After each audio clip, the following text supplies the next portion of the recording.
The Tin Woodman of Oz. Chapter 1. Woot the Wanderer.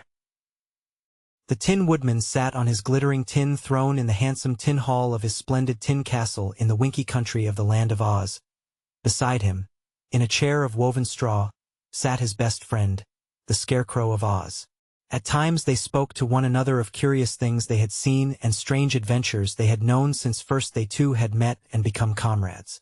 But at times they were silent, for these things had been talked over many times between them, and they found themselves contented in merely being together, speaking now and then a brief sentence to prove they were wide awake and attentive. But then, these two quaint persons never slept. Why should they sleep when they never tired? And now, as the brilliant sun sank low over the winky country of Oz, tinting the glistening tin towers and tin minarets of the tin castle with glorious sunset hues, there approached along a winding pathway Woot the Wanderer, who met at the castle entrance a winky servant. The servants of the Tin Woodman all wore tin helmets and tin breastplates and uniforms covered with tiny tin discs sewed closely together on silver cloth, so that their bodies sparkled as beautifully as did the tin castle and almost as beautifully as did the Tin Woodman himself. Woot the Wanderer looked at the man-servant all bright and glittering, and at the magnificent castle all bright and glittering, and as he looked his eyes grew big with wonder. For Woot was not very big and not very old and, wanderer though he was, this proved the most gorgeous sight that had ever met his boyish gaze. "Who lives here?" he asked. "The Emperor of the Winkies, who is the famous Tin Woodman of Oz," replied the servant, who had been trained to treat all strangers with courtesy. "A Tin Woodman? How queer!" exclaimed the little wanderer. "Well, perhaps our Emperor is queer," admitted the servant. "But he is a kind master and as honest and true as good tin can make him. So we, who gladly serve him, are apt to forget that he is not like other people." "May I see him?" asked Woot the Wanderer after a moment's thought. "If it please you to wait a moment, I will go and ask him," said the servant, and then he went into the hall where the Tin Woodman sat with his friend the Scarecrow. Both were glad to learn that a stranger had arrived at the castle, for this would give them something new to talk about, so the servant was asked to admit the boy at once. By the time Woot the Wanderer had passed through the grand corridors, all lined with ornamental tin, and under stately tin archways, and through the many tin rooms all set with beautiful tin furniture, his eyes had grown bigger than ever and his whole little body thrilled with amazement. But, astonished though he was able to make a polite bow before the throne and to say in a respectful voice, "I salute your illustrious majesty and offer you my humble services." "Very good," answered the Tin Woodman in his accustomed cheerful manner. "Tell me who you are, and whence you come." "I am known as Woot the Wanderer," answered the boy, "and I have come, through many travels and by roundabout ways, from my former home in a far corner of the Gillikin country of Oz. To wander from one's home," remarked the Scarecrow, "is to encounter dangers and hardships, especially if one is made of meat and bone. Had you no friends in that corner of the Gillikin country? Was it not homelike and comfortable? To hear a man stuffed with straw speak, and speak so well, quite startled Woot, and perhaps he stared a bit rudely at the Scarecrow. But after a moment he replied, "I had home and friends, your honorable strawness, but they were so quiet and happy and comfortable that I found them dismally stupid. Nothing in that corner of Oz interested me, but I believed that in other parts of the country I would find strange people and see new sights, and so I set out upon my wandering journey. I have been a wanderer for nearly a full year, and now my wanderings have brought me to this splendid castle. I suppose," said the Tin Woodman, "that in this year you have seen so much that you have become very wise." "No," replied Woot thoughtfully. "I am not at all wise, I beg to assure your majesty. The more I wander the less I find that I know. For in the land of Oz much wisdom and many things may be learned." "To learn is simple. Don't you ask questions?" inquired the Scarecrow. "Yes. I ask as many questions as I dare. But some people refuse to answer questions." "That is not kind of them," declared the Tin Woodman. "If one does not ask for information he seldom receives it. So I, for my part, make it a rule to answer any civil question that is asked me." "So do I," added the Scarecrow, nodding. "I am glad to hear this," said the Wanderer, "for it makes me bold to ask for something to eat." "Bless the boy!" cried the Emperor of the Winkies. How careless of me not to remember that wanderers are usually hungry. I will have food brought you at once." Saying this, he blew upon a tin whistle that was suspended from his tin neck, and at the summons a servant appeared and bowed low. The Tin Woodman ordered food for the stranger, and in a few minutes the servant brought in a tin tray heaped with a choice array of good things to eat, all neatly displayed on tin dishes that were polished till they shone like mirrors. The tray was set upon a tin table drawn before the throne, and the servant placed a tin chair before the table for the boy to seat himself. "Eat, friend wanderer," said the emperor cordially, "and I trust the feast will be to your liking. I myself do not eat, being made in such manner that I require no food to keep me alive. Neither does my friend the scarecrow. But all my winky people eat, being formed of flesh, as you are, and so my tin cupboard is never bare, and strangers are always welcome to whatever it contains." The boy ate in silence for a time, being really hungry, but after his appetite was somewhat satisfied, he said, "How happened your majesty to be made of tin, and still be alive?" "That," replied the Tin Man, "is a long story. The longer the better," said the boy. "Won't you please tell me the story?"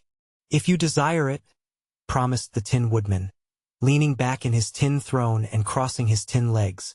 "I haven't related my history in a long while, because everyone here knows it nearly as well as I do. But you, being a stranger, are no doubt curious to learn how I became so beautiful and prosperous. So I will recite for your benefit my strange adventures." "Thank you," said Woot the Wanderer, still eating. "I was not always made of tin," began the emperor. "For in the beginning I was a man of flesh and bone and blood and lived in the Munchkin country of Oz. There I was, by trade, a woodchopper, and contributed my share to the comfort of the Oz people by chopping up the trees of the forest to make firewood, with which the women would cook their meals while the children warmed themselves about the fires. For my home I had a little hut by the edge of the forest, and my life was one of much content until I fell in love with a beautiful Munchkin girl who lived not far away."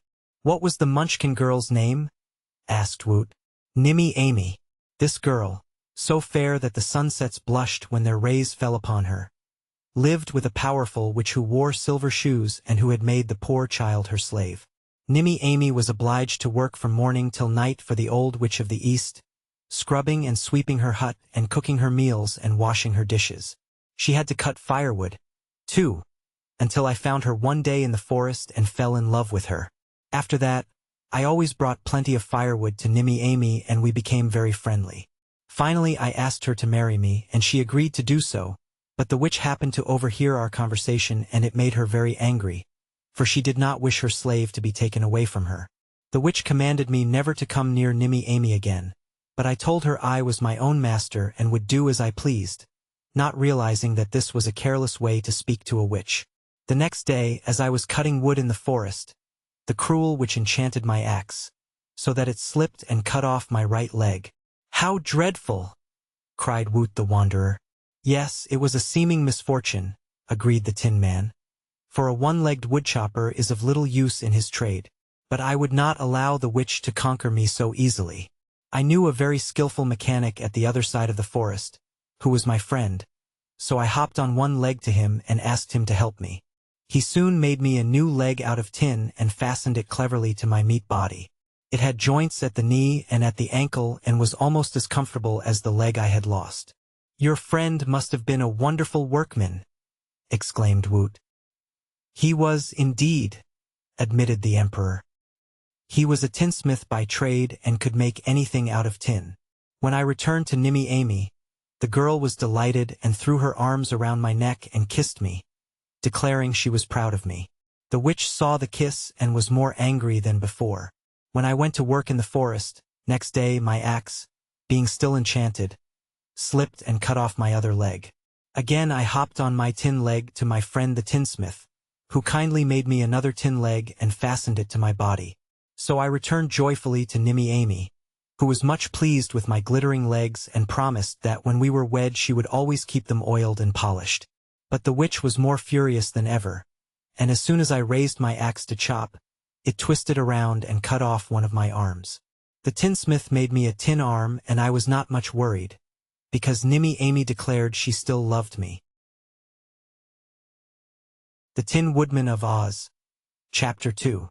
The Heart of the Tin Woodman. The Emperor of the Winkies paused in his story to reach for an oil can, with which he carefully oiled the joints in his tin throat, for his voice had begun to squeak a little. Woot the Wanderer, having satisfied his hunger, watched this oiling process with much curiosity, but begged the Tin Man to go on with his tale. "The witch with the silver shoes hated me for having defied her," resumed the Emperor, his voice now sounding clear as a bell, "and she insisted that Nimmy Amy should never marry me. Therefore she made the enchanted axe cut off my other arm, and the tinsmith also replaced that member with tin, including these finely jointed hands that you see me using. But, alas! After that, the axe, still enchanted by the cruel witch, cut my body in two, so that I fell to the ground. Then the witch, who was watching from a nearby bush, rushed up and seized the axe and chopped my body into several small pieces, after which, thinking that at last she had destroyed me, she ran away laughing in wicked glee. But Nimmy Amy found me. She picked up my arms and legs and head, and made a bundle of them and carried them to the tinsmith, who set to work and made me a fine body of pure tin. When he had joined the arms and legs to the body, and set my head in the tin collar, I was a much better man than ever, for my body could not ache or pain me, and I was so beautiful and bright that I had no need of clothing. Clothing is always a nuisance, because it soils and tears and has to be replaced. But my tin body only needs to be oiled and polished. Nimmy Amy still declared she would marry me, as she still loved me in spite of the witch's evil deeds. The girl declared I would make the brightest husband in all the world, which was quite true. However, the wicked witch was not yet defeated. When I returned to my work, the axe slipped and cut off my head, which was the only meat part of me then remaining. Moreover, the old woman grabbed up my severed head and carried it away with her and hid it. But Nimmy Amy came into the forest and found me wandering around helplessly, because I could not see where to go, and she led me to my friend the tinsmith. The faithful fellow at once set to work to make me a tin head, and he had just completed it when Nimmy Amy came running up with my old head, which she had stolen from the witch. But, on reflection, I considered the tin head far superior to the meat one. I am wearing it yet, so you can see its beauty and grace of outline, and the girl agreed with me that a man all made of tin was far more perfect than one formed of different materials. The tinsmith was as proud of his workmanship as I was, and for 3 whole days, all admired me and praised my beauty. Being now completely formed of tin, I had no more fear of the wicked witch, for she was powerless to injure me. Nimmy Amy said we must be married at once, for then she could come to my cottage and live with me and keep me bright and sparkling.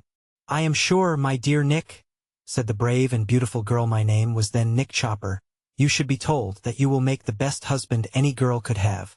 I shall not be obliged to cook for you, for now you do not eat. I shall not have to make your bed, for tin does not tire or require sleep. When we go to a dance, you will not get weary before the music stops and say you want to go home. All day long, while you are chopping wood in the forest, I shall be able to amuse myself in my own way, a privilege few wives enjoy. There is no temper in your new head, so you will not get angry with me. Finally, I shall take pride in being the wife of the only live Tin Woodman in all the world," which shows that Nimmy Amy was as wise as she was brave and beautiful. "I think she was a very nice girl," said Woot the Wanderer. "But, tell me, please, why were you not killed when you were chopped to pieces?" "In the land of Oz," replied the Emperor, "no one can ever be killed. A man with a wooden leg or a tin leg is still the same man, and, as I lost parts of my meat body by degrees, I always remained the same person as in the beginning, even though in the end I was all tin and no meat." "I see," said the boy thoughtfully. "And did you marry Nimmy Amy?" "No," answered the Tin Woodman, "I did not. She said she still loved me, but I found that I no longer loved her. My tin body contained no heart, and without a heart no one can love. So the wicked witch conquered in the end, and when I left the Munchkin country of Oz, the poor girl was still the slave of the witch and had to do her bidding day and night." "Where did you go?" asked Woot. "Well, I first started out to find a heart, so I could love Nimmy Amy again. But hearts are more scarce than one would think. One day, in a big forest that was strange to me, my joints suddenly became rusted, because I had forgotten to oil them. There I stood, unable to move hand or foot. And there I continued to stand while days came and went, until Dorothy and the Scarecrow came along and rescued me. They oiled my joints and set me free, and I've taken good care never to rust again. Who was this Dorothy? Questioned the Wanderer. A little girl who happened to be in a house when it was carried by a cyclone all the way from Kansas to the land of Oz. When the house fell in the Munchkin country, it fortunately landed on the Wicked Witch and smashed her flat. It was a big house, and I think the witch is under it yet. No, said the Scarecrow, correcting him. Dorothy says the witch turned to dust, and the wind scattered the dust in every direction. Well, continued the Tin Woodman, after meeting the Scarecrow and Dorothy, I went with them to the Emerald City, where the Wizard of Oz gave me a heart. But the wizard's stock of hearts was low, and he gave me a kind heart instead of a loving heart, so that I could not love Nimmy Amy any more than I did when I was heartless. Couldn't the wizard give you a heart that was both kind and loving? Asked the boy. No, that was what I asked for, but he said he was so short on hearts just then, that there was but one in stock and I could take that or none at all. So I accepted it, and I must say that for its kind it is a very good heart indeed. It seems to me, said Woot musingly, that the wizard fooled you. It can't be a very kind heart, you know. Why not? Demanded the Emperor. Because it was unkind of you to desert the girl who loved you, and who had been faithful and true to you when you were in trouble. Had the heart the wizard gave you been a kind heart, you would have gone back home and made the beautiful Munchkin girl your wife, and then brought her here to be an empress and live in your splendid tin castle. The Tin Woodman was so surprised at this frank speech that for a time, he did nothing but stare hard at the boy Wanderer. But the Scarecrow wagged his stuffed head and said in a positive tone, This boy is right. I've often wondered myself, why you didn't go back and find that poor Munchkin girl. Then the Tin Woodman stared hard at his friend the Scarecrow. But finally he said in a serious tone of voice, I must admit that never before have I thought of such a thing as finding Nimmy Amy and making her Empress of the Winkies. But it is surely not too late, even now, to do this, for the girl must still be living in the Munchkin country. And, since this strange wanderer has reminded me of Nimmy Amy, I believe it is my duty to set out and find her. Surely it is not the girl's fault that I no longer love her. And so, if I can make her happy, it is proper that I should do so, and in this way reward her for her faithfulness. Quite right, my friend, agreed the Scarecrow. Will you accompany me on this errand? Asked the Tin Emperor. Of course, said the Scarecrow. And will you take me along? Pleaded Woot the Wanderer in an eager voice. To be sure, said the Tin Woodman, if you care to join our party. It was you who first told me it was my duty to find and marry Nimmy Amy, and I'd like you to know that Nick Chopper, the Tin Emperor of the Winkies, is a man who never shirks his duty, once it is pointed out to him. It ought to be a pleasure as well as a duty if the girl is so beautiful, said Woot, well pleased with the idea of the adventure. Beautiful things may be admired, if not loved. Asserted the Tin Man. Flowers are beautiful, for instance, but we are not inclined to marry them. Duty, on the contrary, is a bugle call to action, whether you are inclined to act or not. In this case, I obey the bugle call of duty. When shall we start? Inquired the Scarecrow, who was always glad to embark upon a new adventure. I don't hear any bugle, but when do we go? As soon as we can get ready, answered the Emperor. I'll call my servants at once and order them to make preparations for our journey. The Tin Woodman of Oz. Chapter 3. Roundabout. Woot the Wanderer slept that night in the tin castle of the Emperor of the Winkies and found his tin bed quite comfortable. Early the next morning he rose and took a walk through the gardens, where there were tin fountains and beds of curious tin flowers, and where tin birds perched upon the branches of tin trees and sang songs that sounded like the notes of tin whistles.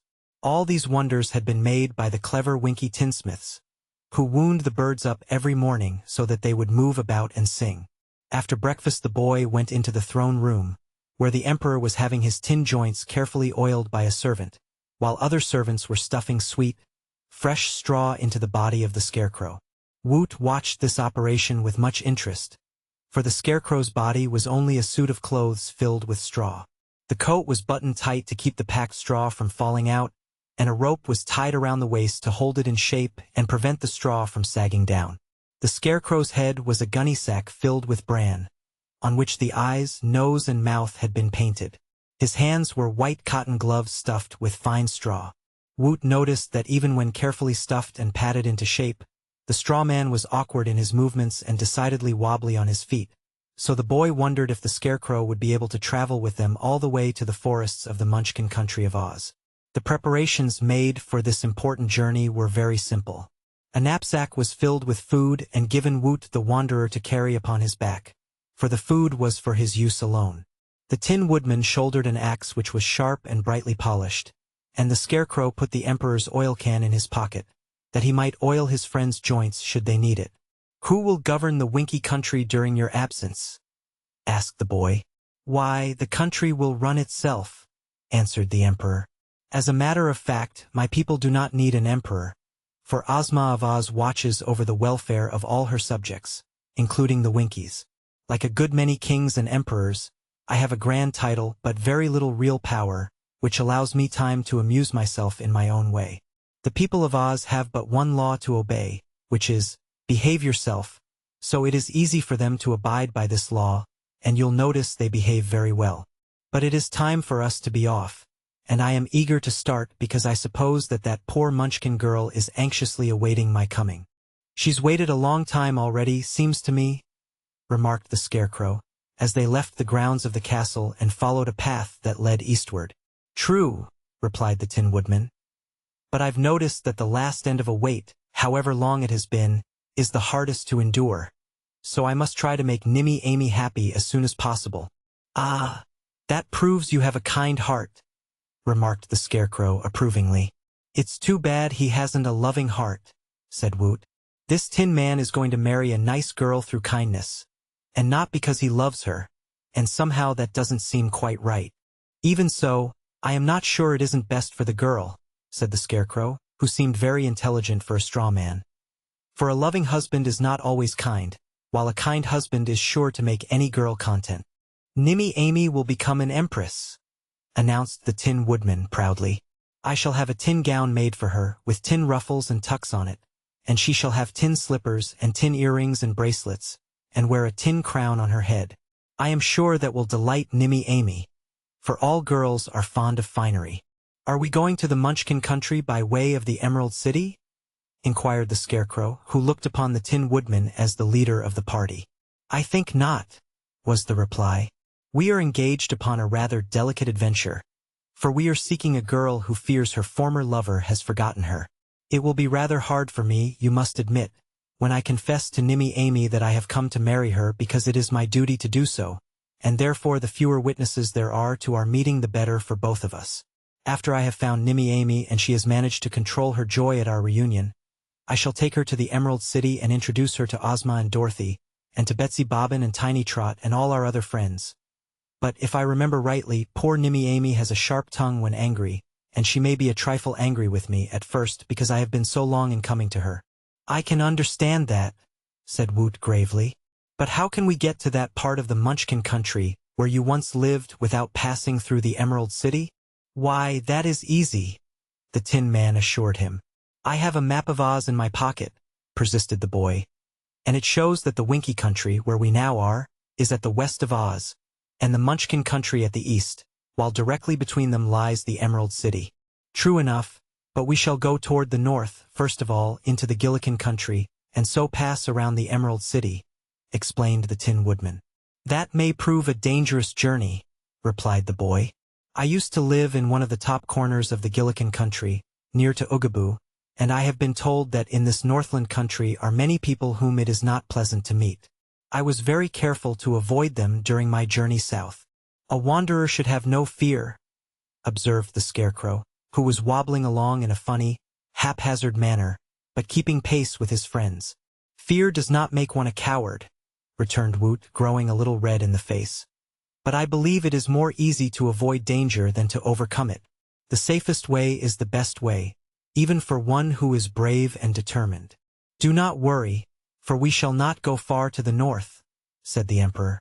My one idea is to avoid the Emerald City without going out of our way more than is necessary. Once around the Emerald City we will turn south into the Munchkin country, where the Scarecrow and I are well acquainted and have many friends. I have traveled some in the Gillikin country, remarked the Scarecrow. And while I must say I have met some strange people there at times, I have never yet been harmed by them. Well, it's all the same to me, said Woot with assumed carelessness. Dangers, when they cannot be avoided, are often quite interesting, and I am willing to go wherever you two venture to go. So they left the path they had been following and began to travel toward the northeast. And all that day they were in the pleasant Winky country, and all the people they met saluted the Emperor with great respect and wished him good luck on his journey. At night they stopped at a house where they were well entertained and where Woot was given a comfortable bed to sleep in.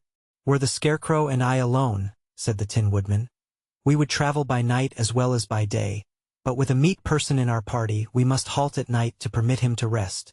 Meat tires after a day's travel, added the Scarecrow, while straw and tin never tire at all, which proves, said he, that we are somewhat superior to people made in the common way. Woot could not deny that he was tired, and he slept soundly until morning, when he was given a good breakfast smoking hot. You two miss a great deal by not eating, he said to his companions. It is true, responded the Scarecrow. We miss suffering from hunger, when food cannot be had, and we miss a stomachache now and then. As he said this, the Scarecrow glanced at the Tin Woodman, who nodded his assent. All that second day they traveled steadily, entertaining one another the while with stories of adventures they had formerly met and listening to the Scarecrow recite poetry. He had learned a great many poems from Professor Wogglebug and loved to repeat them whenever anybody would listen to him. Of course Woot and the Tin Woodman now listened, because they could not do otherwise, unless they rudely ran away from their stuffed comrade. One of the Scarecrow's recitations was like this. What sound is so sweet as the straw from the wheat when it crunkles so tender and low? It is yellow and bright, so it gives me delight to crunkle wherever I go. Sweet, fresh, golden straw. There is surely no flaw in a stuffing so clean and compact. Creaks when I walk, and it thrills when I talk, and its fragrance is fine, for a fact. To cut me don't hurt, for I've no blood to squirt, and I therefore can suffer no pain. The straw that I use doesn't lump up or bruise, though it's pounded again and again. I know it is said that my beautiful head has brains of mixed wheat straw and bran, but my thoughts are so good I'd not change, if I could, for the brains of a common meat man. Content with my lot, I'm glad that I'm not like others I meet day by day. If my insides get musty or mussed up or dusty, I get newly stuffed right away. The Tin Woodman of Oz. Chapter 4. The Loons of Loonville. Toward evening, the travelers found there was no longer a path to guide them, and the purple hues of the grass and trees warned them that they were now in the country of the Gillikins, where strange peoples dwelt in places that were quite unknown to the other inhabitants of Oz. The fields were wild and uncultivated, and there were no houses of any sort to be seen. But our friends kept on walking even after the sun went down, hoping to find a good place for Woot the Wanderer to sleep.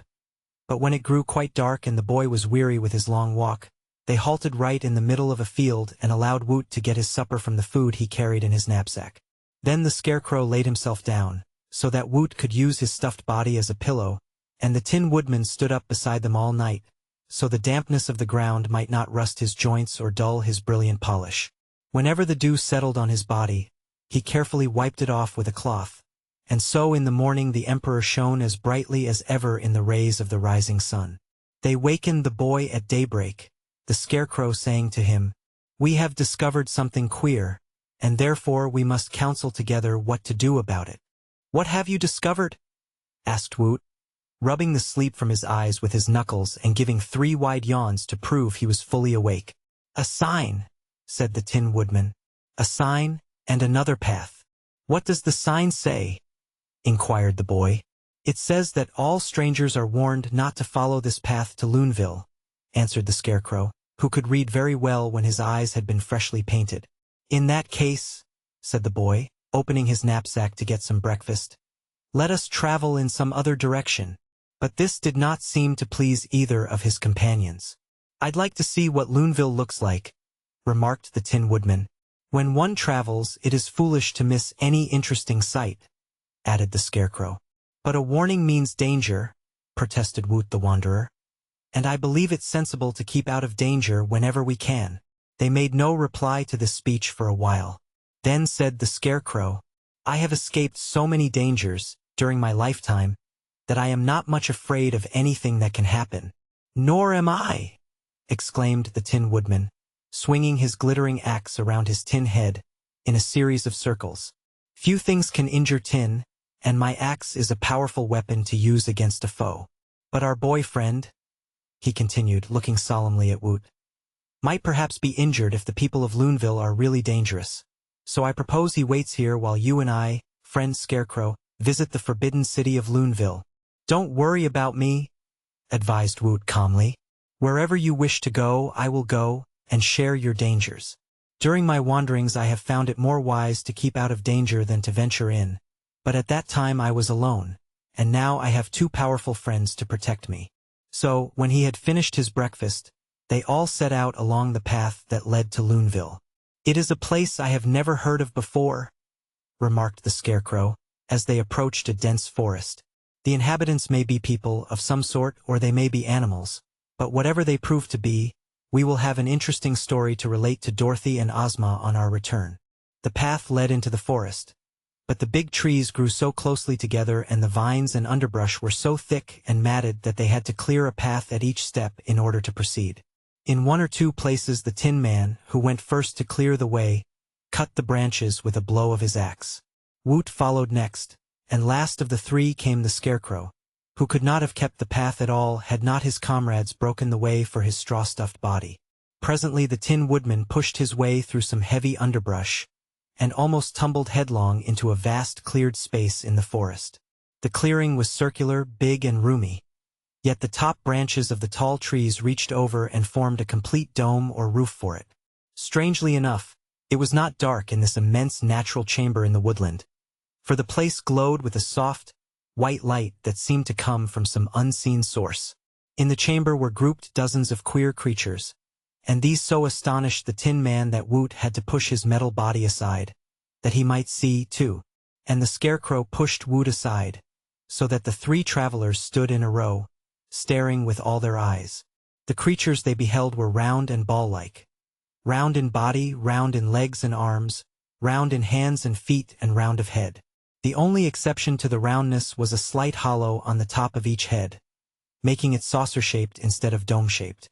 They wore no clothes on their puffy bodies, nor had they any hair. Their skins were all of a light gray color, and their eyes were mere purple spots. Their noses were as puffy as the rest of them. Are they rubber, do you think? Asked the Scarecrow, who noticed that the creatures bounded, as they moved, and seemed almost as light as air. It is difficult to tell what they are, answered Woot.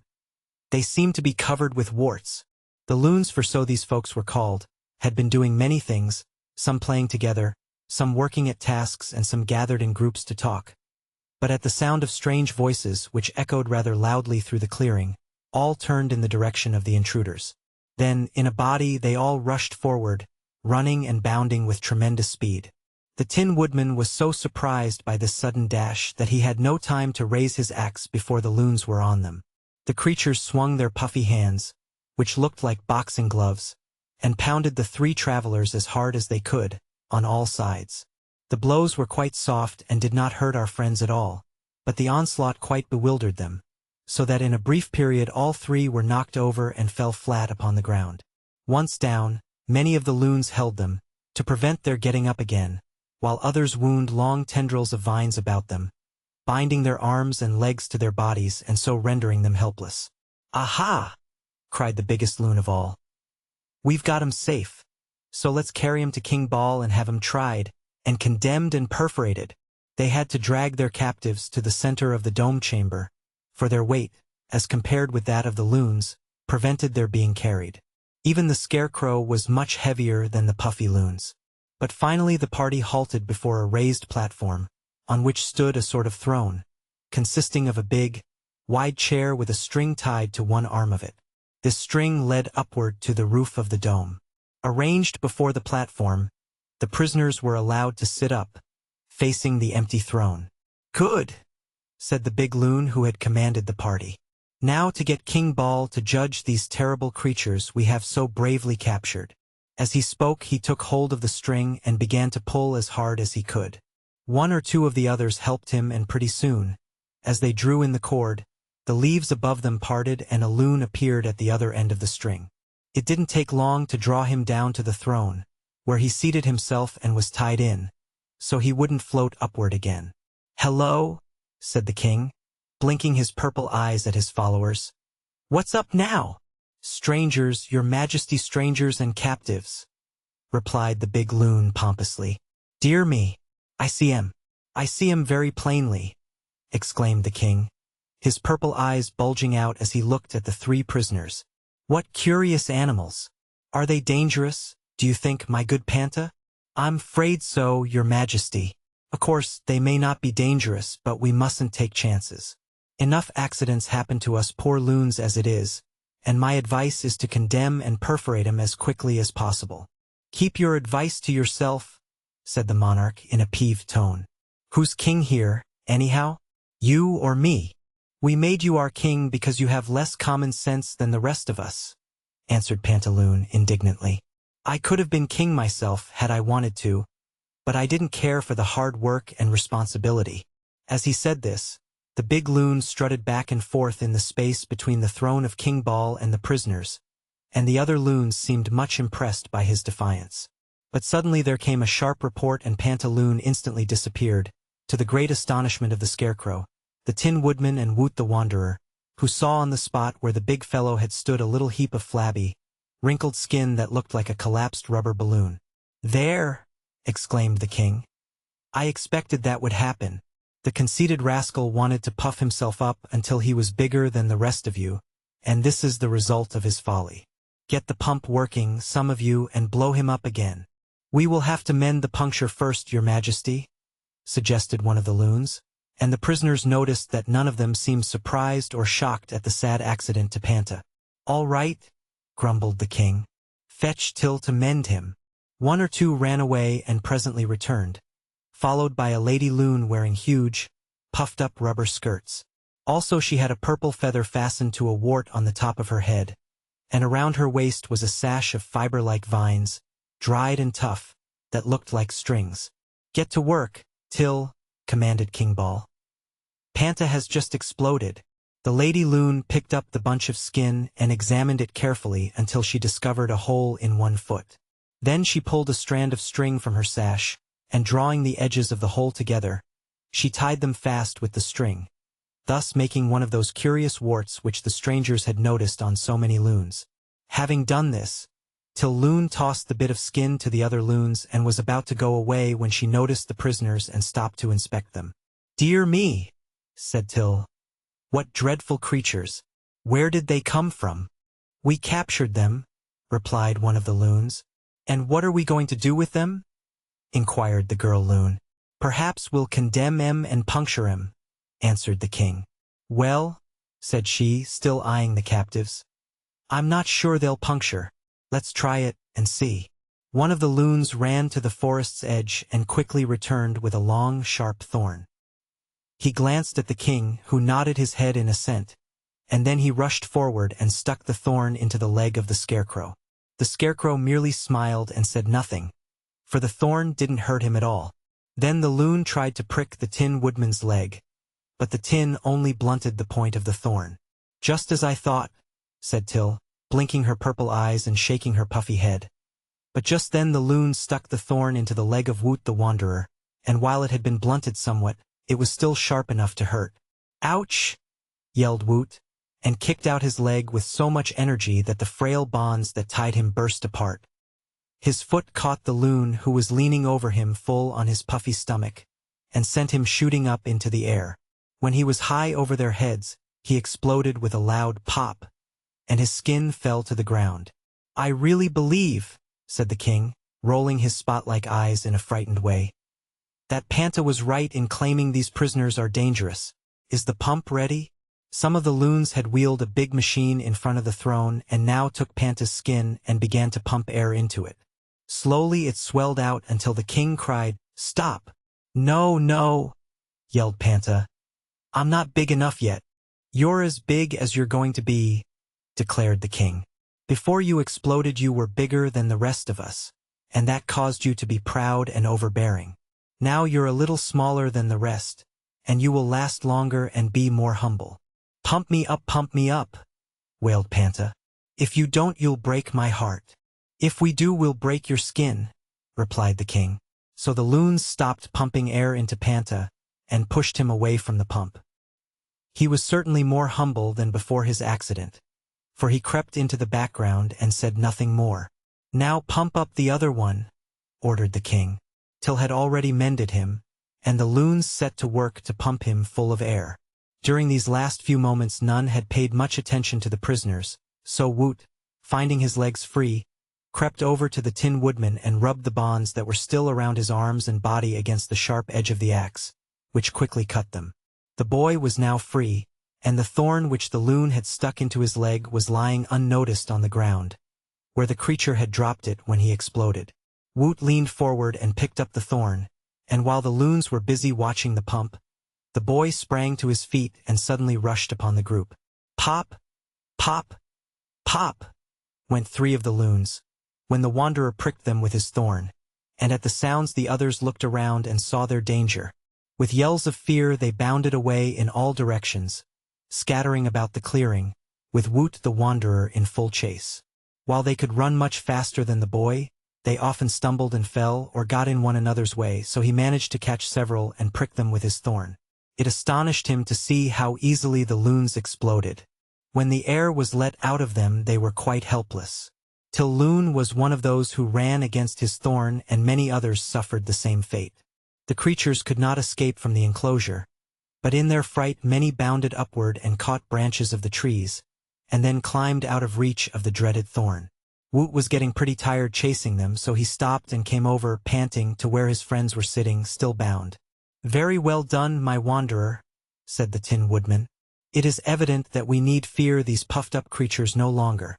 So be kind enough to unfasten our bonds, and we will proceed upon our journey." Woot untied the bonds of the scarecrow and helped him to his feet.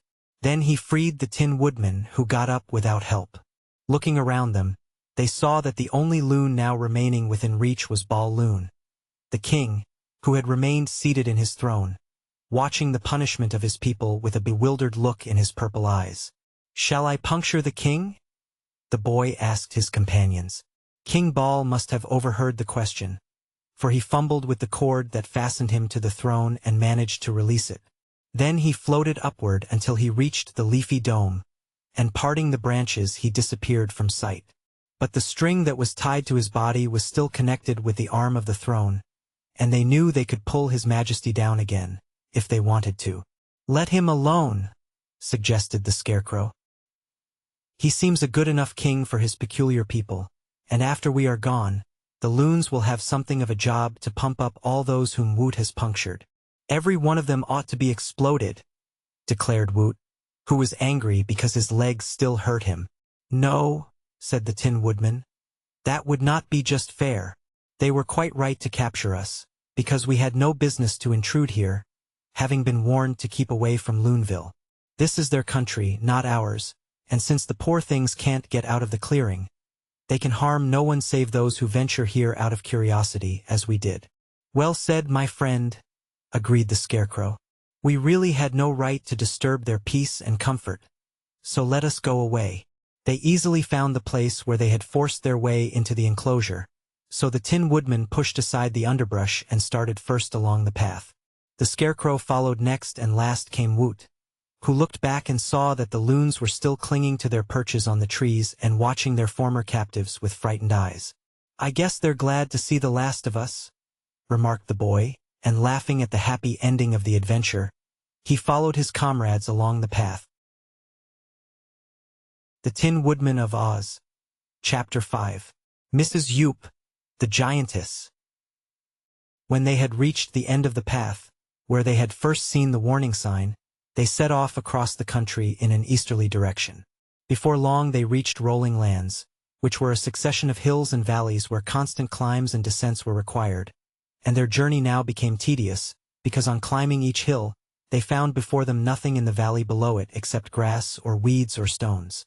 Up and down they went for hours, with nothing to relieve the monotony of the landscape, until finally, when they had topped a higher hill than usual, they discovered a cup-shaped valley before them, in the center of which stood an enormous castle built of purple stone. The castle was high and broad and long, but had no turrets and towers. So far as they could see, there was but one small window and one big door on each side of the great building. "This is strange," mused the Scarecrow. "I'd no idea such a big castle existed in this Gillikin country. I wonder who lives here." "It seems to me from this distance," remarked the Tin Woodman, "that it's the biggest castle I ever saw. It is really too big for any use, and no one could open or shut those big doors without a stepladder.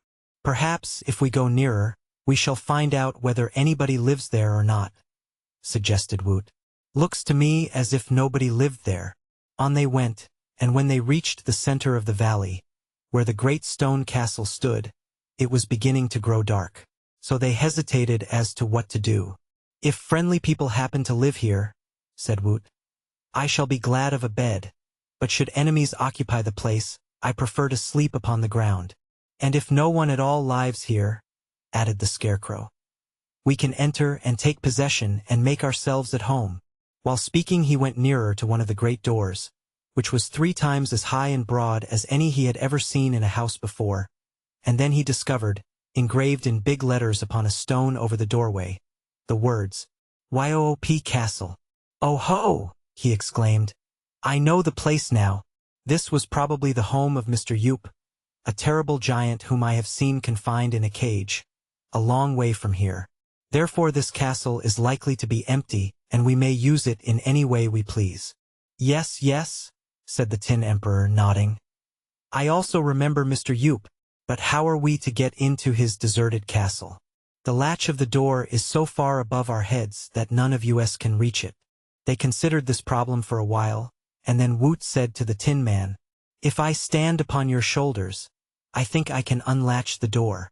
"Climb up, then," was the reply, and when the boy was perched upon the tin shoulders of Nick Chopper, he was just able to reach the latch and raise it. At once the door swung open, its great hinges making a groaning sound as if in protest.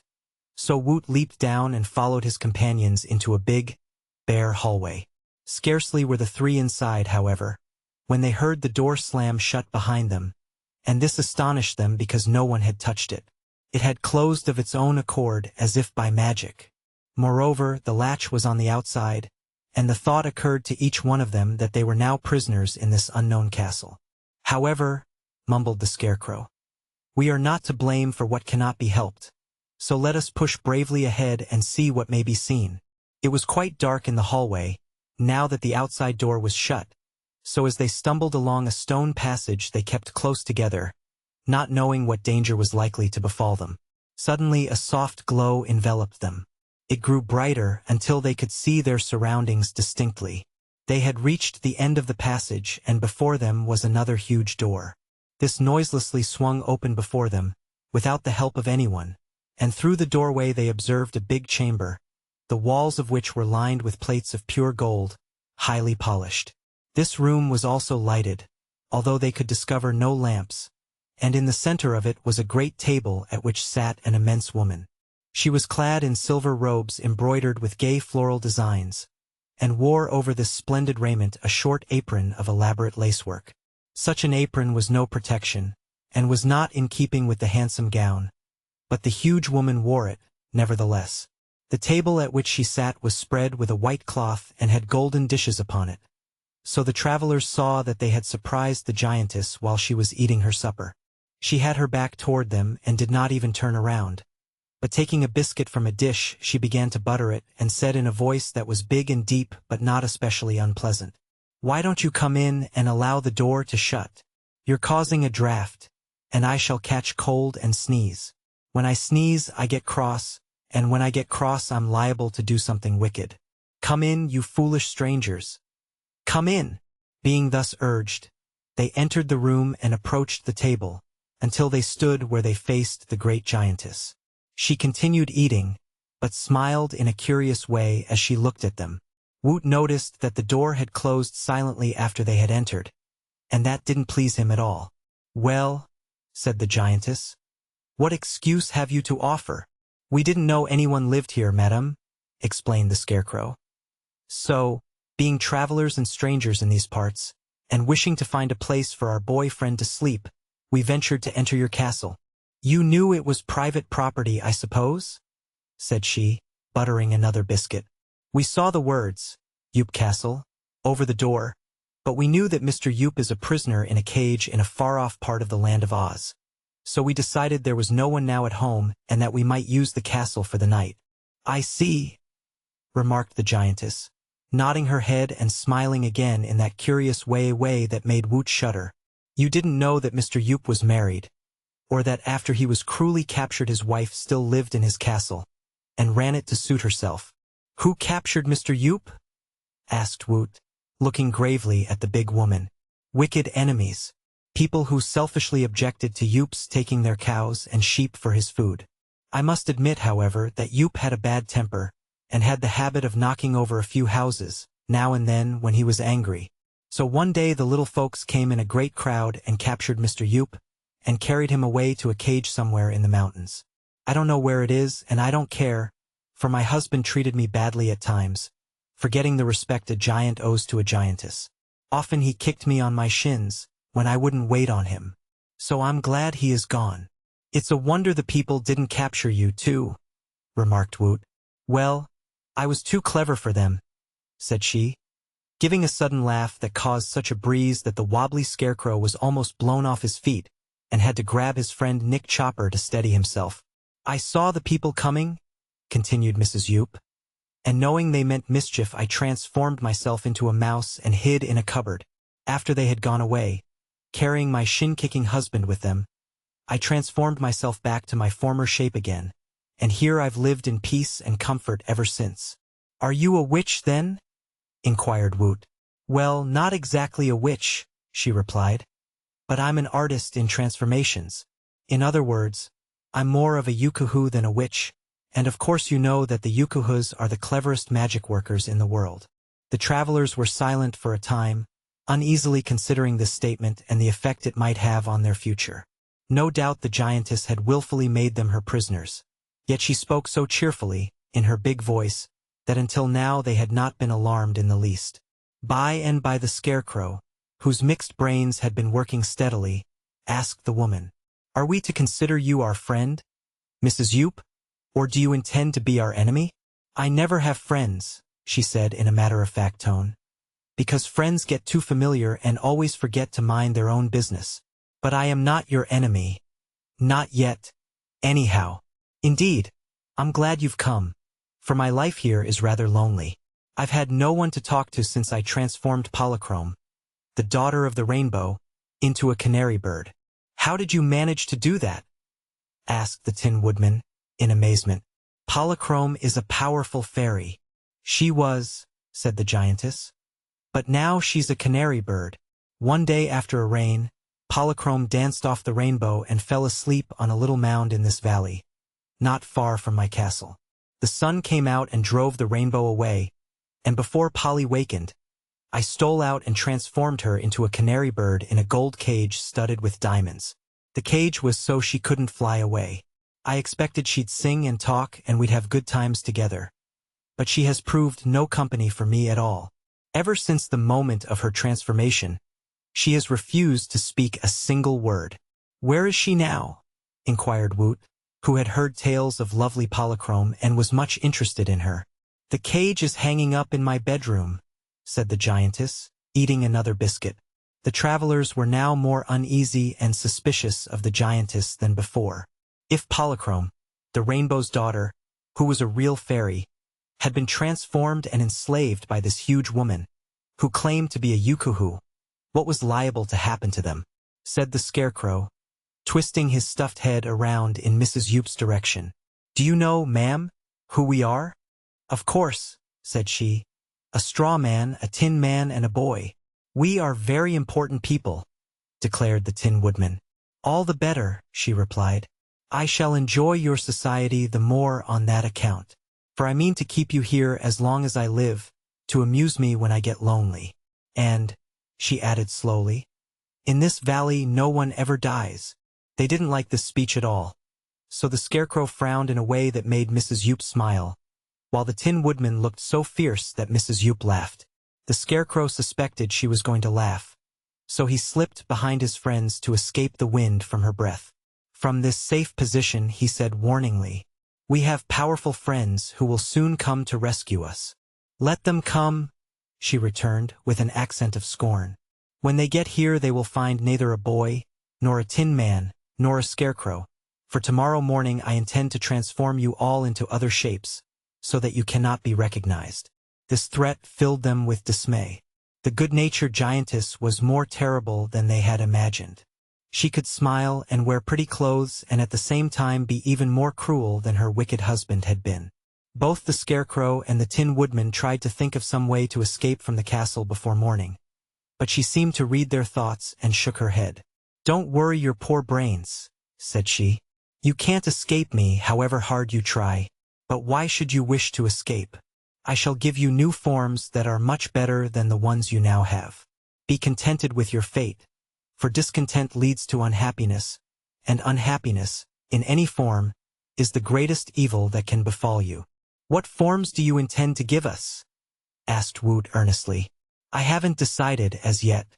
I'll dream over it tonight, so in the morning I shall have made up my mind how to transform you.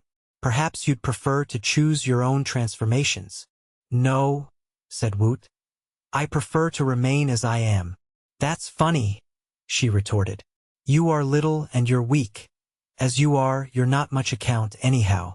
The best thing about you is that you're alive, for I shall be able to make of you some sort of live creature which will be a great improvement on your present form." She took another biscuit from a plate and dipped it in a pot of honey and calmly began eating it. The Scarecrow watched her thoughtfully. "There are no fields of grain in your valley," said he.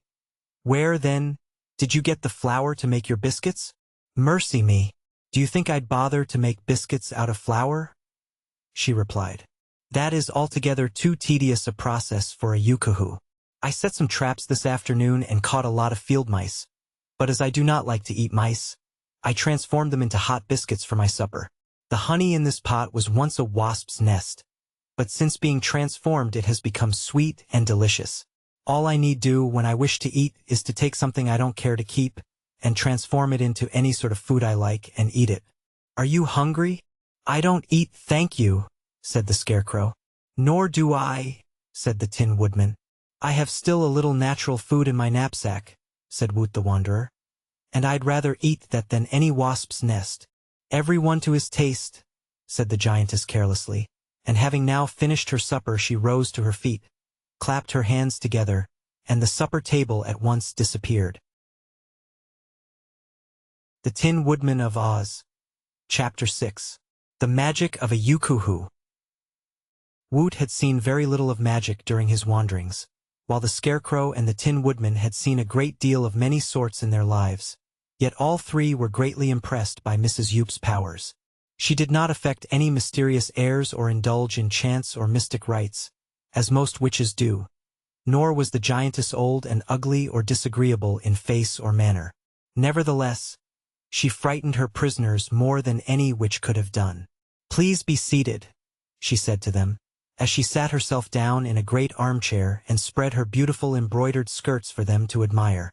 But all the chairs in the room were so high that our friends could not climb to the seats of them.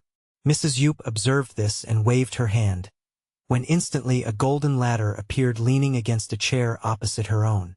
"Climb up," said she, and they obeyed, the Tin Man and the boy assisting the more clumsy Scarecrow. When they were all seated in a row on the cushion of the chair, the giantess continued, "Now tell me how you happened to travel in this direction, and where you came from and what your errand is." So the Tin Woodman told her all about Nimmy Amy, and how he had decided to find her and marry her, although he had no loving heart. The story seemed to amuse the big woman, who then began to ask the Scarecrow questions and for the first time in her life heard of Ozma of Oz, and of Dorothy and Jack Pumpkinhead and Dr. Pipt and Tick-Tock and many other Oz people who are well known in the Emerald City. Also Woot had to tell his story, which was very simple and did not take long. The giantess laughed heartily when the boy related their adventure at Loonville, but said she knew nothing of the loons because she never left her valley. "There are wicked people who would like to capture me, as they did my giant husband, Mr. Yup," said she. "So I stay at home and mind my own business. If Ozma knew that you dared to work magic without her consent, she would punish you severely," declared the Scarecrow. "For this castle is in the Land of Oz, and no persons in the Land of Oz are permitted to work magic except Glinda the Good and the little wizard who lives with Ozma in the Emerald City." "That for your Ozma!" exclaimed the giantess, snapping her fingers in derision. "What do I care for a girl whom I have never seen and who has never seen me?" "But Ozma is a fairy," said the Tin Woodman, "and therefore she is very powerful. Also, we are under Ozma's protection, and to injure us in any way would make her extremely angry. What I do here, in my own private castle in this secluded valley, where no one comes but fools like you, can never be known to your fairy Ozma," returned the giantess. "Do not seek to frighten me from my purpose, and do not allow yourselves to be frightened, for it is best to meet bravely what cannot be avoided. I am now going to bed, and in the morning I will give you all new forms, such as will be more interesting to me than the ones you now wear. Good night and pleasant dreams." Saying this, Mrs. Yup rose from her chair and walked through a doorway into another room. So heavy was the tread of the giantess that even the walls of the big stone castle trembled as she stepped. She closed the door of her bedroom behind her, and then suddenly the light went out and the three prisoners found themselves in total darkness. The Tin Woodman and the Scarecrow didn't mind the dark at all, but Woot the Wanderer felt worried to be left in this strange place in this strange manner, without being able to see any danger that might threaten. "The big woman might have given me a bed anyhow," he said to his companions, and scarcely had he spoken when he felt something press against his legs, which were then dangling from the seat of the chair. Leaning down, he put out his hand and found that a bedstead had appeared, with mattress, sheets and covers all complete. He lost no time in slipping down upon the bed and was soon fast asleep. During the night the Scarecrow and the Emperor talked in low tones together, and they got out of the chair and moved all about the room, feeling for some hidden spring that might open a door or window and permit them to escape. Morning found them still unsuccessful in the quest, and as soon as it was daylight Woot's bed suddenly disappeared, and he dropped to the floor with a thump that quickly wakened him. And after a time the giantess came from her bedroom, wearing another dress that was quite as elaborate as the one in which she had been attired the evening before, and also wearing the pretty lace apron. Having seated herself in a chair, she said, "I'm hungry, so I'll have breakfast at once." She clapped her hands together and instantly the table appeared before her, spread with snowy linen and laden with golden dishes. But there was no food upon the table, nor anything else except a pitcher of water, a bundle of weeds and a handful of pebbles. But the giantess poured some water into her coffee pot, patted it once or twice with her hand, and then poured out a cupful of steaming hot coffee. "Would you like some?" she asked Woot. He was suspicious of magic coffee, but it smelled so good that he could not resist it, so he answered, "If you please, madam." The giantess poured out another cup and set it on the floor for Woot. It was as big as a tub, and the golden spoon in the saucer beside the cup was so heavy the boy could scarcely lift it. But Woot managed to get a sip of the coffee and found it delicious. Mrs. Yup next transformed the weeds into a dish of oatmeal, which she ate with good appetite. "Now then," said she, picking up the pebbles, "I'm wondering whether I shall have fish balls or lamb chops to complete my meal. Which would you prefer, Woot the Wanderer?" "If you please, I'll eat the food in my knapsack," answered the boy.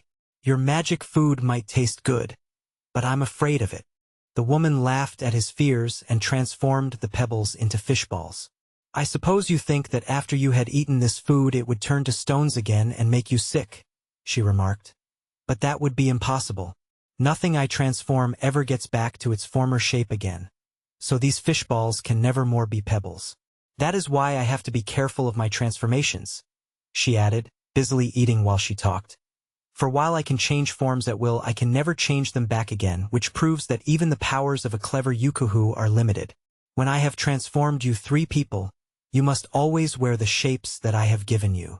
"Then please don't transform us," begged Woot, "for we are quite satisfied to remain as we are." "I am not expecting to satisfy you but intend to please myself," she declared. "And my pleasure is to give you new shapes. For, if by chance your friends came in search of you, not one of them would be able to recognize you." Her tone was so positive that they knew it would be useless to protest. The woman was not unpleasant to look at. Her face was not cruel. Her voice was big but gracious in tone. But her words showed that she possessed a merciless heart and no pleadings would alter her wicked purpose. Mrs. Yup took ample time to finish her breakfast and the prisoners had no desire to hurry her. But finally the meal was concluded and she folded her napkin and made the table disappear by clapping her hands together. Then she turned to her captives and said, "The next thing on the program is to change your forms. Have you decided what forms to give us?" asked the Scarecrow uneasily. "Yes. I dreamed it all out while I was asleep. This Tin Man seems a very solemn person." Indeed, the Tin Woodman was looking solemn just then, for he was greatly disturbed. "So I shall change him into an owl." All she did was to point one finger at him as she spoke. But immediately the form of the Tin Woodman began to change and in a few seconds Nick Chopper, the Emperor of the Winkies, had been transformed into an owl, with eyes as big as saucers and a hooked beak and strong claws. But he was still tin. He was a tin owl, with tin legs and beak and eyes and feathers. When he flew to the back of a chair and perched upon it, his tin feathers rattled against one another with a tinny clatter. The giantess seemed much amused by the tin owl's appearance, for her laugh was big and jolly. "You're not liable to get lost," said she, "for your wings and feathers will make a racket wherever you go. And, on my word, a tin owl is so rare and pretty that it is an improvement on the ordinary bird.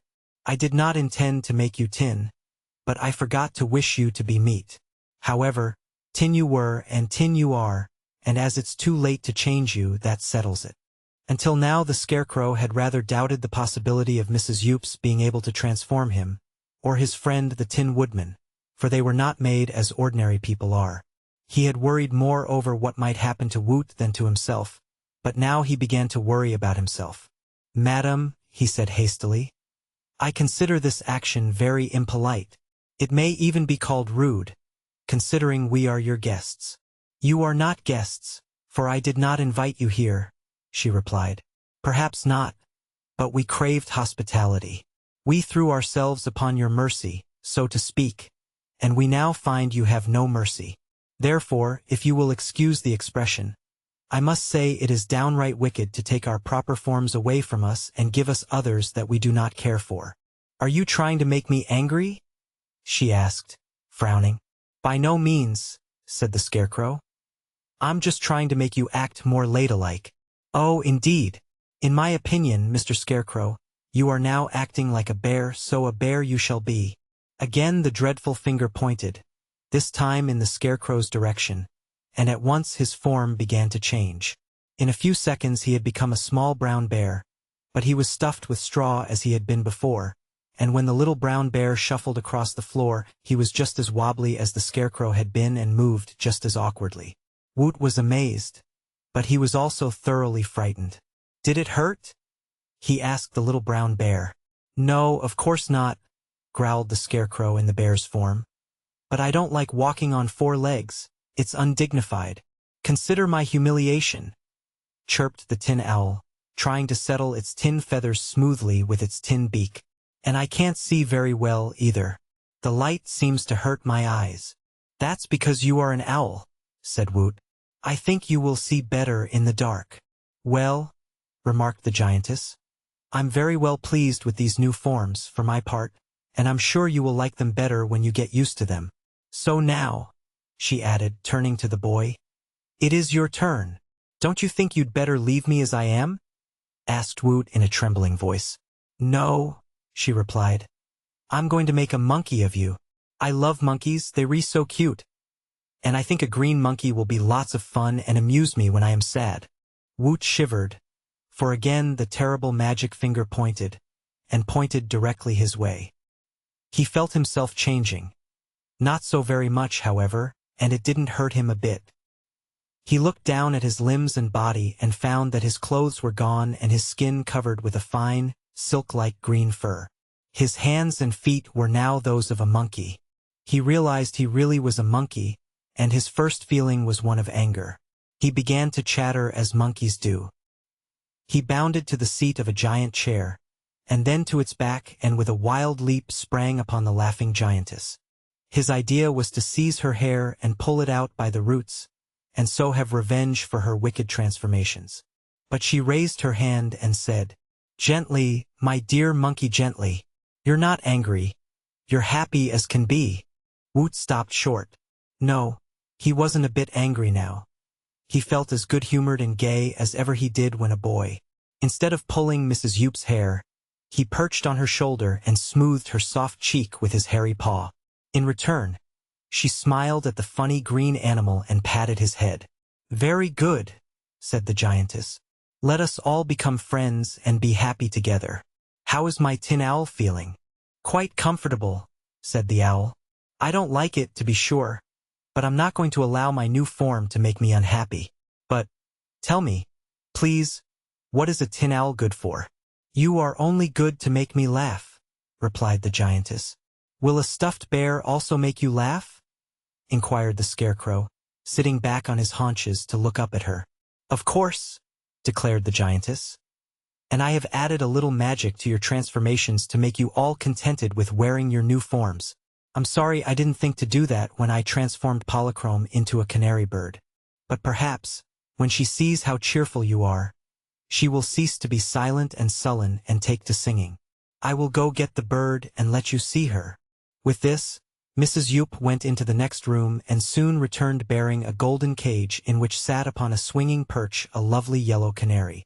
"Polychrome," said the giantess, "permit me to introduce to you a green monkey, which used to be a boy called Woot the Wanderer, and a tin owl, which used to be a tin woodman named Nick Chopper, and a straw-stuffed little brown bear which used to be a live scarecrow." "We already know one another," declared the scarecrow. "The bird is Polychrome, the rainbow's daughter, and she and I used to be good friends." "Are you really my old friend, the scarecrow?" asked the bird, in a sweet, low voice. "There!" cried Mrs. Yoop. "That's the first time she has spoken since she was transformed." "I am really your old friend," answered the scarecrow. "But you must pardon me for appearing just now in this brutal form." "I am a bird, as you are, dear Polly," said the Tin Woodman. "But, alas, a tin owl is not as beautiful as a canary bird." "How dreadful it all is," sighed the canary. "Couldn't you manage to escape from this terrible Yookoohoo?" "No," answered the scarecrow. "We tried to escape but failed. She first made us her prisoners and then transformed us." "But how did she manage to get you, Polychrome?"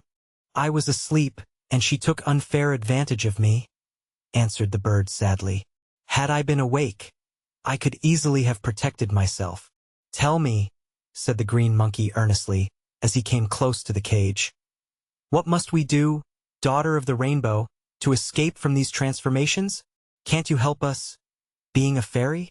"At present I am powerless to help even myself," replied the canary. "That's the exact truth," exclaimed the giantess, who seemed pleased to hear the bird talk, even though it complained. "You are all helpless and in my power, so you may as well make up your minds to accept your fate and be content. Remember that you are transformed for good, since no magic on earth can break your enchantments. I am now going out for my morning walk, for each day after breakfast I walk 16 times around my castle for exercise. Amuse yourselves while I am gone, and when I return I hope to find you all reconciled and happy." So the giantess walked to the door by which our friends had entered the great hall and spoke one word, "Open!" Then the door swung open, and after Mrs. Yoop had passed out it closed again with a snap as its powerful bolts shot into place. The green monkey had rushed toward the opening, hoping to escape, but he was too late and only got a bump on his nose as the door slammed shut. The Tin Woodman of Oz. Chapter 7. The Lace Apron. "Now," said the canary, in a tone more brisk than before, "we may talk together more freely, as Mrs. Yoop cannot hear us. Perhaps we can figure out a way to escape." "Open!" said Woot the monkey, still facing the door. But his command had no effect, and he slowly rejoined the others. "You cannot open any door or window in this enchanted castle unless you are wearing the magic apron," said the canary. "What magic apron do you mean?" asked the Tin Owl, in a curious voice. "The lace one, which the giantess always wears. I have been her prisoner, in this cage, for several weeks, and she hangs my cage in her bedroom every night, so that she can keep her eye on me," explained Polychrome the Canary. "Therefore I have discovered that it is the magic apron that opens the doors and windows, and nothing else can move them. When she goes to bed, Mrs. Yoop hangs her apron on the bedpost, and one morning she forgot to put it on when she commanded the door to open, and the door would not move. So then she put on the lace apron and the door obeyed her. That was how I learned the magic power of the apron." I see," said the little brown bear, wagging his stuffed head. "Then, if we could get the apron from Mrs. Yoop, we could open the doors and escape from our prison." "That is true, and it is the plan I was about to suggest," replied Polychrome the Canary Bird. "However, I don't believe the owl could steal the apron, or even the bear. But perhaps the monkey could hide in her room at night and get the apron while she is asleep." "I'll try it," cried Woot the monkey. "I'll try it this very night, if I can manage to steal into her bedroom." "You mustn't think about it, though," warned the bird, "for she can read your thoughts whenever she cares to do so. And do not forget, before you escape, to take me with you. Once I am out of the power of the giantess, I may discover a way to save us all." "We won't forget our fairy friend," promised the boy. "But perhaps you can tell me how to get into the bedroom." "No," declared Polychrome. "I cannot advise you as to that. You must watch for a chance, and slip in when Mrs. Yoop isn't looking." They talked it over for a while longer, and then Mrs. Yoop returned. When she entered, the door opened suddenly, at her command, and closed as soon as her huge form had passed through the doorway. During that day she entered her bedroom several times, on one errand or another, but always she commanded the door to close behind her, and her prisoners found not the slightest chance to leave the big hall in which they were confined. The green monkey thought it would be wise to make a friend of the big woman, so as to gain her confidence, so he sat on the back of her chair and chattered to her while she mended her stockings and sewed silver buttons on some golden shoes that were as big as rowboats. This pleased the giantess, and she would pause at times to pat the monkey's head. The little brown bear curled up in a corner and lay still all day. The owl and the canary found they could converse together in the bird language, which neither the giantess nor the bear nor the monkey could understand. So at times they twittered away to each other and passed the long dreary day quite cheerfully. After dinner Mrs. Yoop took a big fiddle from a big cupboard and played such loud and dreadful music that her prisoners were all thankful when at last she stopped and said she was going to bed. After cautioning the monkey and bear and owl to behave themselves during the night, she picked up the cage containing the canary and, going to the door of her bedroom, commanded it to open. Just then, however, she remembered she had left her fiddle lying upon a table. So she went back for it and put it away in the cupboard. And while her back was turned, the green monkey slipped through the open door into her bedroom and hid underneath the bed. The giantess, being sleepy, did not notice this, and entering her room she made the door close behind her and then hung the birdcage on a peg by the window. Then she began to undress, first taking off the lace apron and laying it over the bedpost, where it was within easy reach of her hand. As soon as Mrs. Yoop was in bed the lights all went out, and Woot the monkey crouched under the bed and waited patiently until he heard the giantess snoring. Then he crept out and in the dark felt around until he got hold of the apron, which he at once tied around his own waist. Next, Woot tried to find the canary, and there was just enough moonlight showing through the window to enable him to see where the cage hung. But it was out of his reach. At first he was tempted to leave Polychrome and escape with his other friends, but remembering his promise to the Rainbow's daughter, Woot tried to think how to save her. A chair stood near the window, and this showing dimly in the moonlight gave him an idea. By pushing against it with all his might, he found he could move the giant chair a few inches at a time. So he pushed and pushed until the chair was beneath the birdcage, and then he sprang noiselessly upon the seat, for his monkey form enabled him to jump higher than he could do as a boy, and from there to the back of the chair, and so managed to reach the cage and take it off the peg. Then down he sprang to the floor and made his way to the door. "Open!" he commanded, and at once the door obeyed and swung open. But his voice wakened Mrs. Yoop, who gave a wild cry and sprang out of bed with one bound. The green monkey dashed through the doorway, carrying the cage with him, and before the giantess could reach the door it slammed shut and imprisoned her in her own bedchamber. The noise she made, pounding upon the door, and her yells of anger and dreadful threats of vengeance, filled all our friends with terror, and Woot the monkey was so excited that in the dark he could not find the outer door of the hall. But the Tin Owl could see very nicely in the dark, so he guided his friends to the right place, and when all were grouped before the door Woot commanded it to open. The magic apron proved as powerful as when it had been worn by the giantess, so a moment later they had rushed through the passage and were standing in the fresh night air outside the castle, free to go wherever they willed. The Tin Woodman of Oz. Chapter 8. The Menace of the Forest. "Quick!" cried Polychrome the canary. "We must hurry, or Mrs. Yoop may find some way to recapture us even now. Let us get out of her valley as soon as possible." So they set off toward the east, moving as swiftly as they could, and for a long time they could hear the yells and struggles of the imprisoned giantess. The green monkey could run over the ground very swiftly, and he carried with him the birdcage containing Polychrome the rainbow's daughter. Also the Tin Owl could skip and fly along at a good rate of speed, his feathers rattling against one another with a tinkling sound as he moved.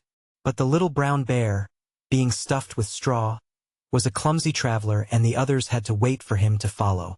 However, they were not very long in reaching the ridge that led out of Mrs. Yoop's valley, and when they had passed this ridge and descended into the next valley they stopped to rest, for the green monkey was tired. "I believe we are safe now," said Polychrome, when her cage was set down and the others had all gathered around it. For Mrs. Yoop dares not go outside of her own valley, for fear of being captured by her enemies. So we may take our time to consider what to do next. "I'm afraid poor Mrs. Yoop will starve to death, if no one lets her out of her bedroom," said Woot, who had a heart as kind as that of the Tin Woodman. "We've taken her magic apron away, and now the doors will never open." "Don't worry about that," advised Polychrome. "Mrs. Yoop has plenty of magic left to console her." "Are you sure of that?" asked the green monkey. "Yes, for I've been watching her for weeks," said the canary. "She has 6 magic hairpins, which she wears in her hair, and a magic ring which she wears on her thumb and which is invisible to all eyes except those of a fairy, and magic bracelets on both her ankles. So I am positive that she will manage to find a way out of her prison." "She might transform the door into an archway," suggested the little brown bear. "That would be easy for her," said the Tin Owl. "But I'm glad she was too angry to think of that before we got out of her valley." "Well, we have escaped the big woman, to be sure," remarked the green monkey. "But we still wear the awful forms the cruel Yukuhu gave us. How are we going to get rid of these shapes and become ourselves again?" None could answer that question. They sat around the cage, brooding over the problem, until the monkey fell asleep. Seeing this, the canary tucked her head under her wing and also slept, and the Tin Owl and the brown bear did not disturb them until morning came and it was broad daylight. "I'm hungry," said Woot when he wakened, for his knapsack of food had been left behind at the castle. "Then let us travel on until we can find something for you to eat," returned the Scarecrow Bear. "There is no use in your lugging my cage any farther," declared the canary. "Let me out and throw the cage away. Then I can fly with you and find my own breakfast of seeds. Also I can search for water, and tell you where to find it." So the green monkey unfastened the door of the golden cage and the canary hopped out. At first she flew high in the air and made great circles overhead, but after a time she returned and perched beside them. "At the east, in the direction we were following," announced the canary, "there is a fine forest with a brook running through it. In the forest there may be fruits or nuts growing, or berry bushes at its edge, so let us go that way." They agreed to this and promptly set off, this time moving more deliberately. The Tin Owl, which had guided their way during the night, now found the sunshine very trying to his big eyes, so he shut them tight and perched upon the back of the little brown bear, which carried the owl's weight with ease. The canary sometimes perched upon the green monkey's shoulder and sometimes fluttered on ahead of the party. And in this manner they traveled in good spirits across that valley and into the next one to the east of it. This they found to be an immense hollow, shaped like a saucer, and on its farther edge appeared the forest which Polychrome had seen from the sky. "Come to think of it," said the Tin Owl, waking up and blinking comically at his friends. "There's no object now in our traveling to the Munchkin country. My idea in going there was to marry Nimmy Amy, but however much the Munchkin girl may have loved a Tin Woodman, I cannot reasonably expect her to marry a Tin Owl."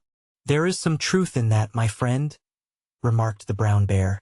"And to think that I, who was considered the handsomest scarecrow in the world, am now condemned to be a scrubby, no-account beast, whose only redeeming feature is that he is stuffed with straw." "Consider my case, please," said Woot. "The cruel giantess has made a monkey of a boy, and that is the most dreadful deed of all." "Your color is rather pretty," said the brown bear, eyeing Woot critically. "I have never seen a pea-green monkey before, and it strikes me you are quite gorgeous." "It isn't so bad to be a bird," asserted the canary, fluttering from one to another with a free and graceful motion. "But I long to enjoy my own shape again. As Polychrome, you were the loveliest maiden I have ever seen except, of course, Ozma," said the Tin Owl. "So the giantess did well to transform you into the loveliest of all birds, if you were to be transformed at all. But tell me, since you are a fairy, and have a fairy wisdom, do you think we shall be able to break these enchantments?" "Queer things happen in the land of Oz," replied the canary, again perching on the green monkey's shoulder and turning one bright eye thoughtfully toward her questioner. "Mrs. Yoop has declared that none of her transformations can ever be changed, even by herself, but I believe that if we could get to Glinda, the good sorceress, she might find a way to restore us to our natural shapes. Glinda, as you know, is the most powerful sorceress in the world, and there are few things she cannot do if she tries." "In that case," said the little brown bear, "let us return southward and try to get to Glinda's castle. It lies in the Quadling country, you know, so it is a good way from here. First, however, let us visit the forest and search for something to eat," pleaded Woot. So they continued on to the edge of the forest, which consisted of many tall and beautiful trees. They discovered no fruit trees at first, so the green monkey pushed on into the forest depths and the others followed close behind him. They were traveling quietly along, under the shade of the trees, when suddenly an enormous jaguar leaped upon them from a limb, and with one blow of his paw sent the little brown bear tumbling over and over until he was stopped by a tree trunk. Instantly they all took alarm. The Tin Owl shrieked, "Hoot, hoot!" and flew straight up to the branch of a tall tree, although he could scarcely see where he was going. The canary swiftly darted to a place beside the owl, and the green monkey sprang up, caught a limb, and soon scrambled to a high perch of safety. The jaguar crouched low and with hungry eyes regarded the little brown bear, which slowly got upon its feet and asked reproachfully, "For goodness sake, beast, what were you trying to do?" "Trying to get my breakfast," answered the jaguar with a snarl. "And I believe I've succeeded. You ought to make a delicious meal unless you happen to be old and tough." "I'm worse than that, considered as a breakfast," said the bear, "for I'm only a skin stuffed with straw, and therefore not fit to eat." "Indeed!" cried the jaguar in a disappointed voice. "Then you must be a magic bear or enchanted, and I must seek my breakfast from among your companions." With this he raised his lean head to look up at the Tin Owl and the canary and the monkey, and he lashed his tail upon the ground and growled as fiercely as any jaguar could. "My friends are enchanted also," said the little brown bear. "All of them?" asked the jaguar. "Yes. The owl is tin, so you couldn't possibly eat him. The canary is a fairy polychrome, the daughter of the rainbow, and you never could catch her because she can easily fly out of your reach." "There still remains the green monkey," remarked the jaguar hungrily. "He is neither made of tin nor stuffed with straw, nor can he fly. I'm pretty good at climbing trees myself, so I think I'll capture the monkey and eat him for my breakfast." Woot the monkey, hearing this speech from his perch on the tree, became much frightened, for he knew the nature of jaguars and realized they could climb trees and leap from limb to limb with the agility of cats. So he at once began to scamper through the forest as fast as he could go, catching at a branch with his long monkey arms and swinging his green body through space to grasp another branch in a neighboring tree, and so on, while the jaguar followed him from below, his eyes fixed steadfastly on his prey. But presently Woot got his feet tangled in the lace apron, which he was still wearing, and that tripped him in his flight and made him fall to the ground, where the jaguar placed one huge paw upon him and said grimly, "I've got you now."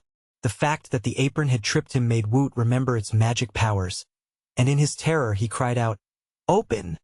without stopping to consider how this command might save him. But, at the word, the earth opened at the exact spot where he lay under the jaguar's paw, and his body sank downward, the earth closing over it again. The last thing Woot the monkey saw, as he glanced upward, was the jaguar peering into the hole in astonishment. "He's gone!" cried the beast with a long-drawn sigh of disappointment. "He's gone, and now I shall have no breakfast." The clatter of the tin owl's wings sounded above him, and the little brown bear came trotting up and asked, "Where is the monkey? Have you eaten him so quickly?" "No, indeed," answered the jaguar. "He disappeared into the earth before I could take one bite of him." And now the canary perched upon a stump, a little way from the forest beast, and said, "I am glad our friend has escaped you, but as it is natural for a hungry beast to wish his breakfast, I will try to give you one." "Thank you," replied the jaguar. "You're rather small for a full meal, but it's kind of you to sacrifice yourself to my appetite." "Oh, I don't intend to be eaten, I assure you," said the canary.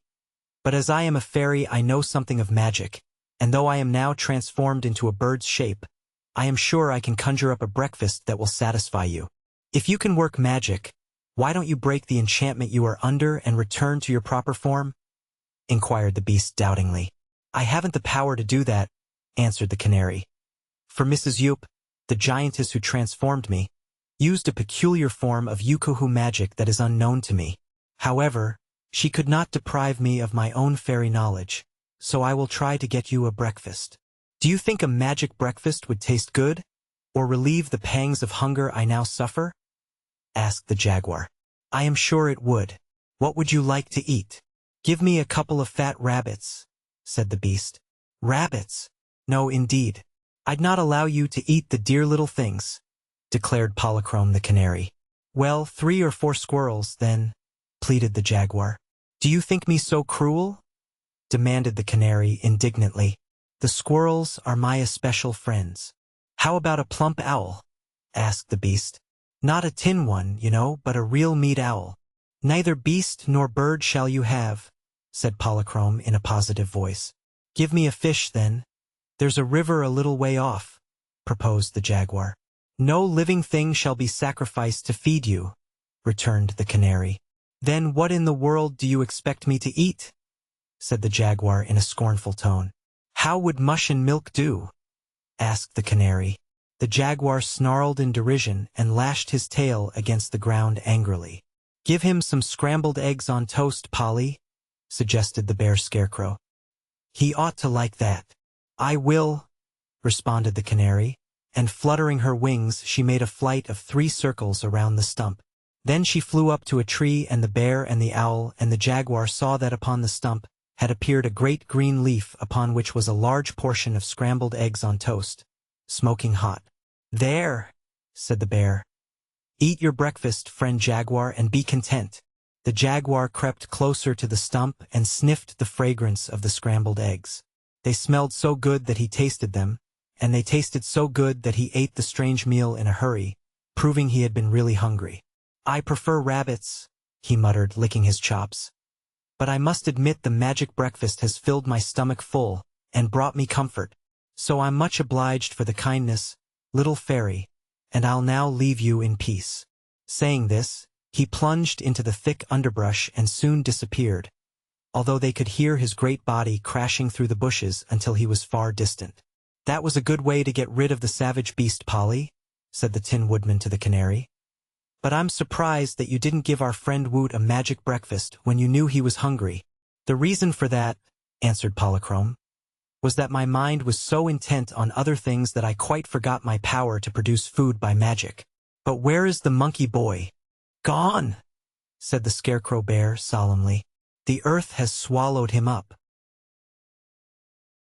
The Tin Woodman of Oz. Chapter 9. The Quarrelsome Dragons. The green monkey sank gently into the earth for a little way and then tumbled swiftly through space, landing on a rocky floor with a thump that astonished him. Then he sat up, found that no bones were broken, and gazed around him. He seemed to be in a big underground cave, which was dimly lighted by dozens of big round discs that looked like moons. They were not moons, however, as Woot discovered when he had examined the place more carefully. They were eyes. The eyes were in the heads of enormous beasts whose bodies trailed far behind them. Each beast was bigger than an elephant and 3 times as long, and there were a dozen or more of the creatures scattered here and there about the cavern. On their bodies were big scales, as round as pie plates, which were beautifully tinted in shades of green, purple, and orange. On the ends of their long tails were clusters of jewels. Around the great, moon-like eyes were circles of diamonds which sparkled in the subdued light that glowed from the eyes. Woot saw that the creatures had wide mouths and rows of terrible teeth, and, from tales he had heard of such beings, he knew he had fallen into a cavern inhabited by the great dragons that had been driven from the surface of the earth and were only allowed to come out once in 100 years to search for food. Of course he had never seen dragons before, yet there was no mistaking them, for they were unlike any other living creatures. Woot sat upon the floor where he had fallen, staring around, and the owners of the big eyes returned his look, silently and motionless. Finally one of the dragons, which was farthest away from him, asked, in a deep, grave voice, "What was that?"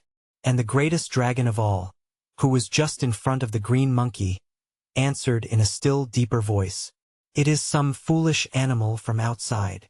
"Is it good to eat?" inquired a smaller dragon beside the great one. "I'm hungry." "Hungry!" exclaimed all the dragons, in a reproachful chorus, and then the great one said chidingly, "Tut tut, my son, you've no reason to be hungry at this time." "Why not?" asked the little dragon. "I haven't eaten anything in 11 years. 11 years is nothing," remarked another dragon, sleepily opening and closing his eyes. "I haven't feasted for 87 years, and I dare not get hungry for a dozen or so years to come. Children who eat between meals should be broken of the habit. All I had 11 years ago was a rhinoceros, and that's not a full meal at all," grumbled the young one. "And before that I had waited 62 years to be fed, so it's no wonder I'm hungry." "How old are you now?" asked Woot, forgetting his own dangerous position in his interest in the conversation. "Why, how old am I, father?" asked the little dragon. "Goodness gracious, what a child to ask questions. Do you want to keep me thinking all the time? Don't you know that thinking is very bad for dragons?" returned the big one impatiently. "How old am I, father?" persisted the small dragon. "About 630, I believe. Ask your mother." "No, don't," said an old dragon in the background. "Haven't I enough worries, what with being wakened in the middle of a nap, without being obliged to keep track of my children's ages?" "You've been fast asleep for over 60 years, mother," said the child dragon. "How long a nap do you wish? I should have slept 40 years longer. And this strange little green beast should be punished for falling into our cavern and disturbing us." "I didn't know you were here, and I didn't know I was going to fall in," explained Woot. "Nevertheless, here you are," said the great dragon, "and you have carelessly wakened our entire tribe, so it stands to reason you must be punished." "In what way?" inquired the green monkey, trembling a little. "Give me time and I'll think of a way." "You're in no hurry, are you?" asked the great dragon. "No, indeed," cried Woot. "Take your time. I'd much rather you'd all go to sleep again, and punish me when you wake up in 100 years or so." "Let me eat him," pleaded the littlest dragon. "He is too small," said the father. "To eat this one green monkey would only serve to make you hungry for more, and there are no more." "Quit this chatter and let me get to sleep," protested another dragon, yawning in a fearful manner, for when he opened his mouth a sheet of flame leaped forth from it and made Woot jump back to get out of its way. In his jump he bumped against the nose of a dragon behind him, which opened its mouth to growl and shot another sheet of flame at him.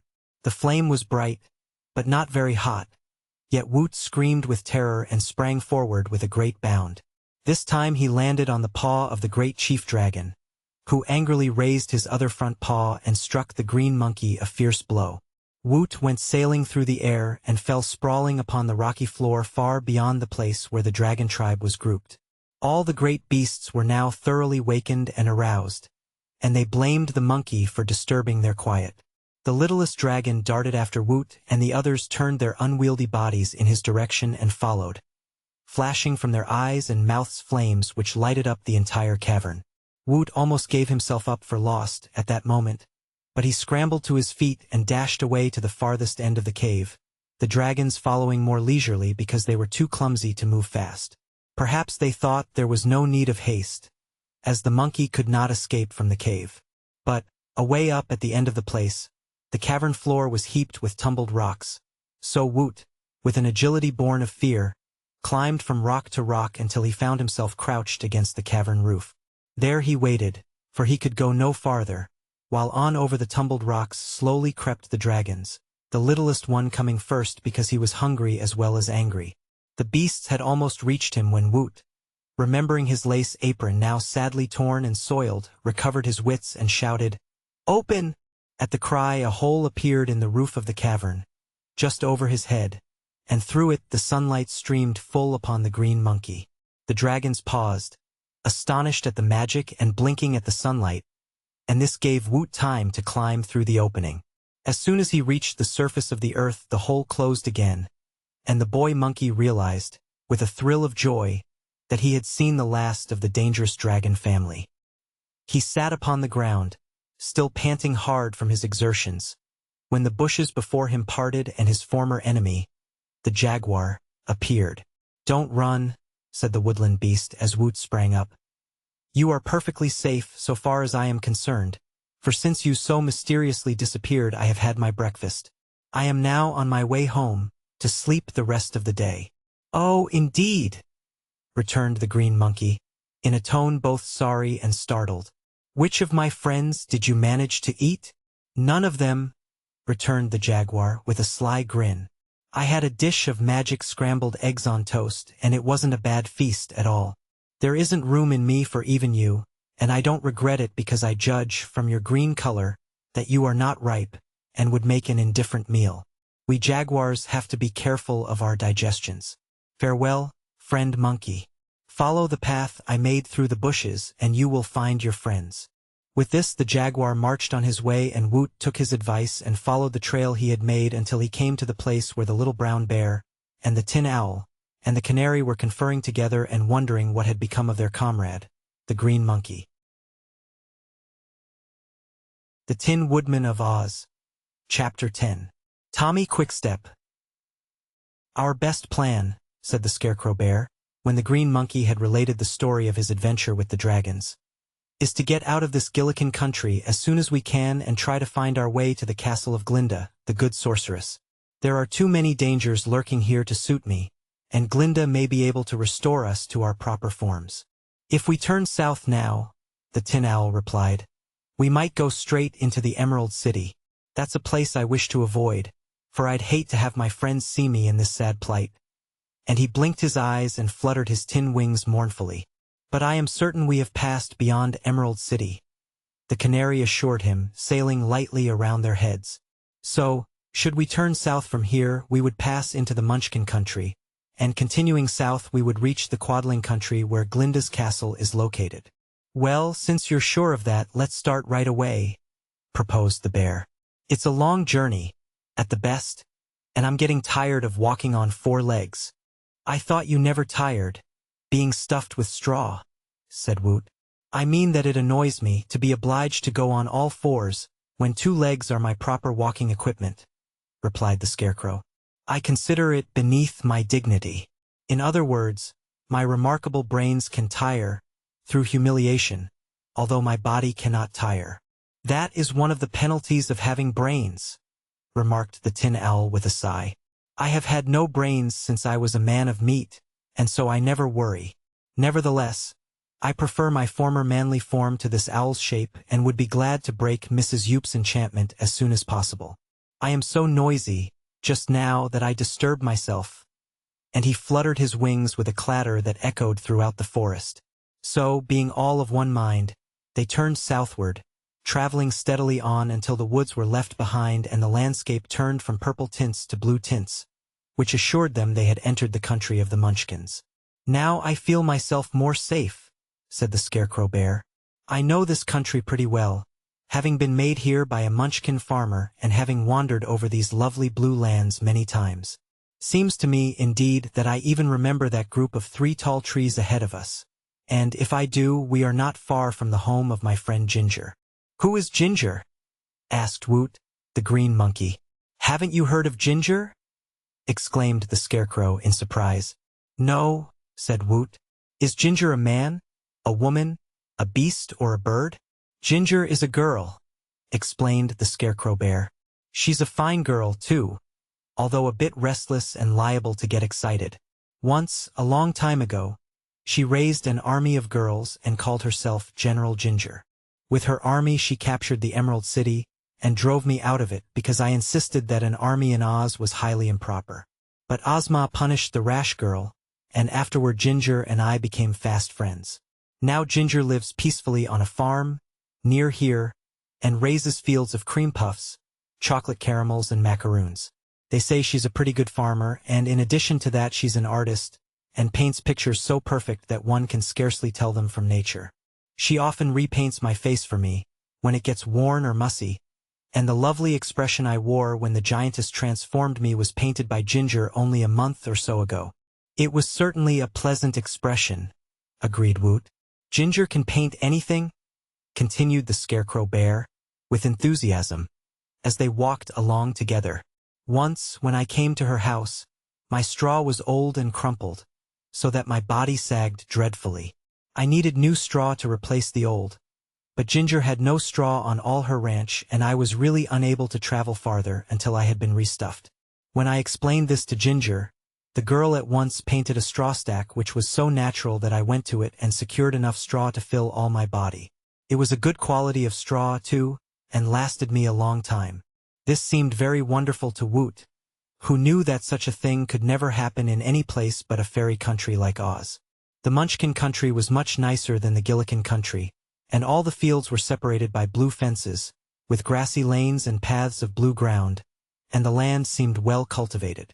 They were on a little hill looking down upon this favored country, but had not quite reached the settled parts, when on turning a bend in the path they were halted by a form that barred their way. A more curious creature they had seldom seen, even in the land of Oz, where curious creatures abound. It had the head of a young man, evidently a Munchkin, with a pleasant face and hair neatly combed. But the body was very long, for it had 20 legs, 10 legs on each side, and this caused the body to stretch out and lie in a horizontal position, so that all the legs could touch the ground and stand firm. From the shoulders extended 2 small arms. At least, they seemed small beside so many legs.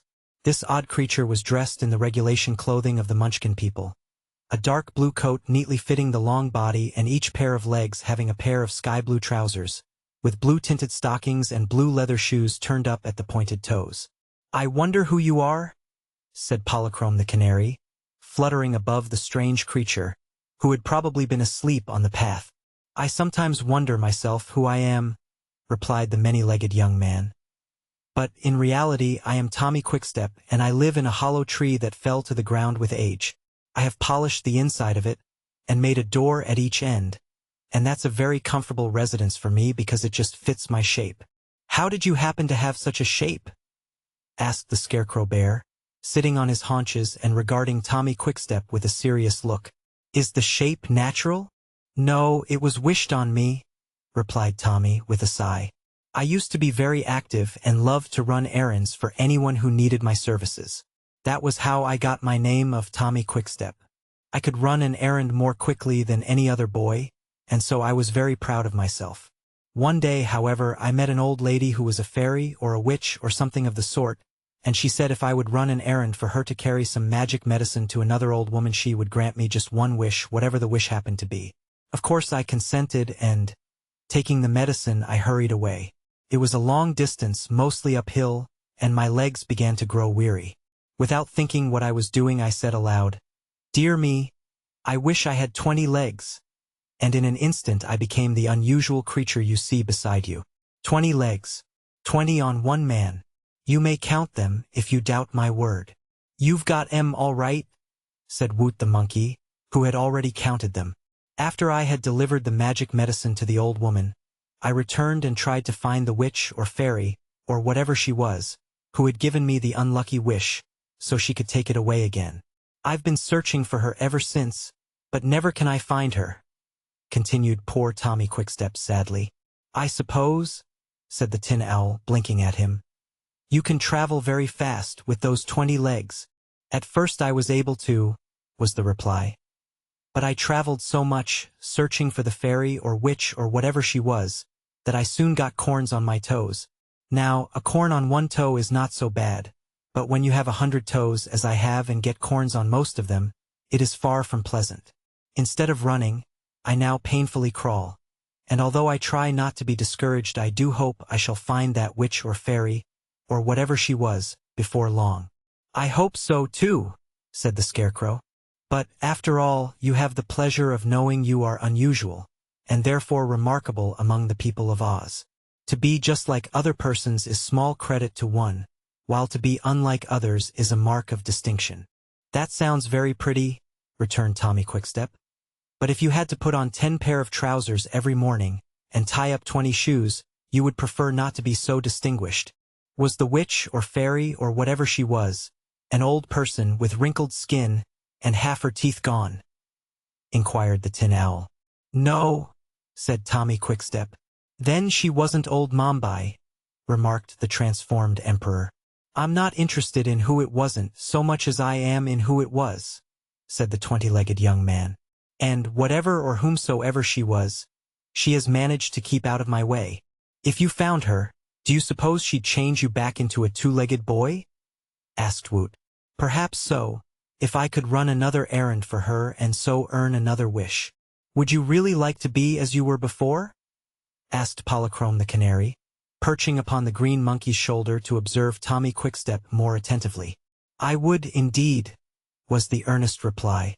"Then I will see what I can do for you," promised the Rainbow's Daughter, and flying to the ground she took a small twig in her bill and with it made several mystic figures on each side of Tommy Quickstep. "Are you a witch, or fairy, or something of the sort?" he asked as he watched her wonderingly. The Canary made no answer, for she was busy, but the Scarecrow Bear replied, "Yes, she's something of the sort, and a bird of a magician." The 20-legged boy's transformation happened so queerly that they were all surprised at its method. First, Tommy Quickstep's last 2 legs disappeared. Then the next 2 and the next, and as each pair of legs vanished his body shortened. All this while Polychrome was running around him and chirping mystical words. And when all the young man's legs had disappeared but 2, he noticed that the Canary was still busy and cried out in alarm, "Stop, stop! Leave me 2 of my legs, or I shall be worse off than before." "I know," said the Canary. "I'm only removing with my magic the corns from your last 10 toes." "Thank you for being so thoughtful," he said gratefully, and now they noticed that Tommy Quickstep was quite a nice-looking young fellow. "What will you do now?" asked Woot the monkey. "First," he answered, "I must deliver a note which I've carried in my pocket ever since the witch or fairy, or whatever she was, granted my foolish wish. And I am resolved never to speak again without taking time to think carefully on what I am going to say, for I realize that speech without thought is dangerous. And after I've delivered the note, I shall run errands again for anyone who needs my services." So he thanked Polychrome again and started away in a different direction from their own, and that was the last they saw of Tommy Quickstep. The Tin Woodman of Oz. Chapter 11. Ginger's Ranch. As they followed a path down the bluegrass hillside, the first house that met the view of the travelers was joyously recognized by the Scarecrow Bear as the one inhabited by his friend Ginger, so they increased their speed and hurried toward it. On reaching the place, however, they found the house deserted. The front door stood open, but no one was inside. In the garden surrounding the house were neat rows of bushes bearing cream puffs and macaroons, some of which were still green, but others ripe and ready to eat. Farther back were fields of caramels, and all the land seemed well cultivated and carefully tended. They looked through the fields for the girl farmer, but she was nowhere to be seen. "Well," finally remarked the little brown bear, "let us go into the house and make ourselves at home. That will be sure to please my friend Ginger, who happens to be away from home just now. When she returns, she will be greatly surprised." Would she care if I ate some of those ripe cream puffs? Asked the green monkey. No, indeed. Ginger is very generous. Help yourself to all you want, said the Scarecrow Bear. So Woot gathered a lot of the cream puffs that were golden yellow and filled with a sweet, creamy substance, and ate until his hunger was satisfied. Then he entered the house with his friends and sat in a rocking chair, just as he was accustomed to do when a boy. The canary perched herself upon the mantel and daintily plumed her feathers. The tin owl sat on the back of another chair. The scarecrow squatted on his hairy haunches in the middle of the room. I believe I remember the girl Ginger, remarked the canary in her sweet voice. She cannot help us very much except to direct us on our way to Glinda's castle, for she does not understand magic. But she's a good girl, honest and sensible, and I'll be glad to see her. All our troubles, said the owl with a deep sigh, arose from my foolish resolve to seek Nimmy Amy and make her Empress of the Winkies, and while I wish to reproach no one, I must say that it was Woot the Wanderer who put the notion into my head. Well, for my part, I am glad he did, responded the canary. Your journey resulted in saving me from the giantess, and had you not traveled to the Yoop Valley, I would still be Mrs. Yoop's prisoner. It is much nicer to be free, even though I still bear the enchanted form of a canary bird. Do you think we shall ever be able to get our proper forms back again? Asked the green monkey earnestly. Polychrome did not make reply at once to this important question. But after a period of thoughtfulness she said, I have been taught to believe that there is an antidote for every magic charm. Yet Mrs. Yoop insists that no power can alter her transformations. I realize that my own fairy magic cannot do it, although I have thought that we sky fairies have more power than is accorded to earth fairies. The Yukuhu magic is admitted to be very strange in its workings and different from the magic usually practiced, but perhaps Glinda or Ozma may understand it better than I. In them lies our only hope. Unless they can help us, we must remain forever as we are. A canary bird on a rainbow wouldn't be so bad, asserted the tin owl, winking and blinking with his round tin eyes. So if you can manage to find your rainbow again, you need have little to worry about. That's nonsense, friend Chopper, exclaimed Woot. I know just how Polychrome feels. A beautiful girl is much superior to a little yellow bird, and a boy such as I was far better than a green monkey. Neither of us can be happy again unless we recover our rightful forms. I feel the same way, announced the stuffed bear. What do you suppose my friend the patchwork girl would think of me if she saw me wearing this beastly shape? She'd laugh till she cried, admitted the tin owl. For my part, I'll have to give up the notion of marrying Nimmy Amy, but I'll try not to let that make me unhappy. If it's my duty, I'd like to do my duty. But if magic prevents my getting married, I'll flutter along all by myself and be just as contented. Their serious misfortunes made them all silent for a time, and as their thoughts were busy in dwelling upon the evils with which fate had burdened them, none noticed that Ginger had suddenly appeared in the doorway and was looking at them in astonishment. The next moment her astonishment changed to anger, for there, in her best rocking chair, sat a green monkey. A great shiny owl perched upon another chair and a brown bear squatted upon her parlor rug. Ginger did not notice the canary, but she caught up a broomstick and dashed into the room, shouting as she came, Get out of here, you wild creatures! How dare you enter my house? With a blow of her broom she knocked the brown bear over, and the tin owl tried to fly out of her reach and made a great clatter with his tin wings. The green monkey was so startled by the sudden attack that he sprang into the fireplace, where there was fortunately no fire, and tried to escape by climbing up the chimney. But he found the opening too small and so was forced to drop down again. Then he crouched trembling in the fireplace, his pretty green hair all blackened with soot and covered with ashes. From this position Woot watched to see what would happen next. Stop, Ginger, stop! Cried the brown bear, when the broom again threatened him. Don't you know me? I'm your old friend the Scarecrow. You're trying to deceive me, you naughty beast.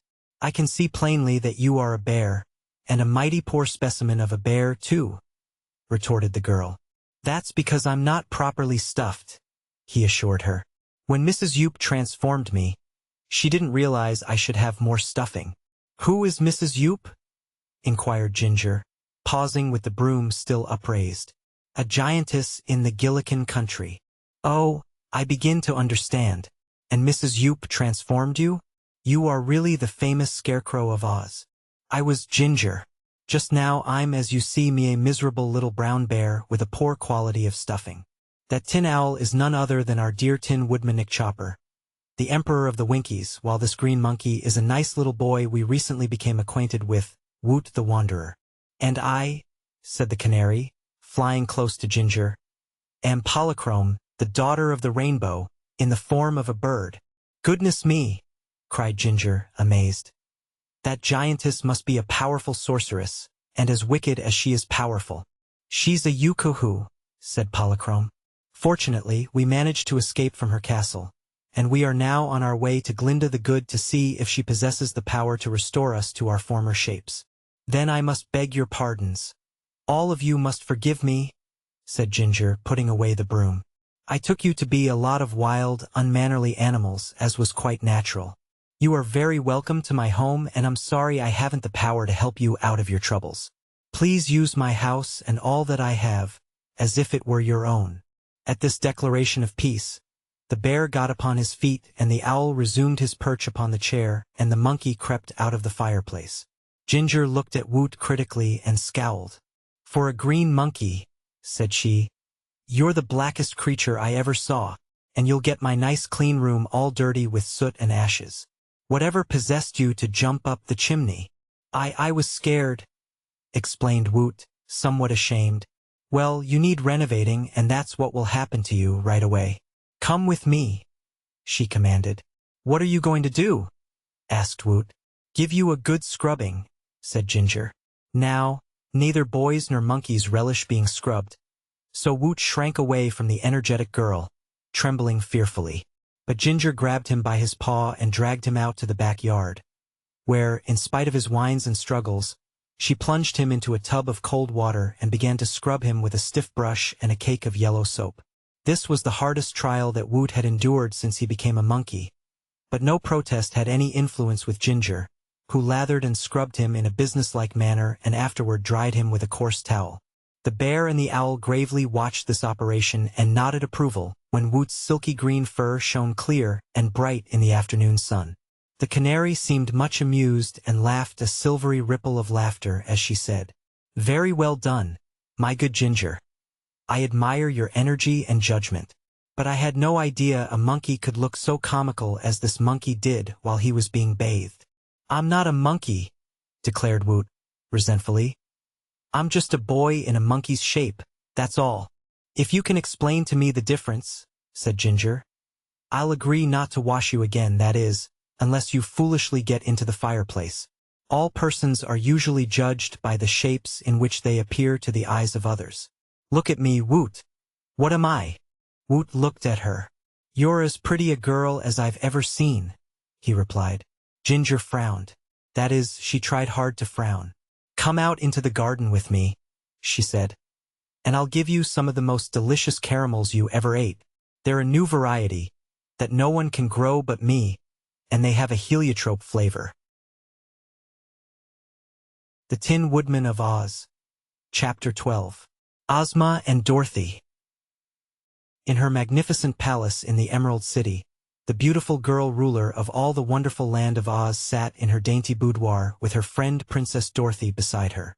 Ozma was studying a roll of manuscript which she had taken from the royal library, while Dorothy worked at her embroidery and at times stooped to pat a shaggy little black dog that lay at her feet. The little dog's name was Toto, and he was Dorothy's faithful companion. To judge Ozma of Oz by the standards of our world, you would think her very young, perhaps 14 or 15 years of age. Yet for years she had ruled the land of Oz and had never seemed a bit older. Dorothy appeared much younger than Ozma. She had been a little girl when first she came to the land of Oz, and she was a little girl still, and would never seem to be a day older while she lived in this wonderful fairyland. Oz was not always a fairyland, I am told. Once it was much like other lands, except it was shut in by a dreadful desert of sandy wastes that lay all around it, thus preventing its people from all contact with the rest of the world. Seeing this isolation, the fairy band of Queen Lurline, passing over Oz while on a journey, enchanted the country and so made it a fairyland. And Queen Lurline left one of her fairies to rule this enchanted land of Oz, and then passed on and forgot all about it. From that moment no one in Oz ever died. Those who were old remained old. Those who were young and strong did not change as years passed them by. The children remained children always and played and romped to their heart's content, while all the babies lived in their cradles and were tenderly cared for and never grew up. So people in Oz stopped counting how old they were in years, for years made no difference in their appearance and could not alter their station. They did not get sick, so there were no doctors among them. Accidents might happen to some, on rare occasions it is true, and while no one could die naturally as other people do, it was possible that one might be totally destroyed. Such incidents, however, were very unusual, and so seldom was there anything to worry over that the Oz people were as happy and contented as can be. Another strange thing about this fairyland of Oz was that whoever managed to enter it from the outside world came under the magic spell of the place and did not change in appearance as long as they lived there.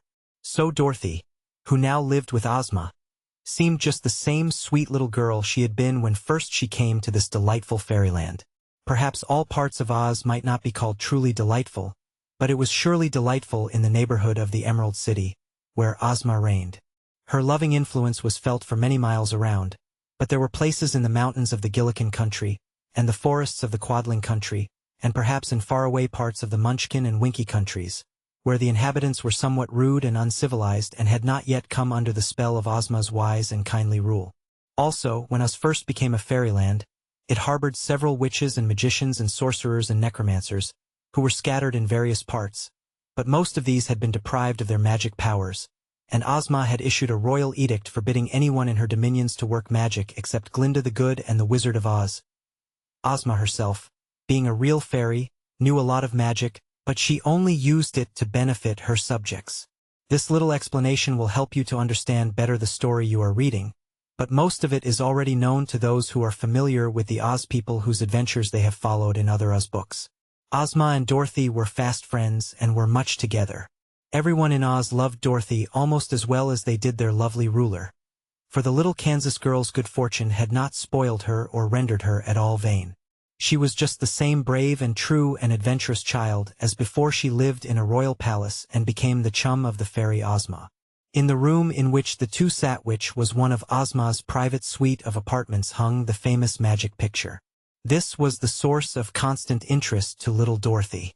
One had but to stand before it and wish to see what any person was doing, and at once a scene would flash upon the magic canvas which showed exactly where that person was, and like our own moving pictures would reproduce the actions of that person as long as you cared to watch them.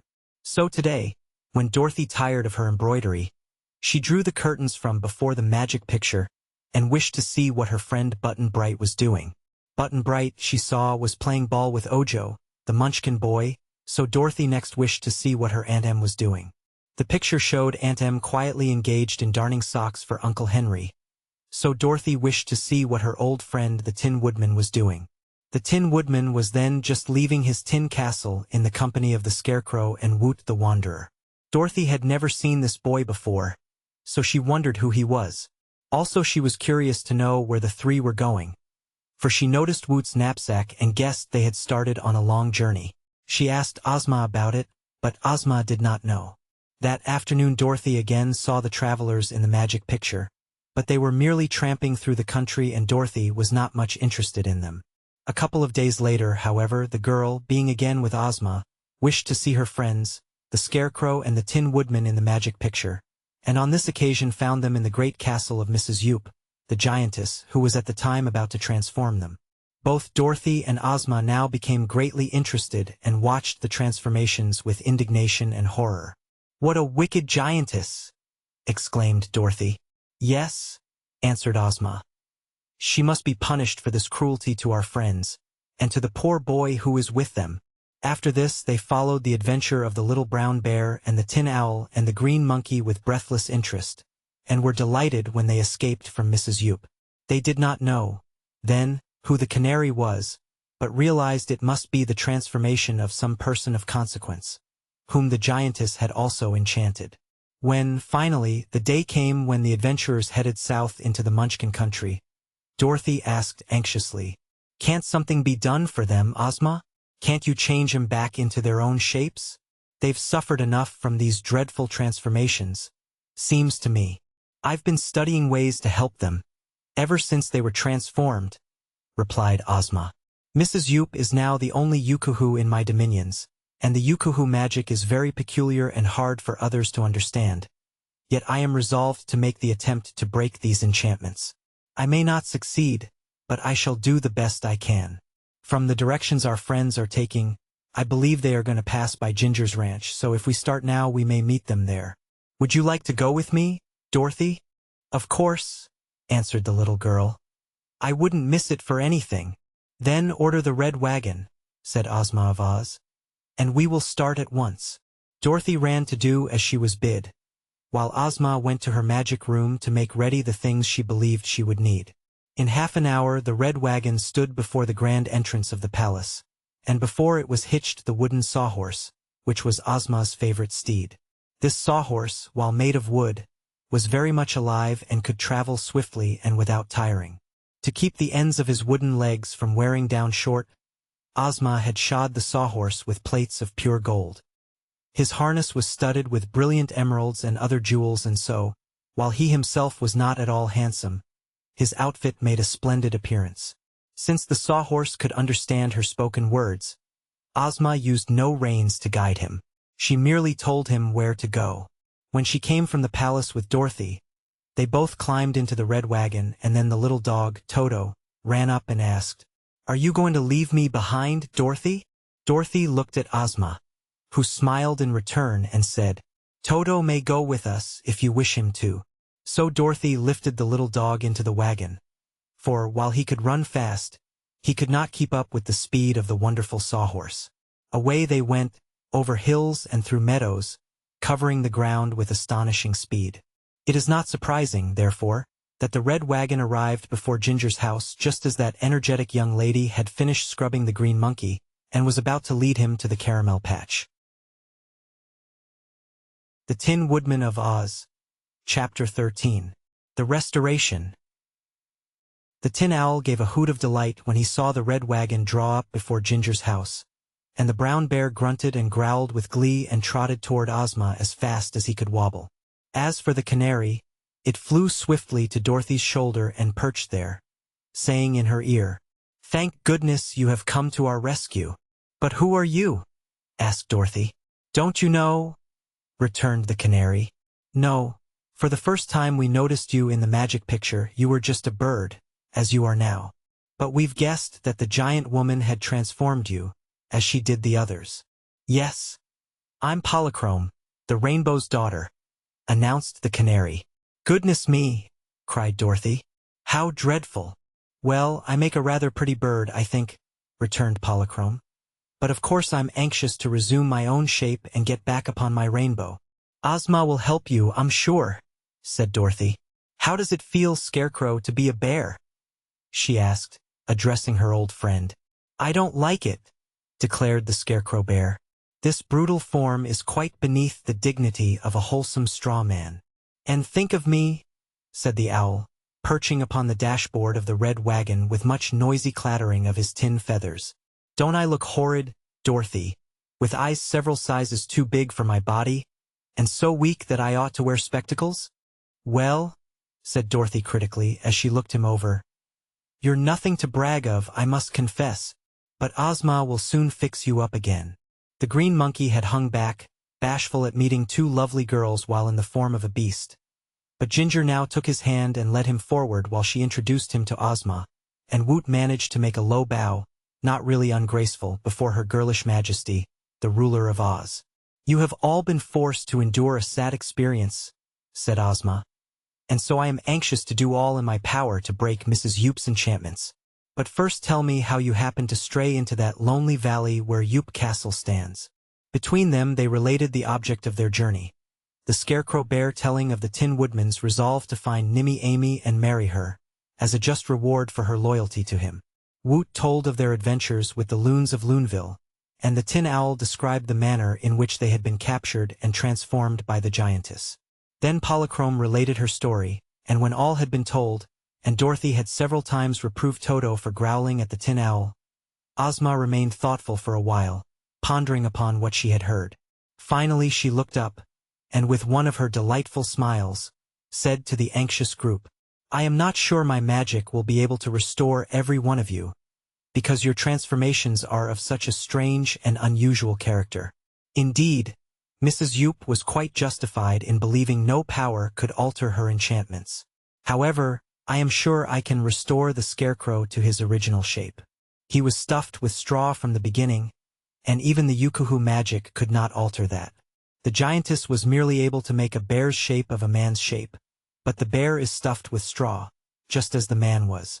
So I feel confident I can make a man of the bear again." "Hurrah!" cried the brown bear, and tried clumsily to dance a jig of delight. "As for the Tin Woodman, his case is much the same," resumed Ozma, still smiling. "The power of the giantess could not make him anything but a tin creature, whatever shape she transformed him into, so it will not be impossible to restore him to his manly form. Anyhow, I shall test my magic at once, and see if it will do what I have promised." She drew from her bosom a small silver wand and, making passes with the wand over the head of the bear, she succeeded in the brief space of a moment in breaking his enchantment. The original Scarecrow of Oz again stood before them, well stuffed with straw and with his features nicely painted upon the bag which formed his head. The Scarecrow was greatly delighted, as you may suppose, and he strutted proudly around while the powerful fairy, Ozma of Oz, broke the enchantment that had transformed the Tin Woodman and made a tin owl into a tin man again. "Now then," chirped the canary eagerly. "I'm next, Ozma." "But your case is different," replied Ozma, no longer smiling but wearing a grave expression on her sweet face. "I shall have to experiment on you, Polychrome, and I may fail in all my attempts." She then tried 2 or 3 different methods of magic, hoping one of them would succeed in breaking Polychrome's enchantment, but still the Rainbow's daughter remained a canary bird. Finally, however, she experimented in another way. She transformed the canary into a dove and then transformed the dove into a speckled hen, and then changed the speckled hen into a rabbit, and then the rabbit into a fawn. And at the last, after mixing several powders and sprinkling them upon the fawn, the Yukuhu enchantment was suddenly broken, and before them stood one of the daintiest and loveliest creatures in any fairyland in the world. Polychrome was as sweet and merry in disposition as she was beautiful, and when she danced and capered around in delight, her beautiful hair floated around her like a golden mist, and her many-hued raiment, as soft as cobwebs, reminded one of drifting clouds in a summer sky. Woot was so awed by the entrancing sight of this exquisite sky fairy that he quite forgot his own sad plight until he noticed Ozma gazing upon him with an intent expression that denoted sympathy and sorrow. Dorothy whispered in her friend's ear, but the ruler of Oz shook her head sadly. Ginger, noticing this and understanding Ozma's looks, took the paw of the green monkey in her own hand and patted it softly. "Never mind," she said to him. "You are a very beautiful color, and a monkey can climb better than a boy and do a lot of other things no boy can ever do." "What's the matter?"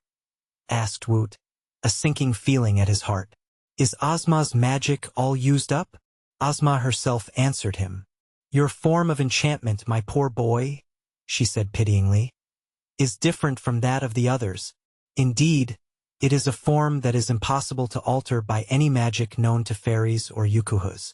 The wicked giantess was well aware, when she gave you the form of a green monkey, that the green monkey must exist in the land of Oz for all future time." Woot drew a long sigh. "Well, that's pretty hard luck," he said bravely. "But if it can't be helped, I must endure it, that's all. I don't like being a monkey, but what's the use of kicking against my fate?" They were all very sorry for him, and Dorothy anxiously asked Ozma, "Couldn't Glinda save him?" "No," was the reply. "Glinda's power in transformations is no greater than my own. Before I left my palace, I went to my magic room and studied Woot's case very carefully. I found that no power can do away with the green monkey. He might transfer or exchange his form with some other person, it is true, but the green monkey we cannot get rid of by any magic arts known to science." "But see here," said the Scarecrow, who had listened intently to this explanation. "Why not put the monkey's form on someone else?" "Who would agree to make the change?" asked Ozma. "If by force we caused anyone else to become a green monkey, we would be as cruel and wicked as Mrs. Yup. And what good would an exchange do?" she continued. Suppose, for instance, we worked the enchantment and made Toto into a green monkey. At the same moment Woot would become a little dog. Leave me out of your magic, please, said Toto with a reproachful growl. I wouldn't become a green monkey for anything. And I wouldn't become a dog, said Woot. A green monkey is much better than a dog, it seems to me. That is only a matter of opinion, answered Toto. Now, here's another idea, said the Scarecrow. My brains are working finely today, you must admit. Why not transform Toto into Woot the Wanderer, and then have them exchange forms? The dog would become a green monkey, and the monkey would have his own natural shape again. To be sure, cried Ginger. That's a fine idea. Leave me out of it, said Toto. I won't do it. Wouldn't you be willing to become a green monkey? See what a pretty color it is, so that this poor boy could be restored to his own shape? Asked Ginger pleadingly. No, said Toto. I don't like that plan the least bit, declared Dorothy. For then I wouldn't have any little dog. But you'd have a green monkey in his place, persisted Ginger, who liked Woot and wanted to help him. I don't want a green monkey, said Dorothy positively. Don't speak of this again, I beg of you, said Woot. This is my own misfortune, and I would rather suffer it alone than deprive Princess Dorothy of her dog, or deprive the dog of his proper shape. And perhaps even Her Majesty, Ozma of Oz, might not be able to transform anyone else into the shape of Woot the Wanderer. Yes, I believe I might do that, Ozma returned. But Woot is quite right. We are not justified in inflicting upon any one man or dog the form of a green monkey. Also it is certain that in order to relieve the boy of the form he now wears, we must give it to someone else, who would be forced to wear it always. I wonder, said Dorothy thoughtfully, if we couldn't find someone in the land of Oz who would be willing to become a green monkey? Seems to me a monkey is active and spry, and he can climb trees and do a lot of clever things, and green isn't a bad color for a monkey, it makes him unusual. I wouldn't ask anyone to take this dreadful form, said Woot. It wouldn't be right, you know. I've been a monkey for some time now and I don't like it. It makes me ashamed to be a beast of this sort when by right of birth I'm a boy, so I'm sure it would be wicked to ask anyone else to take my place. They were all silent, for they knew he spoke the truth. Dorothy was almost ready to cry with pity and Ozma's sweet face was sad and disturbed. The Scarecrow rubbed and patted his stuffed head to try to make it think better, while the Tin Woodman went into the house and began to oil his tin joints so that the sorrow of his friends might not cause him to weep. Weeping is liable to rust tin, and the Emperor prided himself upon his highly polished body now doubly dear to him because for a time he had been deprived of it. Polychrome had danced down the garden paths and back again a dozen times, for she was seldom still a moment. Yet she had heard Ozma's speech and understood very well Woot's unfortunate position. But the Rainbow's daughter, even while dancing, could think and reason very clearly, and suddenly she solved the problem in the nicest possible way.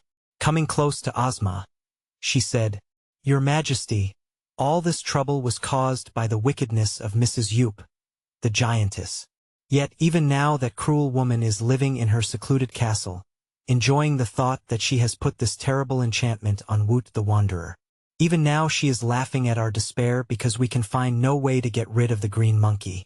Very well, we do not wish to get rid of it. Let the woman who created the form wear it herself, as a just punishment for her wickedness. I am sure your fairy power can give to Mrs. Yoop the form of Woot the Wanderer even at this distance from her, and then it will be possible to exchange the two forms. Mrs. Yoop will become the green monkey, and Woot will recover his own form again. Ozma's face brightened as she listened to this clever proposal. Thank you, Polychrome, said she. The task you propose is not so easy as you suppose, but I will make the attempt, and perhaps I may succeed. The Tin Woodman of Oz. Chapter 14. The Green Monkey. They now entered the house, and as an interested group watched Ginger, at Ozma's command, build a fire and put a kettle of water over to boil. The ruler of Oz stood before the fire silent and grave, while the others, realizing that an important ceremony of magic was about to be performed, stood quietly in the background so as not to interrupt Ozma's proceedings. Only Polychrome kept going in and coming out, humming softly to herself as she danced. for the Rainbow's daughter could not keep still for long, and the four walls of a room always made her nervous and ill at ease. She moved so noiselessly, however, that her movements were like the shifting of sunbeams and did not annoy anyone. When the water in the kettle bubbled, Ozma drew from her bosom 2 tiny packets containing powders. These powders she threw into the kettle, and after briskly stirring the contents with a branch from a macaroon bush, Ozma poured the mystic broth upon a broad platter which Ginger had placed upon the table. As the broth cooled, it became as silver, reflecting all objects from its smooth surface like a mirror. While her companions gathered around the table, eagerly attentive, and Dorothy even held little Toto in her arms that he might see, Ozma waved her wand over the mirror-like surface. At once it reflected the interior of Yoop Castle, and in the big hall sat Mrs. Yoop, in her best embroidered silken robes, engaged in weaving a new lace apron to replace the one she had lost. The giantess seemed rather uneasy, as if she had a faint idea that someone was spying upon her, for she kept looking behind her and this way and that, as though expecting danger from an unknown source. Perhaps some Yukuhu instinct warned her. Woot saw that she had escaped from her room by some of the magical means at her disposal, after her prisoners had escaped her. She was now occupying the big hall of her castle as she used to do. Also Woot thought, from the cruel expression on the face of the giantess, that she was planning revenge on them, as soon as her new magic apron was finished. But Ozma was now making passes over the platter with her silver wand, and presently the form of the giantess began to shrink in size and to change its shape. And now, in her place sat the form of Woot the Wanderer, and as if suddenly realizing her transformation, Mrs. Yoop threw down her work and rushed to a looking-glass that stood against the wall of her room. When she saw the boy's form reflected as her own, she grew violently angry and dashed her head against the mirror, smashing it to atoms. Just then Ozma was busy with her magic wand, making strange figures, and she had also placed her left hand firmly upon the shoulder of the green monkey. So now, as all eyes were turned upon the platter, the form of Mrs. Yoop gradually changed again. She was slowly transformed into the green monkey, and at the same time Woot slowly regained his natural form. It was quite a surprise to them all when they raised their eyes from the platter and saw Woot the Wanderer standing beside Ozma.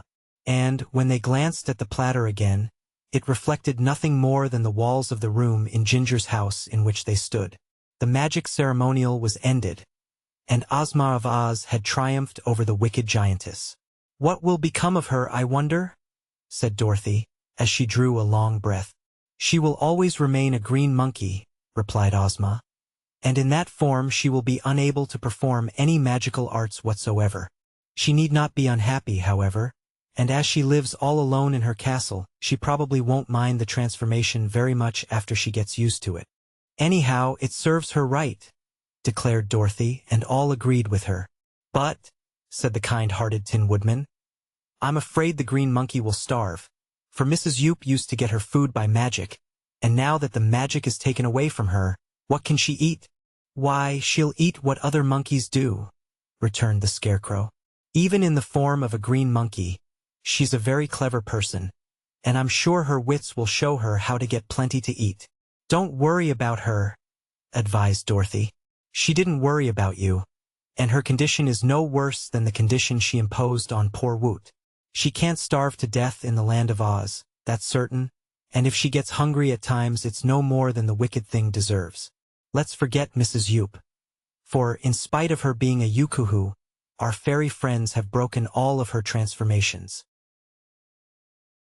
The Tin Woodman of Oz. Chapter 15. The Man of Tin. Ozma and Dorothy were quite pleased with Woot the Wanderer, whom they found modest and intelligent and very well-mannered. The boy was truly grateful for his release from the cruel enchantment, and he promised to love, revere, and defend the girl ruler of Oz forever afterward, as a faithful subject. "You may visit me at my palace if you wish," said Ozma, "where I will be glad to introduce you to 2 other nice boys, Ojo the Munchkin and Button Bright." "Thank your Majesty," replied Woot, and then he turned to the Tin Woodman and inquired, "What are your further plans, Mr. Emperor? Will you still seek Nimmy Amy and marry her? Or will you abandon the quest and return to the Emerald City and your own castle?" The Tin Woodman, now as highly polished and well-oiled as ever, reflected a while on this question and then answered. Well, I see no reason why I should not find Nimmy Amy. We are now in the Munchkin country, where we are perfectly safe, and if it was right for me, before our enchantment, to marry Nimmy Amy and make her Empress of the Winkies, it must be right now, when the enchantment has been broken and I am once more myself. Am I correct, friend Scarecrow? You are, indeed, answered the Scarecrow. No one can oppose such logic. But I'm afraid you don't love Nimmy Amy, suggested Dorothy. That is just because I can't love anyone, replied the Tin Woodman. But if I cannot love my wife, I can at least be kind to her, and all husbands are not able to do that. Do you suppose Nimmy Amy still loves you after all these years? Asked Dorothy. I'm quite sure of it, and that is why I am going to her to make her happy. Woot the Wanderer thinks I ought to reward her for being faithful to me after my meat body was chopped to pieces and I became tin. What do you think, Ozma? Ozma smiled as she said, I do not know your Nimmy Amy, and so I cannot tell what she most needs to make her happy. But there is no harm in your going to her and asking her if she still wishes to marry you. If she does, we will give you a grand wedding at the Emerald City and, afterward, as Empress of the Winkies, Nimmy Amy would become one of the most important ladies in all Oz. So it was decided that the Tin Woodman would continue his journey, and that the Scarecrow and Woot the Wanderer should accompany him, as before. Polychrome also decided to join their party, somewhat to the surprise of all. I hate to be cooped up in a palace, she said to Ozma. And of course the first time I meet my rainbow I shall return to my own dear home in the skies, where my fairy sisters are even now awaiting me and my father is cross because I get lost so often. But I can find my rainbow just as quickly while traveling in the Munchkin country as I could if living in the Emerald City or any other place in Oz. So I shall go with the Tin Woodman and help him woo Nimmy Amy. Dorothy wanted to go, too, but as the Tin Woodman did not invite her to join his party, she felt she might be intruding if she asked to be taken. She hinted, but she found he didn't take the hint. It is quite a delicate matter for one to ask a girl to marry him, however much she loves him, and perhaps the Tin Woodman did not desire to have too many looking on when he found his old sweetheart, Nimmy Amy. So Dorothy contented herself with the thought that she would help Ozma prepare a splendid wedding feast, to be followed by a round of parties and festivities when the Emperor of the Winkies reached the Emerald City with his bride. Ozma offered to take them all in the Red Wagon to a place as near to the Great Munchkin Forest as a wagon could get. The Red Wagon was big enough to seat them all, and so, bidding goodbye to Ginger, who gave Woot a basket of ripe cream puffs and caramels to take with him, Ozma commanded the wooden sawhorse to start, and the strange creature moved swiftly over the lanes and presently came to the road of yellow bricks. This road led straight to a dense forest, where the path was too narrow for the Red Wagon to proceed farther, so here the party separated. Ozma and Dorothy and Toto returned to the Emerald City, after wishing their friends a safe and successful journey, while the Tin Woodman, the Scarecrow, Woot the Wanderer and Polychrome, the Rainbow's daughter, prepared to push their way through the thick forest. However, these forest paths were well known to the Tin Man and the Scarecrow, who felt quite at home among the trees.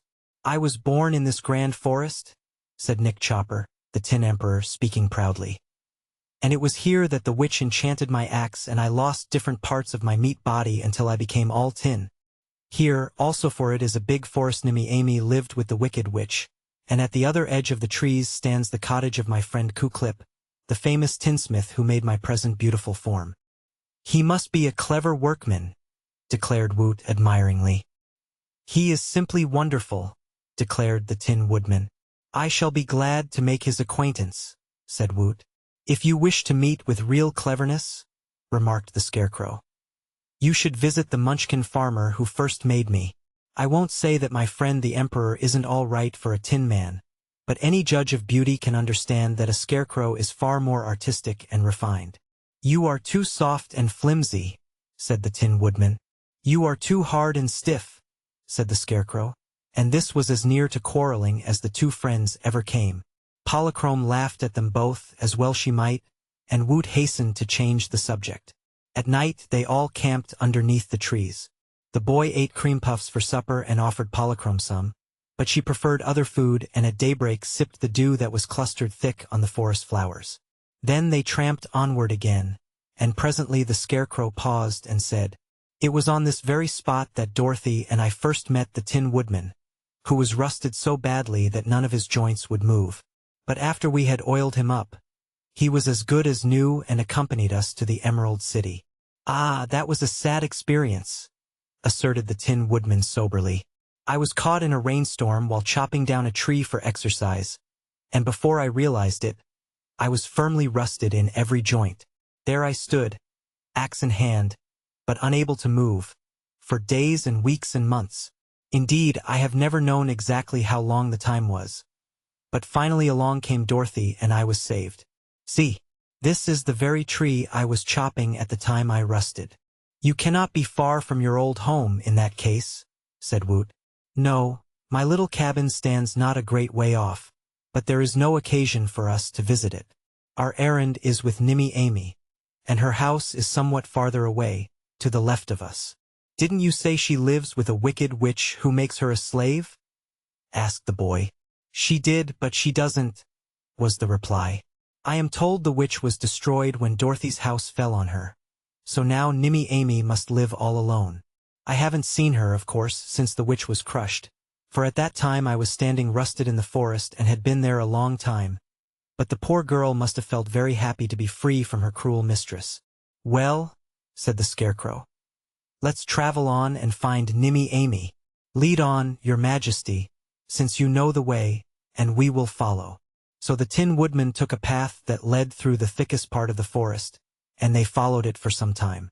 The light was dim here because vines and bushes and leafy foliage were all about them, and often the Tin Man had to push aside the branches that obstructed their way, or cut them off with his axe.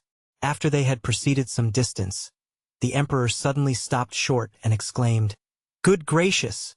The Scarecrow, who was next, first bumped into his friend and then peered around his tin body, and said in a tone of wonder, "Well, I declare." Woot the Wanderer pushed forward to see what was the matter, and cried out in astonishment, "For goodness' sake!" Then the three stood motionless, staring hard, until Polychrome's merry laughter rang out behind them and aroused them from their stupor. In the path before them stood a Tin Man who was the exact duplicate of the Tin Woodman. He was of the same size, he was jointed in the same manner, and he was made of shining tin from top to toe. But he stood immovable, with his tin jaws half-parted and his tin eyes turned upward. In one of his hands was held a long, gleaming sword. Yes, there was the difference, the only thing that distinguished him from the Emperor of the Winkies. This Tin Man bore a sword, while the Tin Woodman bore an axe. "It's a dream, it must be a dream," gasped Woot. "That's it, of course," said the Scarecrow. "There couldn't be two Tin Woodmen." "No," agreed Polychrome, dancing nearer to the stranger. "This one is a tin soldier. Don't you see his sword?" The Tin Woodman cautiously put out one tin hand and felt of his double's arm. Then he said in a voice that trembled with emotion, "Who are you, friend?" There was no reply. "Can't you see he's rusted, just as you were once?" asked Polychrome, laughing again. "Here, Nick Chopper. Lend me your oil can a minute." The Tin Woodman silently handed her his oil can, without which he never traveled, and Polychrome first oiled the stranger's tin jaws, and then worked them gently to and fro until the tin soldier said, "That's enough. Thank you. I can now talk. But please oil my other joints." Woot seized the oil can and did this, but all the others helped wiggle the soldier's joints as soon as they were oiled, until they moved freely. The tin soldier seemed highly pleased at his release. He strutted up and down the path, saying in a high, thin voice, "The soldier is a splendid man when marching on parade, and when he meets the enemy he never is afraid. He rights the wrongs of nations, his country's flag defends. The foe he'll fight with great delight, but seldom fights his friends." The Tin Woodman of Oz. Chapter 16. Captain Fighter. "Are you really a soldier?"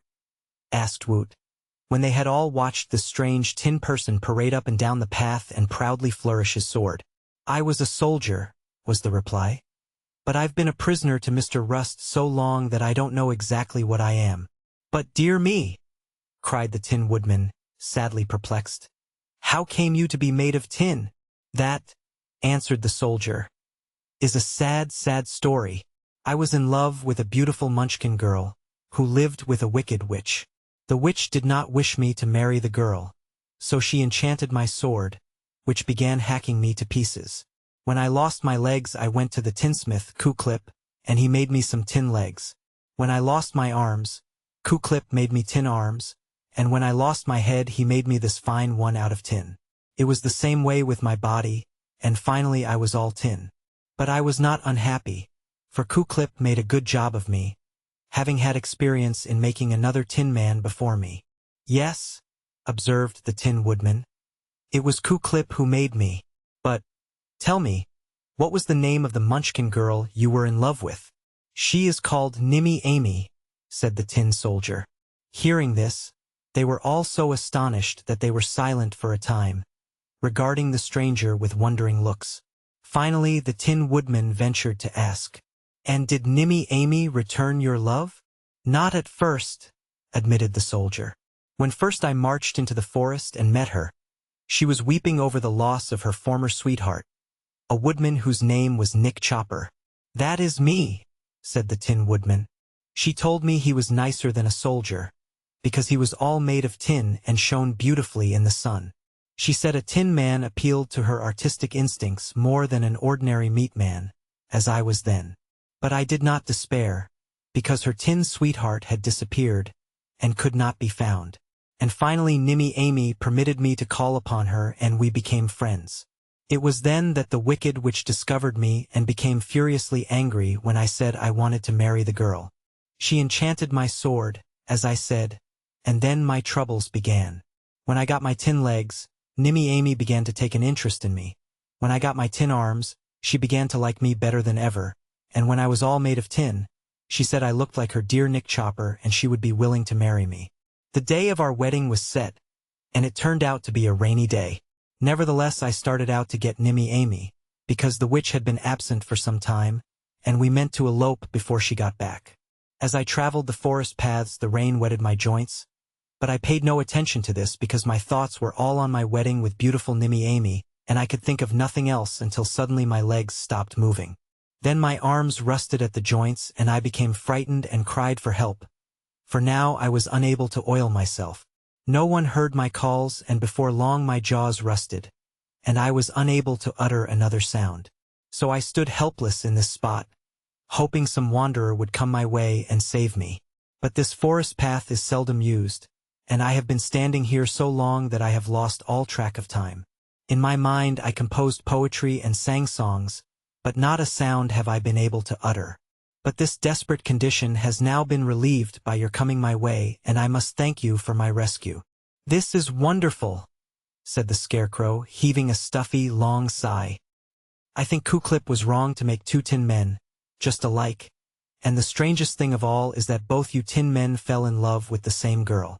"As for that," returned the soldier seriously, "I must admit I lost my ability to love when I lost my meat heart. Kuklip gave me a tin heart, to be sure, but it doesn't love anything, as far as I can discover, and merely rattles against my tin ribs, which makes me wish I had no heart at all. Yet, in spite of this condition, you were going to marry Nimmy Amy?" "Well, you see I had promised to marry her, and I am an honest man and always try to keep my promises. I didn't like to disappoint the poor girl, who had been disappointed by one tin man already. That was not my fault," declared the Emperor of the Winkies, and then he related how he, also, had rusted in the forest and after a long time had been rescued by Dorothy and the Scarecrow and had traveled with them to the Emerald City in search of a heart that could love. "If you have found such a heart, sir," said the soldier, "I will gladly allow you to marry Nimmy Amy in my place." "If she loves you best, sir," answered the Woodman, "I shall not interfere with your wedding her. For, to be quite frank with you, I cannot yet love Nimmy Amy as I did before I became tin." "Still, one of you ought to marry the poor girl," remarked Woot. "And if she likes tin men, there is not much choice between you.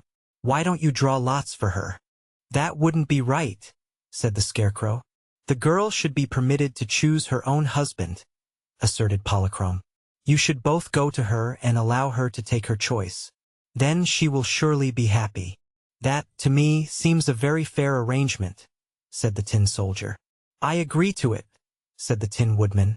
shaking the hand of his twin to show the matter was settled. "May I ask your name, sir?" he continued. "Before I was so cut up," replied the other.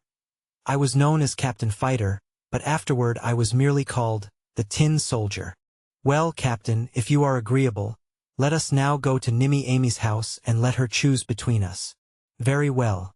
And if we meet the witch, we will both fight her, you with your axe and I with my sword." "The witch is destroyed," announced the Scarecrow, and as they walked away he told the Tin Soldier of much that had happened in the land of Oz since he had stood rusted in the forest. "I must have stood there longer than I had imagined," he said thoughtfully. The Tin Woodman of Oz. Chapter 17. The Workshop of Ku-Klip. It was not more than a 2 hours' journey to the house where Nimmy Amy had lived, but when our travelers arrived there they found the place deserted. The door was partly off its hinges, the roof had fallen in at the rear, and the interior of the cottage was thick with dust. Not only was the place vacant, but it was evident that no one had lived there for a long time. "I suppose," said the Scarecrow, as they all stood looking wonderingly at the ruined house, "that after the wicked witch was destroyed, Nimmy Amy became lonely and went somewhere else to live. One could scarcely expect a young girl to live all alone in a forest," added Woot. "She would want company, of course, and so I believe she has gone where other people live. And perhaps she is still crying her poor little heart out because no Tin Man comes to marry her," suggested Polychrome. "Well, in that case, it is the clear duty of you two tin persons to seek Nimmy Amy until you find her," declared the Scarecrow. "I do not know where to look for the girl," said the Tin Soldier, "for I am almost a stranger to this part of the country." "I was born here," said the Tin Woodman, "but the forest has few inhabitants except the wild beasts. I cannot think of anyone living near here with whom Nimmy Amy might care to live." "Why not go to Ku-Klip and ask him what has become of the girl?" proposed Polychrome. That struck them all as being a good suggestion, so once more they started to tramp through the forest, taking the direct path to Ku-Klip's house, for both the Tin Twins knew the way, having followed it many times. Ku-Klip lived at the far edge of the great forest, his house facing the broad plains of the Munchkin country that lay to the eastward. But, when they came to this residence by the forest's edge, the tinsmith was not at home. It was a pretty place, all painted dark blue with trimmings of lighter blue. There was a neat blue fence around the yard, and several blue benches had been placed underneath the shady blue trees which marked the line between forest and plain. There was a blue lawn before the house, which was a good-sized building. Ku-Klip lived in the front part of the house and had his workshop in the back part, where he had also built a lean-to addition, in order to give him more room. Although they found the tinsmith absent on their arrival, there was smoke coming out of his chimney, which proved that he would soon return. "And perhaps Nimmy Amy will be with him," said the Scarecrow in a cheerful voice. While they waited, the Tin Woodman went to the door of the workshop and, finding it unlocked, entered and looked curiously around the room where he had been made. "It seems almost like home to me," he told his friends, who had followed him in. "The first time I came here I had lost a leg, so I had to carry it in my hand while I hopped on the other leg all the way from the place in the forest where the enchanted axe cut me. I remember that old Ku-Klip carefully put my meat leg into a barrel. I think that is the same barrel, still standing in the corner yonder, and then at once he began to make a tin leg for me. He worked fast and with skill, and I was much interested in the job." "My experience was much the same," said the Tin Soldier. "I used to bring all the parts of me, which the enchanted sword had cut away, here to the tinsmith, and Ku-Klip would put them into the barrel." "I wonder," said Woot, "if those cast-off parts of you two unfortunates are still in that barrel in the corner?" "I suppose so," replied the Tin Woodman. "In the land of Oz no part of a living creature can ever be destroyed." "If that is true, how was that wicked witch destroyed?" inquired Woot. "Why, she was very old and was all dried up and withered before Oz became a fairyland," explained the Scarecrow. "Only her magic arts had kept her alive so long, and when Dorothy's house fell upon her she just turned to dust, and was blown away and scattered by the wind. I do not think, however, that the parts cut away from these two young men could ever be entirely destroyed, and, if they are still in those barrels, they are likely to be just the same as when the enchanted axe or sword severed them. It doesn't matter, however, said the Tin Woodman. "Our tin bodies are more brilliant and durable and quite satisfy us." "Yes, the tin bodies are best," agreed the Tin Soldier. "Nothing can hurt them, unless they get dented or rusted," said Woot. But both the Tin Men frowned on him. Scraps of tin, of all shapes and sizes, lay scattered around the workshop. Also there were hammers and anvils and soldering irons and a charcoal furnace and many other tools such as a tinsmith works with. Against two of the side walls had been built stout workbenches, and in the center of the room was a long table. At the end of the shop, which adjoined the dwelling, were several cupboards. After examining the interior of the workshop until his curiosity was satisfied, Woot said, "I think I will go outside until Ku-Klip comes. It does not seem quite proper for us to take possession of his house while he is absent." "That is true," agreed the Scarecrow, and they were all about to leave the room when the Tin Woodman said, "Wait a minute," and they halted in obedience to the command. The Tin Woodman of Oz. Chapter 18. The Tin Woodman Talks to Himself. The Tin Woodman had just noticed the cupboards and was curious to know what they contained. So he went to one of them and opened the door. There were shelves inside, and upon one of the shelves, which was about on a level with his tin chin, the Emperor discovered a head. It looked like a doll's head, only it was larger, and he soon saw it was the head of some person. It was facing the Tin Woodman, and as the cupboard door swung back, the eyes of the head slowly opened and looked at him. The Tin Woodman was not at all surprised, for in the land of Oz one runs into magic at every turn. "Dear me," said the Tin Woodman, staring hard. "It seems as if I had met you somewhere before." "Good morning, sir. You have the advantage of me," replied the head. "I never saw you before in my life." "Still, your face is very familiar," persisted the Tin Woodman. "Pardon me, but may I ask if you ever had a body?" "Yes, at one time," answered the head. "But that is so long ago I can't remember it. Did you think, with a pleasant smile, that I was born just as I am? That a head would be created without a body?" "No, of course not," said the other. "But how came you to lose your body?" "Well, I can't recollect the details. You'll have to ask Ku-Klip about it," returned the head. "For, curious as it may seem to you, my memory is not good since my separation from the rest of me. I still possess my brains and my intellect is as good as ever, but my memory of some of the events I formerly experienced is quite hazy." "How long have you been in this cupboard?" asked the Emperor. "I don't know. Haven't you a name?" "Oh, yes," said the head. "I used to be called Nick Chopper when I was a woodman and cut down trees for a living." "Good gracious!" cried the Tin Woodman in astonishment. "If you are Nick Chopper's head, then you are me, or I'm you, or what relation are we, anyhow?" "Don't ask me," replied the head.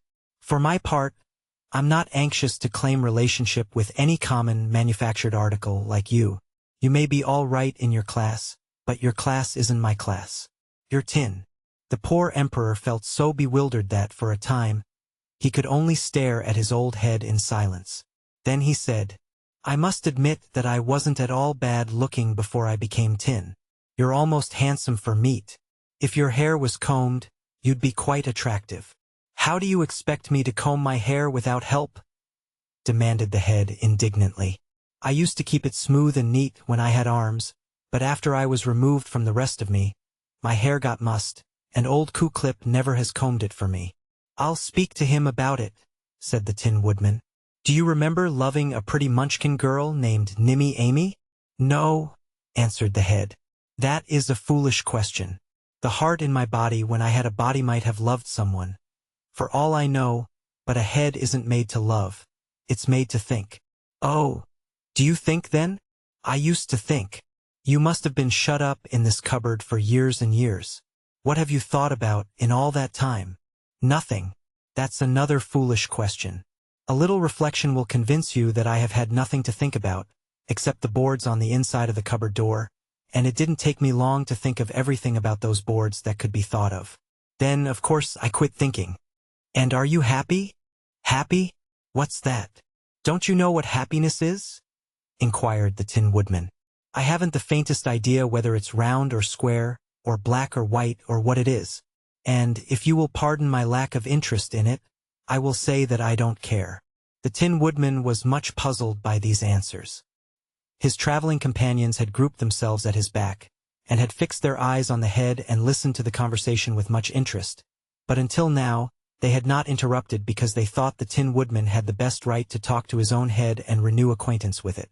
But now the Tin Soldier remarked, "I wonder if my old head happens to be in any of these cupboards." And he proceeded to open all the cupboard doors. But no other head was to be found on any of the shelves. "Oh, well, never mind," said Woot the Wanderer. "I can't imagine what anyone wants of a cast-off head anyhow. I can understand the soldier's interest," asserted Polychrome, dancing around the grimy workshop until her draperies formed a cloud around her dainty form. For sentimental reasons, a man might like to see his old head once more, just as one likes to revisit an old home. "And then to kiss it goodbye," added the Scarecrow. "I hope that Tin Thing won't try to kiss me goodbye," exclaimed the Tin Woodman's former head. "And I don't see what right you folks have to disturb my peace and comfort, either. You belong to me," the Tin Woodman declared. "I do not. You and I are one. We've been parted," asserted the head. "It would be unnatural for me to have any interest in a man made of tin. Please close the door and leave me alone." "I did not think that my old head could be so disagreeable," said the Emperor.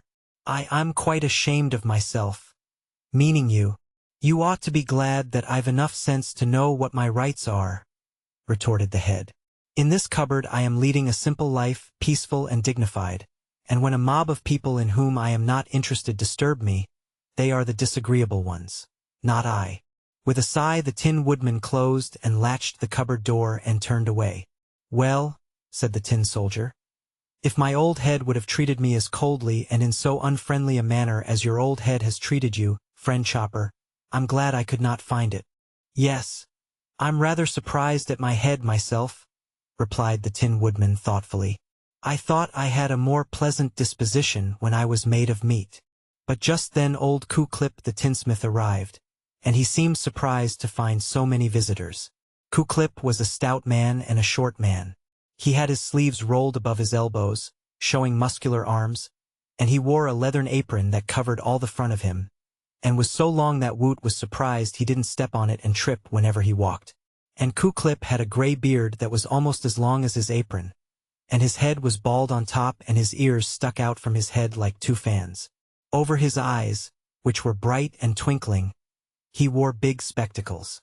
It was easy to see that the tinsmith was a kind-hearted man, as well as a merry and agreeable one. "Oh ho!" he cried in a joyous bass voice. "Here are both my tin men come to visit me, and they and their friends are welcome indeed.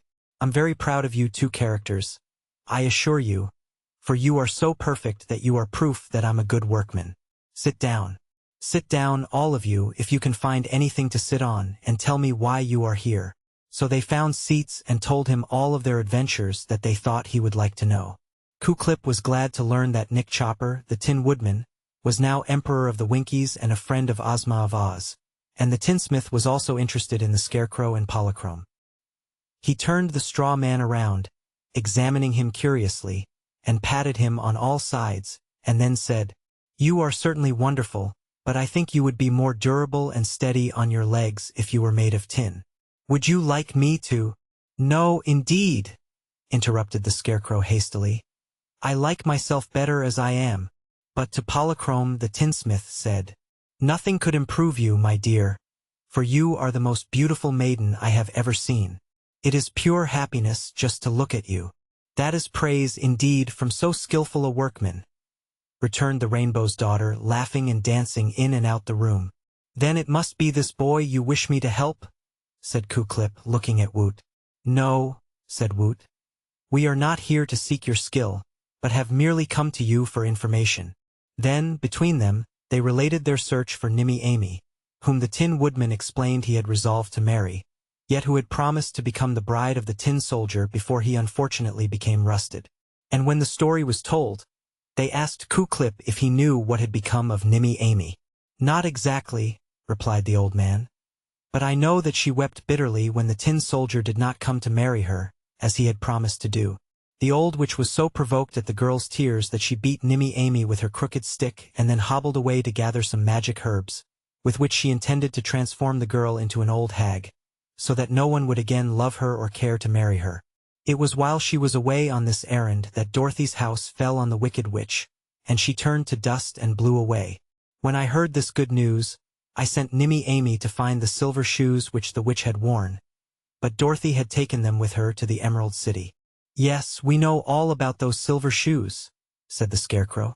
"Well," continued Ku-Klip, "after that, Nimmy Amy decided to go away from the forest and live with some people she was acquainted with who had a house on Mount Munch.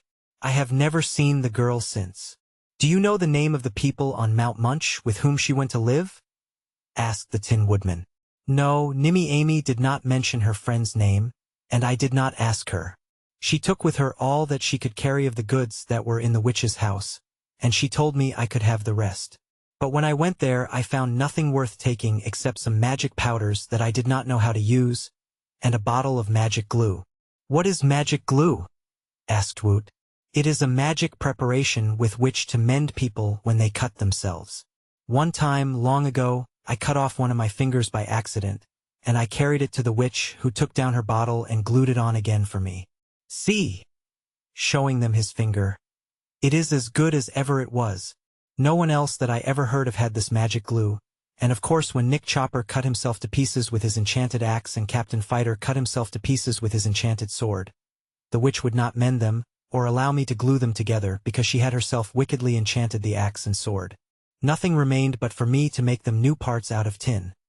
But, as you see, tin answered the purpose very well, and I am sure their tin bodies are a great improvement on their meat bodies."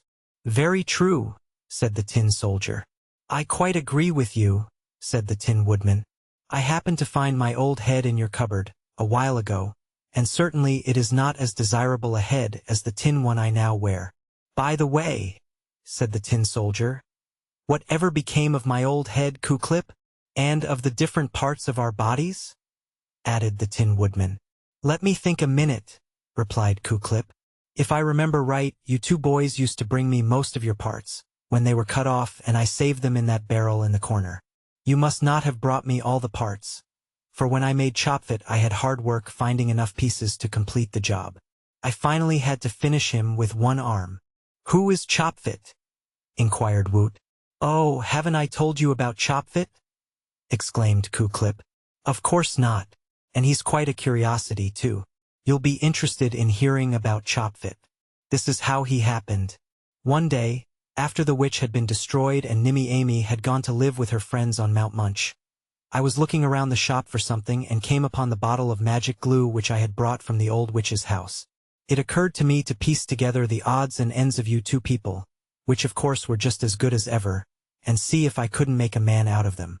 If I succeeded, I would have an assistant to help me with my work, and I thought it would be a clever idea to put to some practical use the scraps of Nick Chopper and Captain Fighter. There were two perfectly good heads in my cupboard, and a lot of feet and legs and parts of bodies in the barrel, so I set to work to see what I could do. First, I pieced together a body, gluing it with the witch's magic glue, which worked perfectly. That was the hardest part of my job, however, because the bodies didn't match up well and some parts were missing. But by using a piece of Captain Fighter here and a piece of Nick Chopper there, I finally got together a very decent body with heart and all the trimmings complete. "Whose heart did you use in making the body?" asked the Tin Woodman anxiously. "I can't tell, for the parts had no tags on them and one heart looks much like another. After the body was completed, I glued two fine legs and feet onto it. One leg was Nick Chopper's and one was Captain Fighter's, and, finding one leg longer than the other, I trimmed it down to make them match. I was much disappointed to find that I had but one arm.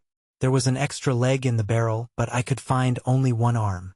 Having glued this onto the body, I was ready for the head, and I had some difficulty in making up my mind which head to use. Finally, I shut my eyes and reached out my hand toward the cupboard shelf, and the first head I touched I glued upon my new man. "It was mine," declared the Tin Soldier gloomily. "No, it was mine," asserted Ku-Klip, "for I had given you another in exchange for it, the beautiful tin head you now wear. When the glue had dried, my man was quite an interesting fellow. I named him Chopfit, using a part of Nick Chopper's name and a part of Captain Fighter's name, because he was a mixture of both your cast-off parts. Chopfit was interesting, as I said, but he did not prove a very agreeable companion. He complained bitterly because I had given him but one arm as if it were my fault, and he grumbled because the suit of blue Munchkin clothes, which I got for him from a neighbor, did not fit him perfectly. "Ah, that was because he was wearing my old head," remarked the tin soldier. "I remember that head used to be very particular about its clothes." As an assistant, the old tinsmith continued, Chopfit was not a success. He was awkward with tools and was always hungry. He demanded something to eat 6 or 8 times a day, so I wondered if I had fitted his insides properly. Indeed, Chopfit ate so much that little food was left for myself. So, when he proposed one day to go out into the world and seek adventures, I was delighted to be rid of him. I even made him a tin arm to take the place of the missing one, and that pleased him very much, so that we parted good friends. "What became of Chopfit after that?" the Scarecrow inquired. "I never heard. He started off toward the east, into the plains of the Munchkin country, and that was the last I ever saw of him." "It seems to me," said the Tin Woodman reflectively, "that you did wrong in making a man out of our cast-off parts. It is evident that Chopfit could, with justice, claim relationship with both of us." "Don't worry about that," advised Kuklip cheerfully. "It is not likely that you will ever meet the fellow, and if you should meet him, he doesn't know who he is made of, for I never told him the secret of his manufacture. Indeed, you are the only ones who know of it, and you may keep the secret to yourselves if you wish to." "Never mind Chopfit," said the Scarecrow. "Our business now is to find poor Nimmy Amy and let her choose her tin husband. To do that, it seems, from the information Kuklip has given us, we must travel to Mount Munch." "If that's the program, let us start at once," suggested Woot. So they all went outside, where they found Polychrome dancing about among the trees and talking with the birds and laughing as merrily as if she had not lost her rainbow and so been separated from all her fairy sisters. They told her they were going to Mount Munch, and she replied, "Very well. I am as likely to find my rainbow there as here, and any other place is as likely as there. It all depends on the weather. Do you think it looks like rain?" They shook their heads, and Polychrome laughed again and danced on after them when they resumed their journey. The Tin Woodman of Oz. Chapter 19. The Invisible Country. They were proceeding so easily and comfortably on their way to Mount Munch that Woot said in a serious tone of voice, "I'm afraid something is going to happen." "Why?" asked Polychrome, dancing around the group of travelers. "Because," said the boy thoughtfully, "I've noticed that when we have the least reason for getting into trouble, something is sure to go wrong. Just now the weather is delightful. The grass is beautifully blue and quite soft to our feet. The mountain we are seeking shows clearly in the distance, and there is no reason anything should happen to delay us in getting there. Our troubles all seem to be over, and well, that's why I'm afraid," he added with a sigh. "Dear me," remarked the Scarecrow. "What unhappy thoughts you have, to be sure. This is proof that born brains cannot equal manufactured brains. For my brains dwell only on facts and never borrow trouble. When there is occasion for my brains to think, they think, but I would be ashamed of my brains if they kept shooting out thoughts that were merely fears and imaginings, such as do no good, but are likely to do harm. For my part," said the Tin Woodman, "I do not think at all, but allow my velvet heart to guide me at all times." "The tinsmith filled my hollow head with scraps and clippings of tin," said the soldier, "and he told me they would do nicely for brains. But when I begin to think, the tin scraps rattle around and get so mixed that I'm soon bewildered, so I try not to think. My tin heart is almost as useless to me, for it is hard and cold, so I'm sure the red velvet heart of my friend Nick Chopper is a better guide." "Thoughtless people are not unusual," observed the Scarecrow, "but I consider them more fortunate than those who have useless or wicked thoughts and do not try to curb them. Your oil can, friend Woodman, is filled with oil, but you only apply the oil to your joints, drop by drop, as you need it, and do not keep spilling it where it will do no good. Thoughts should be restrained in the same way as your oil, and only applied when necessary, and for a good purpose. If used carefully, thoughts are good things to have." Polychrome laughed at him, for the Rainbow's daughter knew more about thoughts than the Scarecrow did. But the others were solemn, feeling they had been rebuked, and tramped on in silence. Suddenly Woot, who was in the lead, looked around and found that all his comrades had mysteriously disappeared. But where could they have gone to? The broad plain was all about him, and there were neither trees nor bushes that could hide even a rabbit, nor any hole for one to fall into. Yet there he stood, alone. Surprise had caused him to halt, and with a thoughtful and puzzled expression on his face, he looked down at his feet. It startled him anew to discover that he had no feet. He reached out his hands, but he could not see them. He could feel his hands and arms and body. He stamped his feet on the grass and knew they were there, but in some strange way they had become invisible. While Woot stood, wondering, a crash of metal sounded in his ears, and he heard two heavy bodies tumble to the earth just beside him. "Good gracious!" exclaimed the voice of the Tin Woodman. "Mercy me!" cried the voice of the Tin Soldier. "Why didn't you look where you were going?" asked the Tin Woodman reproachfully. "I did, but I couldn't see you," said the Tin Soldier. "Something has happened to my tin eyes. I can't see you even now, nor can I see anyone else." "It's the same way with me," admitted the Tin Woodman. Woot couldn't see either of them, although he heard them plainly, and just then something smashed against him unexpectedly and knocked him over. But it was only the straw-stuffed body of the Scarecrow that fell upon him, and while he could not see the Scarecrow, he managed to push him off and rose to his feet just as Polychrome whirled against him and made him tumble again. Sitting upon the ground, the boy asked, "Can you see us, Polly?" "No, indeed," answered the Rainbow's daughter. "We've all become invisible." "How did it happen, do you suppose?" inquired the Scarecrow, lying where he had fallen. "We have met with no enemy," answered Polychrome. "So it must be that this part of the country has the magic quality of making people invisible, even fairies falling under the charm. We can see the grass and the flowers and the stretch of plain before us, and we can still see Mount Munch in the distance. But we cannot see ourselves or one another." "Well, what are we to do about it?" demanded Woot. "I think this magic affects only a small part of the plain," replied Polychrome. "Perhaps there is only a streak of the country where an enchantment makes people become invisible. So, if we get together and hold hands, we can travel toward Mount Munch until the enchanted streak is past." "All right," said Woot, jumping up. "Give me your hand, Polychrome." "Where are you?" "Here," she answered. "Whistle, Woot, and keep whistling until I come to you." So Woot whistled, and presently Polychrome found him and grasped his hand. "Someone must help me up," said the Scarecrow, lying near them. So they found the straw man and sat him upon his feet, after which he held fast to Polychrome's other hand. Nick Chopper and the Tin Soldier had managed to scramble up without assistance.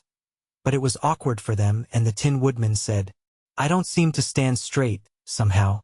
But my joints all work, so I guess I can walk." Guided by his voice, they reached his side, where Woot grasped his tin fingers so they might keep together.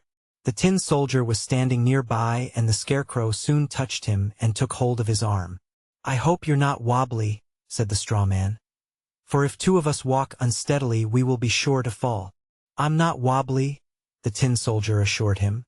"But I'm certain that one of my legs is shorter than the other. I can't see it to tell what's gone wrong. But I'll limp on with the rest of you until we are out of this enchanted territory." They now formed a line, holding hands, and turning their faces toward Mount Munch resumed their journey. They had not gone far, however, when a terrible growl saluted their ears. The sound seemed to come from a place just in front of them, so they halted abruptly and remained silent, listening with all their ears. "I smell straw!" cried a hoarse, harsh voice, with more growls and snarls. "I smell straw, and I'm a hippogee-wyraffe who loves straw and eats all he can find. I want to eat this straw. Where is it? Where is it?" The Scarecrow, hearing this, trembled but kept silent. All the others were silent, too, hoping that the invisible beast would be unable to find them. But the creature sniffed the odor of the straw and drew nearer and nearer to them until he reached the Tin Woodman, on one end of the line. It was a big beast, and it smelled of the Tin Woodman and grated 2 rows of enormous teeth against the Emperor's tin body. "Bah!" "That's not straw," said the harsh voice, and the beast advanced along the line to Woot. "Meat! Pooh, you're no good. I can't eat meat," grumbled the beast and passed on to Polychrome. "Sweetmeats and perfume cobwebs and dew. Nothing to eat in a fairy like you," said the creature. Now, the Scarecrow was next to Polychrome in the line, and he realized if the beast devoured his straw, he would be helpless for a long time, because the last farmhouse was far behind them and only grass covered the vast expanse of plain. So in his fright, he let go of Polychrome's hand and put the hand of the Tin Soldier in that of the Rainbow's Daughter. Then he slipped back of the line and went to the other end, where he silently seized the Tin Woodman's hand. Meantime, the beast had smelled the Tin Soldier and found he was the last of the line. "That's funny," growled the Hippogiraffe. "I can smell straw, but I can't find it. Well, it's here somewhere, and I must hunt around until I do find it, for I'm hungry."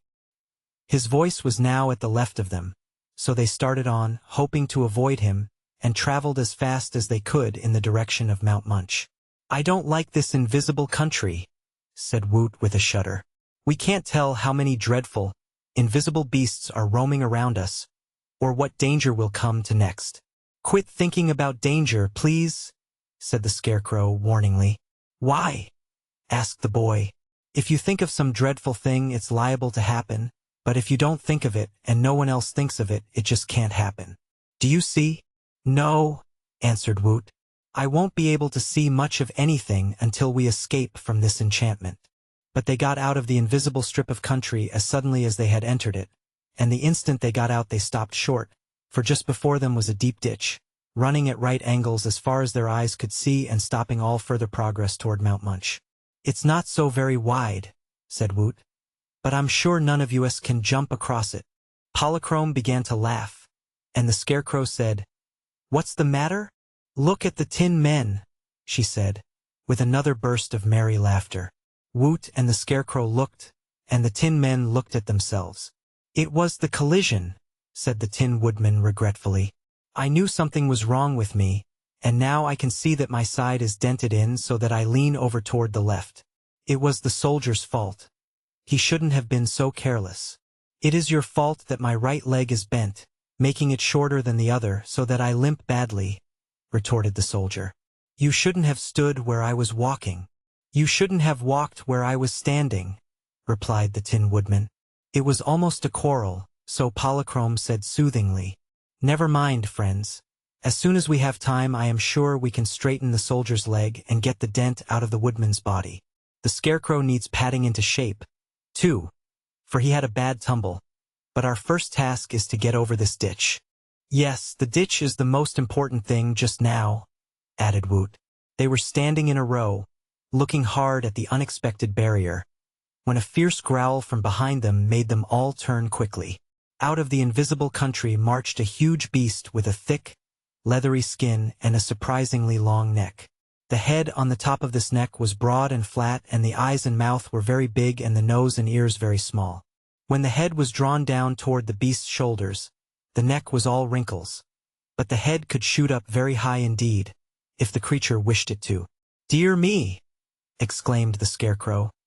"This must be the Hippogiraffe." "Quite right," said the beast. "And you're the straw which I'm to eat for my dinner. Oh, how I love straw! I hope you don't resent my affectionate appetite." With its 4 great legs it advanced straight toward the Scarecrow, but the Tin Woodman and the Tin Soldier both sprang in front of their friend and flourished their weapons. "Keep off," said the Tin Woodman warningly, "or I'll chop you with my axe." "Keep off," said the Tin Soldier, "or I'll cut you with my sword." "Would you really do that?" asked the Hippogiraffe in a disappointed voice. "We would," they both replied, and the Tin Woodman added, "The Scarecrow is our friend, and he would be useless without his straw stuffing. So, as we are comrades, faithful and true, we will defend our friend's stuffing against all enemies." The Hippogiraffe sat down and looked at them sorrowfully. "When one has made up his mind to have a meal of delicious straw, and then finds he can't have it, it is certainly hard luck," he said. "And what good is the straw man to you or to himself, when the ditch keeps you from going any further?"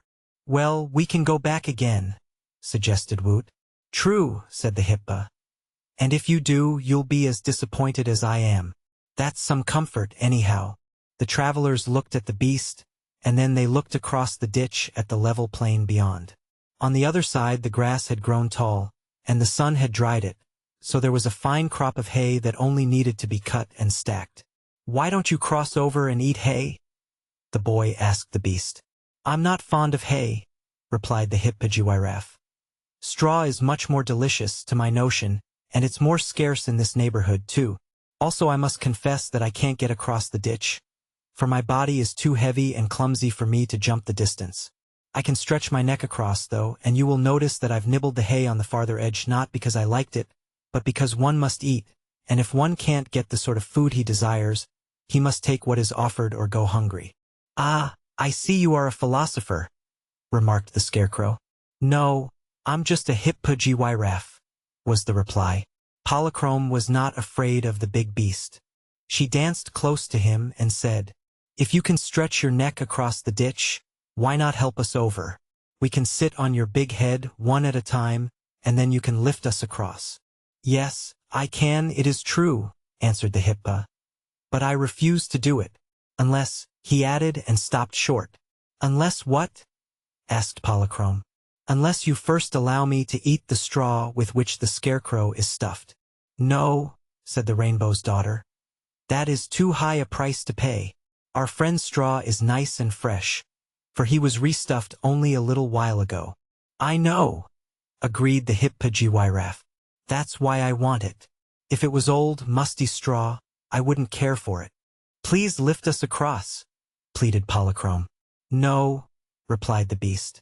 Since you refuse my generous offer, I can be as stubborn as you are. After that they were all silent for a time. But then the scarecrow said bravely, Friends, let us agree to the beast's terms. Give him my straw, and carry the rest of me with you across the ditch. Once on the other side, the tin soldier can cut some of the hay with his sharp sword, and you can stuff me with that material until we reach a place where there is straw. It is true I have been stuffed with straw all my life, and it will be somewhat humiliating to be filled with common hay. But I am willing to sacrifice my pride in a good cause. Moreover, to abandon our errand and so deprive the great emperor of the Winkies, or this noble soldier of his bride, would be equally humiliating, if not more so. You're a very honest and clever man, exclaimed the hippogiraffe admiringly. When I have eaten your head, perhaps I also will become clever. You're not to eat my head, you know, returned the scarecrow hastily. My head isn't stuffed with straw and I cannot part with it. When one loses his head, he loses his brains. Very well then, you may keep your head, said the beast. The scarecrow's companions thanked him warmly for his loyal sacrifice to their mutual good, and then he laid down and permitted them to pull the straw from his body.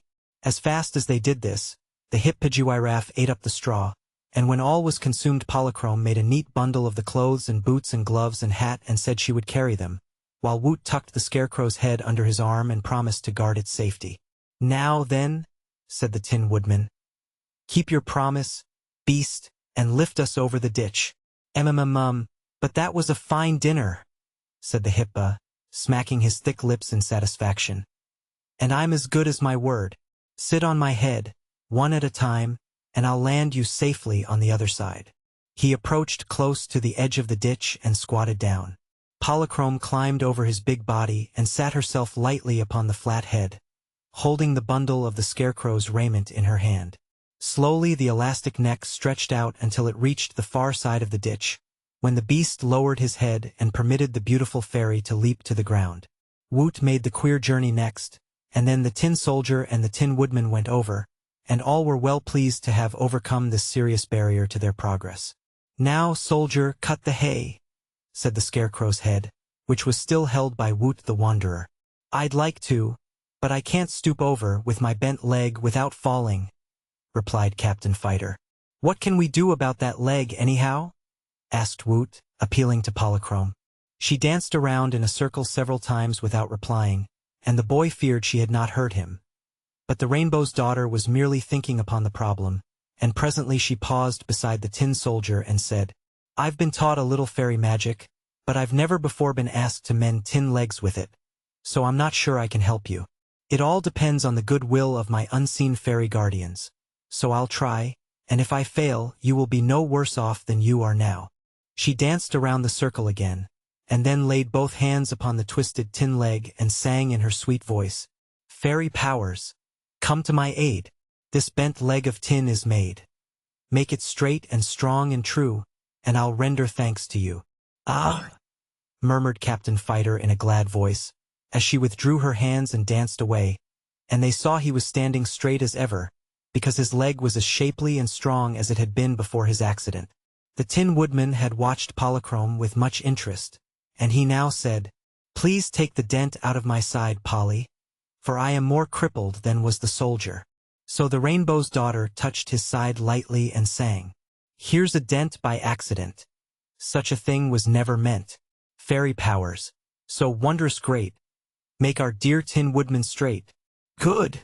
cried the Emperor, again standing erect and strutting around to show his fine figure. "Your fairy magic may not be able to accomplish all things, sweet Polychrome, but it works splendidly on tin. Thank you very much." "The hay, pleaded the Scarecrow's head. "Oh yes, the hay," said Woot. "What are you waiting for, Captain Fighter?" At once the tin soldier set to work cutting hay with his sword, and in a few minutes there was quite enough with which to stuff the Scarecrow's body. Woot and Polychrome did this, and it was no easy task because the hay packed together more than straw, and as they had little experience in such work their job, when completed, left the Scarecrow's arms and legs rather bunchy.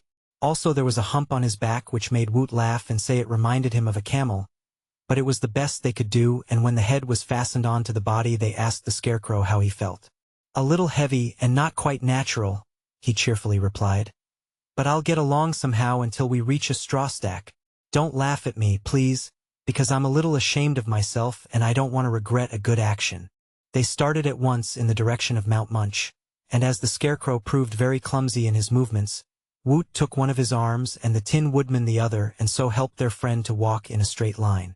And the Rainbow's Daughter, as before, danced ahead of them and behind them and all around them, and they never minded her odd ways, because to them she was like a ray of sunshine. The Tin Woodman of Oz. Chapter 20. Overnight. The land of the Munchkins is full of surprises, as our travelers had already learned, and although Mount Munch was constantly growing larger as they advanced toward it, they knew it was still a long way off and were not certain, by any means, that they had escaped all danger or encountered their last adventure. The plain was broad, and as far as the eye could see, there seemed to be a level stretch of country between them and the mountain. But toward evening they came upon a hollow, in which stood a tiny blue Munchkin dwelling with a garden around it and fields of grain filling in all the rest of the hollow. They did not discover this place until they came close to the edge of it, and they were astonished at the sight that greeted them because they had imagined that this part of the plain had no inhabitants. "It's a very small house," Woot declared. "I wonder who lives there?" "The way to find out is to knock on the door and ask," replied the Tin Woodman. "Perhaps it is the home of Nimmy Amy." "Is she a dwarf?" asked the boy. "No, indeed. Nimmy Amy is a full-sized woman." "Then I'm sure she couldn't live in that little house," said Woot. "Let's go down," suggested the Scarecrow. "I'm almost sure I can see a straw stack in the backyard." They descended the hollow, which was rather steep at the sides, and soon came to the house, which was indeed rather small. Woot knocked upon a door that was not much higher than his waist, but got no reply. He knocked again, but not a sound was heard. "Smoke is coming out of the chimney," announced Polychrome, who was dancing lightly through the garden, where cabbages and beets and turnips and the like were growing finely. "Then someone surely lives here," said Woot, and knocked again. Now a window at the side of the house opened and a queer head appeared. It was white and hairy and had a long snout and little round eyes. The ears were hidden by a blue sunbonnet tied under the chin. "Oh, it's a pig!" exclaimed Woot. "Pardon me. I am Mrs. Squealina Swine, wife of Professor Grunter Swine, and this is our home," said the one in the window. "What do you want?" "What sort of a professor is your husband?" inquired the Tin Woodman curiously. "He is Professor of Cabbage Culture and Corn Perfection. He is very famous in his own family, and would be the wonder of the world if he went abroad," said Mrs. Swine in a voice that was half proud and half irritable.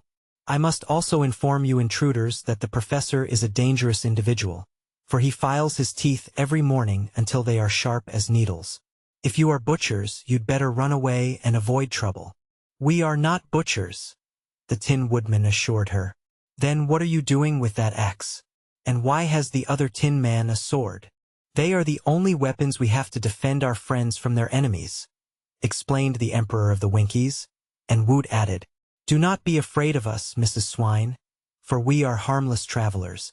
The Tin Men and the Scarecrow never eat anything and Polychrome feasts only on dewdrops. As for me, I'm rather hungry, but there is plenty of food in your garden to satisfy me." Professor Swine now joined his wife at the window, looking rather scared in spite of the boy's assuring speech. He wore a blue munchkin hat, with pointed crown and broad brim, and big spectacles covered his eyes. He peeked around from behind his wife, and after looking hard at the strangers, he said, "My wisdom assures me that you are merely travelers, as you say, and not butchers. Butchers have reason to be afraid of me, but you are safe. We cannot invite you in, for you are too big for our house, but the boy who eats is welcome to all the carrots and turnips he wants. Make yourselves at home in the garden and stay all night if you like, but in the morning you must go away, for we are quiet people and do not care for company." "May I have some of your straw?" asked the Scarecrow. "Help yourself," replied Professor Swine. "For pigs, they're quite respectable," remarked Woot, as they all went toward the straw stack. "I'm glad they didn't invite us in," said Captain Fighter. "I hope I'm not too particular about my associates, but I draw the line at pigs." The Scarecrow was glad to be rid of his hay, for during the long walk it had sagged down and made him fat and squatty and more bumpy than at first. "I'm not specially proud," he said, "but I love a manly figure such as only straw stuffing can create. I've not felt like myself since that hungry hippa ate my last straw." Polychrome and Woot set to work removing the hay, and then they selected the finest straw, crisp and golden, and with it stuffed the Scarecrow anew.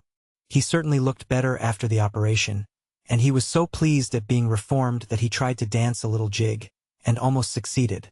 "I shall sleep under the straw stack tonight," Woot decided, after he had eaten some of the vegetables from the garden, and in fact he slept very well, with the two Tin Men and the Scarecrow sitting silently beside him and Polychrome away somewhere in the moonlight dancing her fairy dances. At daybreak the Tin Woodman and the Tin Soldier took occasion to polish their bodies and oil their joints, for both were exceedingly careful of their personal appearance.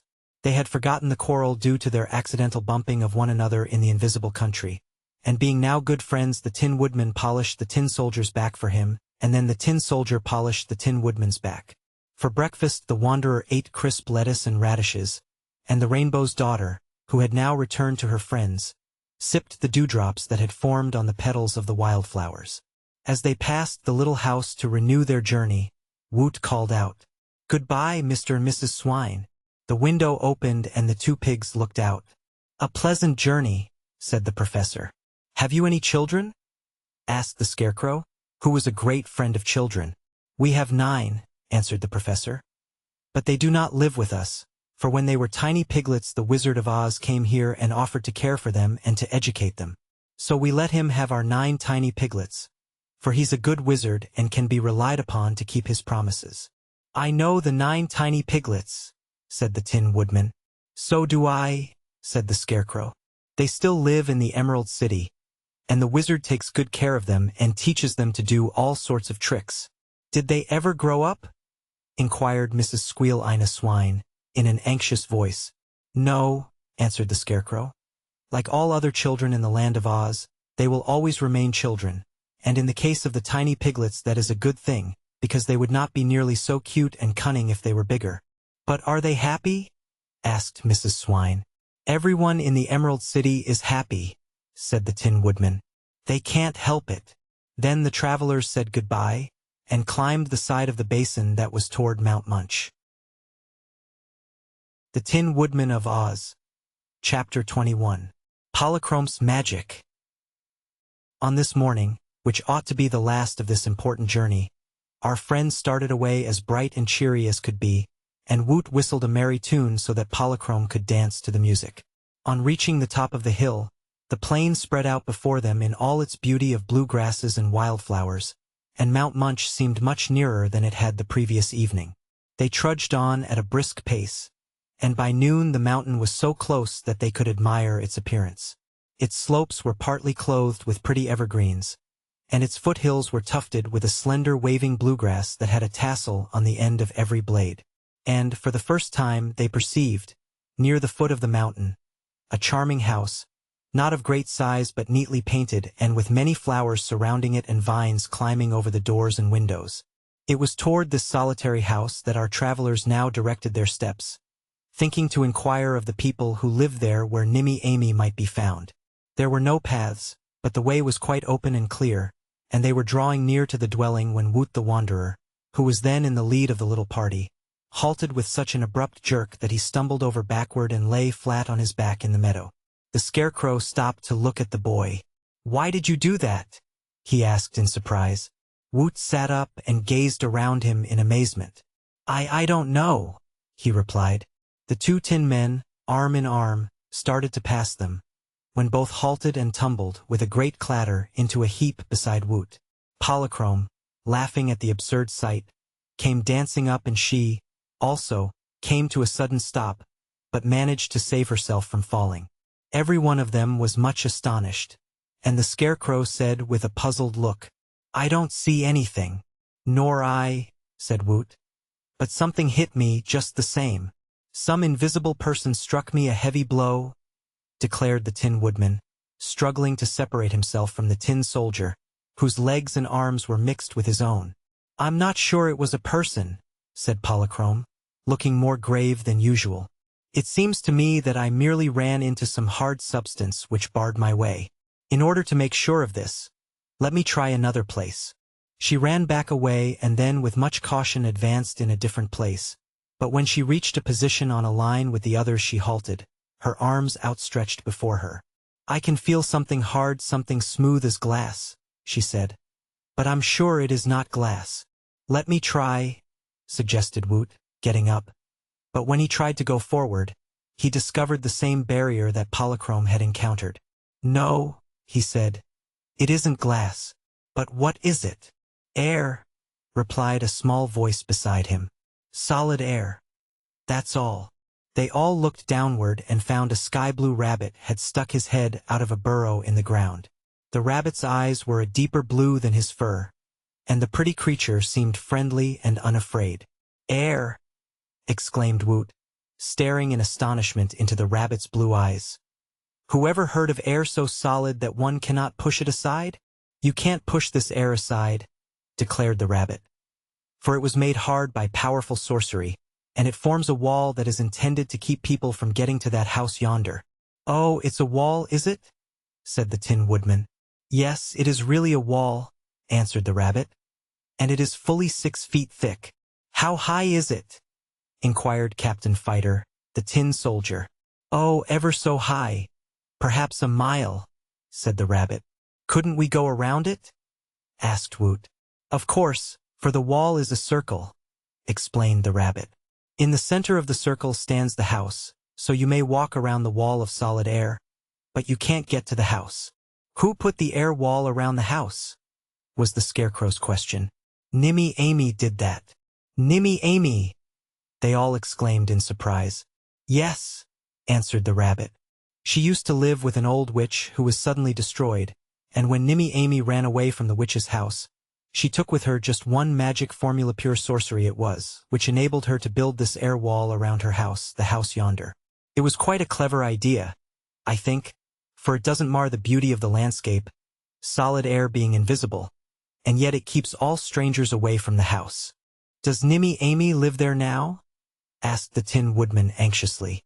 "Yes, indeed," said the rabbit. "And does she weep and wail from morning till night?" continued the Emperor. "No, she seems quite happy," asserted the rabbit.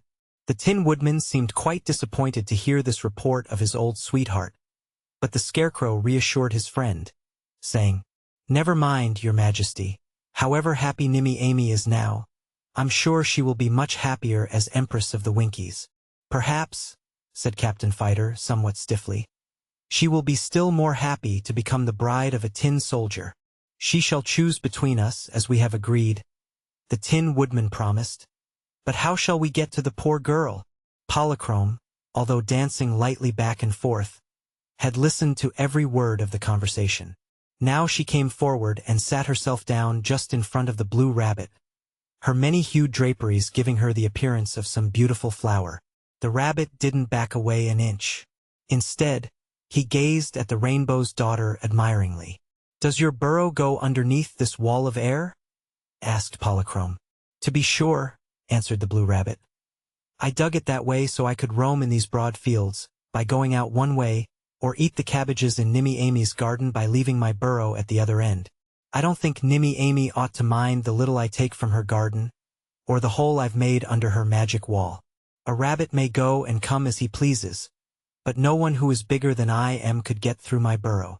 Will you allow us to pass through it, if we are able to?" inquired Polychrome. "Yes, indeed," answered the blue rabbit. "I'm no especial friend of Nimmy Amy, for once she threw stones at me, just because I was nibbling some lettuce, and only yesterday she yelled, 'Shoo!' at me, which made me nervous. You're welcome to use my burrow in any way you choose." "But this is all nonsense," declared Woot the Wanderer. "We are everyone too big to crawl through a rabbit's burrow." "We are too big now," agreed the Scarecrow. "But you must remember that Polychrome is a fairy, and fairies have many magic powers." Woot's face brightened as he turned to the lovely daughter of the rainbow. "Could you make us all as small as that rabbit?" he asked eagerly. "I can try," answered Polychrome with a smile, and presently she did it so easily that Woot was not the only one astonished. As the now tiny people grouped themselves before the rabbit's burrow, the hole appeared to them like the entrance to a tunnel, which indeed it was. "I'll go first," said wee Polychrome, who had made herself grow as small as the others, and into the tunnel she danced without hesitation. A tiny Scarecrow went next, and then the two funny little tin men. "Walk in. It's your turn," said the blue rabbit to Woot the Wanderer. "I'm coming after to see how you get along. This will be a regular surprise party to Nimmy Amy." So Woot entered the hole and felt his way along its smooth sides in the dark until he finally saw the glimmer of daylight ahead and knew the journey was almost over. Had he remained his natural size, the distance could have been covered in a few steps, but to a thumb-high Woot it was quite a promenade.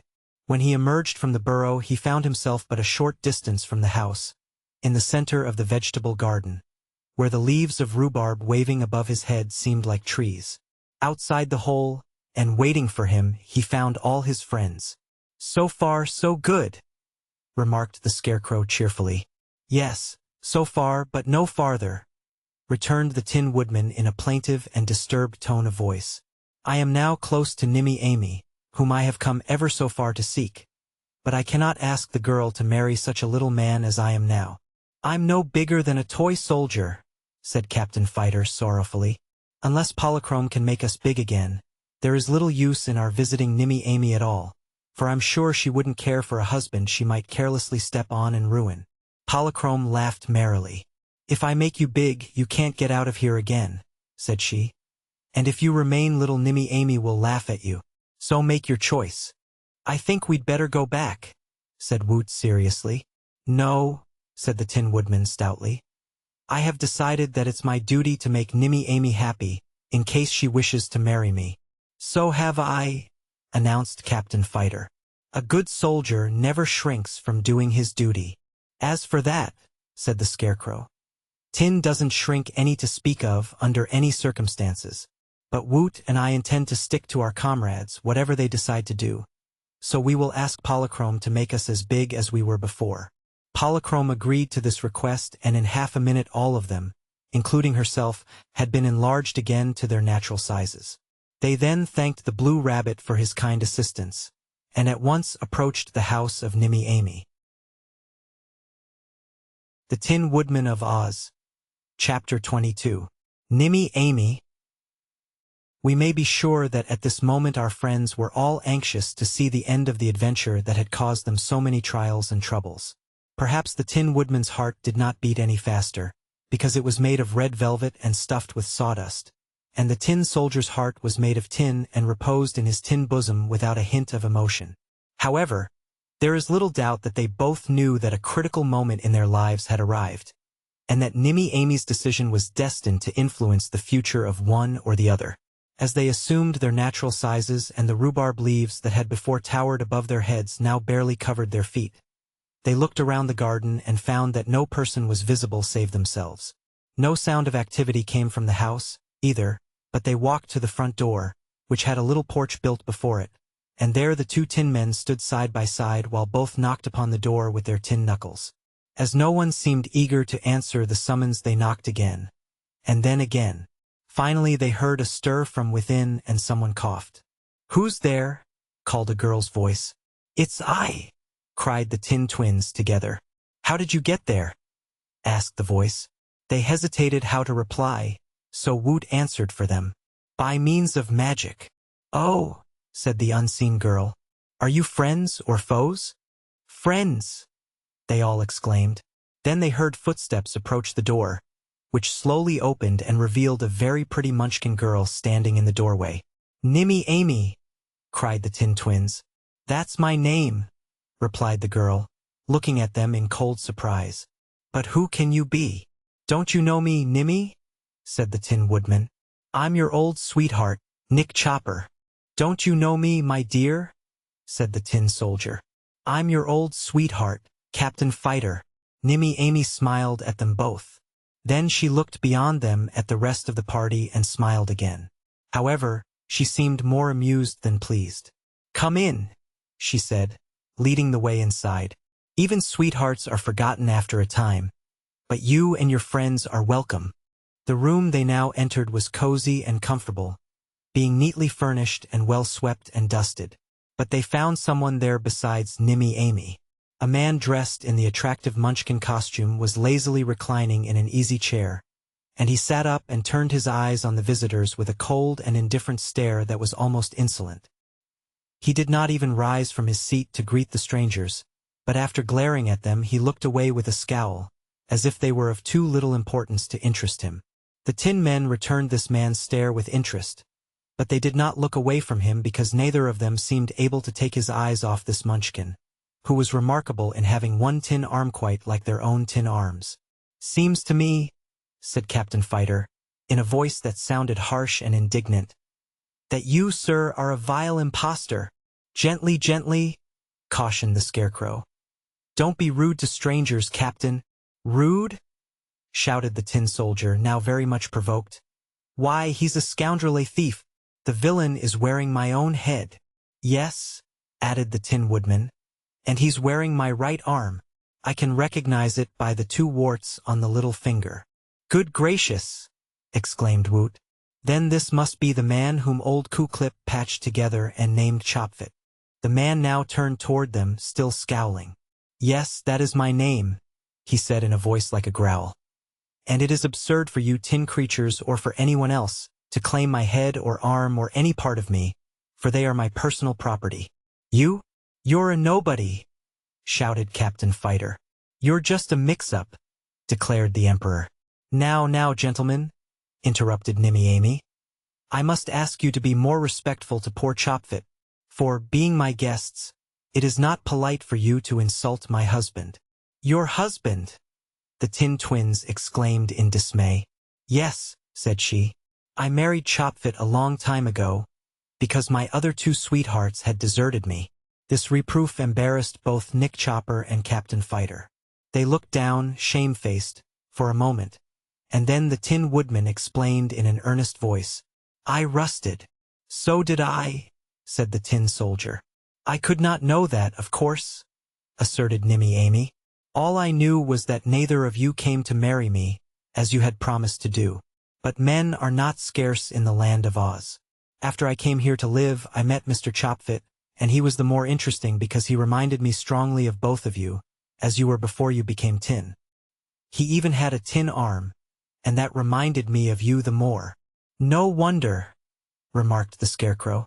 "But listen, Nimmy Amy," said the astonished Woot. "He really is both of them, for he is made of their cast-off parts." "Oh, you're quite wrong," declared Polychrome, laughing, for she was greatly enjoying the confusion of the others. The tin men are still themselves, as they will tell you, and so Chopfit must be someone else. They looked at her bewildered, for the facts in the case were too puzzling to be grasped at once. "It is all the fault of old Ku-Clip," muttered the Tin Woodman. "He had no right to use our cast-off parts to make another man with." "It seems he did it, however," said Nimmy Amy calmly. "And I married him because he resembled you both.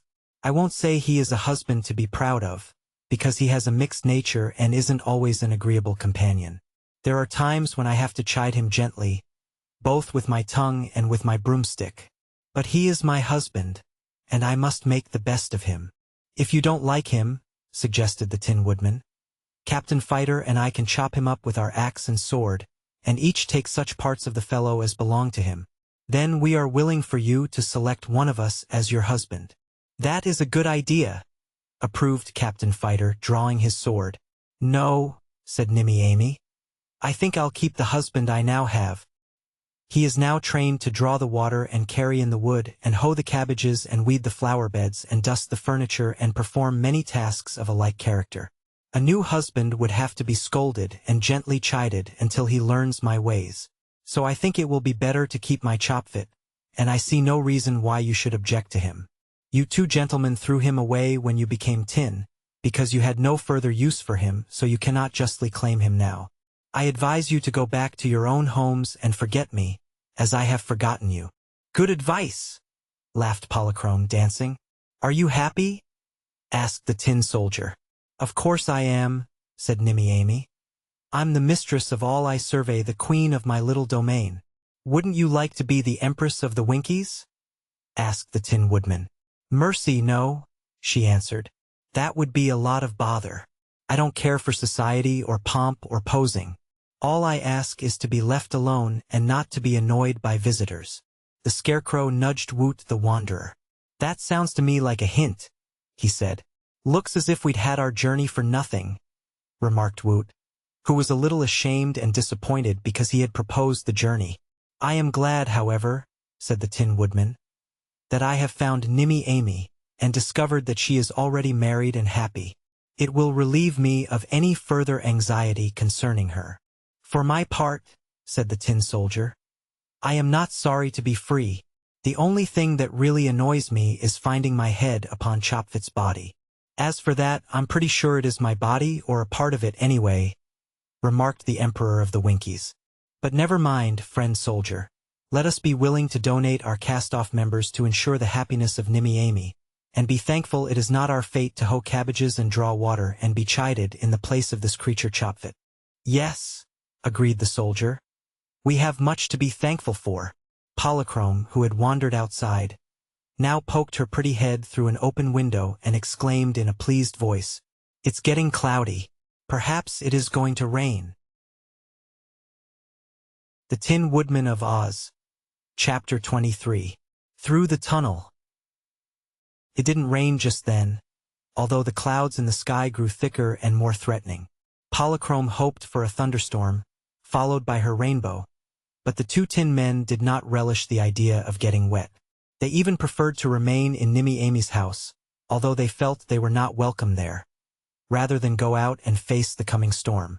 But the Scarecrow, who was a very thoughtful person, said to his friends, "If we remain here until after the storm and Polychrome goes away on her rainbow, then we will be prisoners inside the wall of solid air. So it seems best to start upon our return journey at once. If I get wet, my straw stuffing will be ruined, and if you two tin gentlemen get wet, you may perhaps rust again and become useless.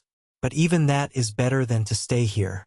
Once we are free of the barrier, we have Woot the Wanderer to help us, and he can oil your joints and restuff my body, if it becomes necessary, for the boy is made of meat, which neither rusts nor gets soggy or moldy."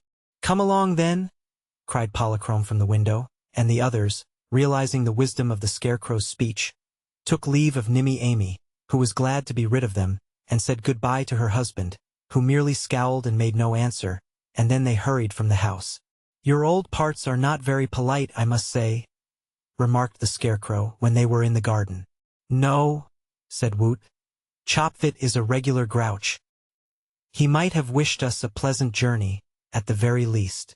I beg you not to hold us responsible for that creature's actions, pleaded the Tin Woodman. We are through with Chopfit and shall have nothing further to do with him. Polychrome danced ahead of the party and led them straight to the burrow of the Blue Rabbit, which they might have had some difficulty in finding without her. There she lost no time in making them all small again. The Blue Rabbit was busy nibbling cabbage leaves in Nimmy Amy's garden, so they did not ask his permission but at once entered the burrow. Even now the raindrops were beginning to fall, but it was quite dry inside the tunnel, and by the time they had reached the other end, outside the circular wall of solid air, the storm was at its height and the rain was coming down in torrents.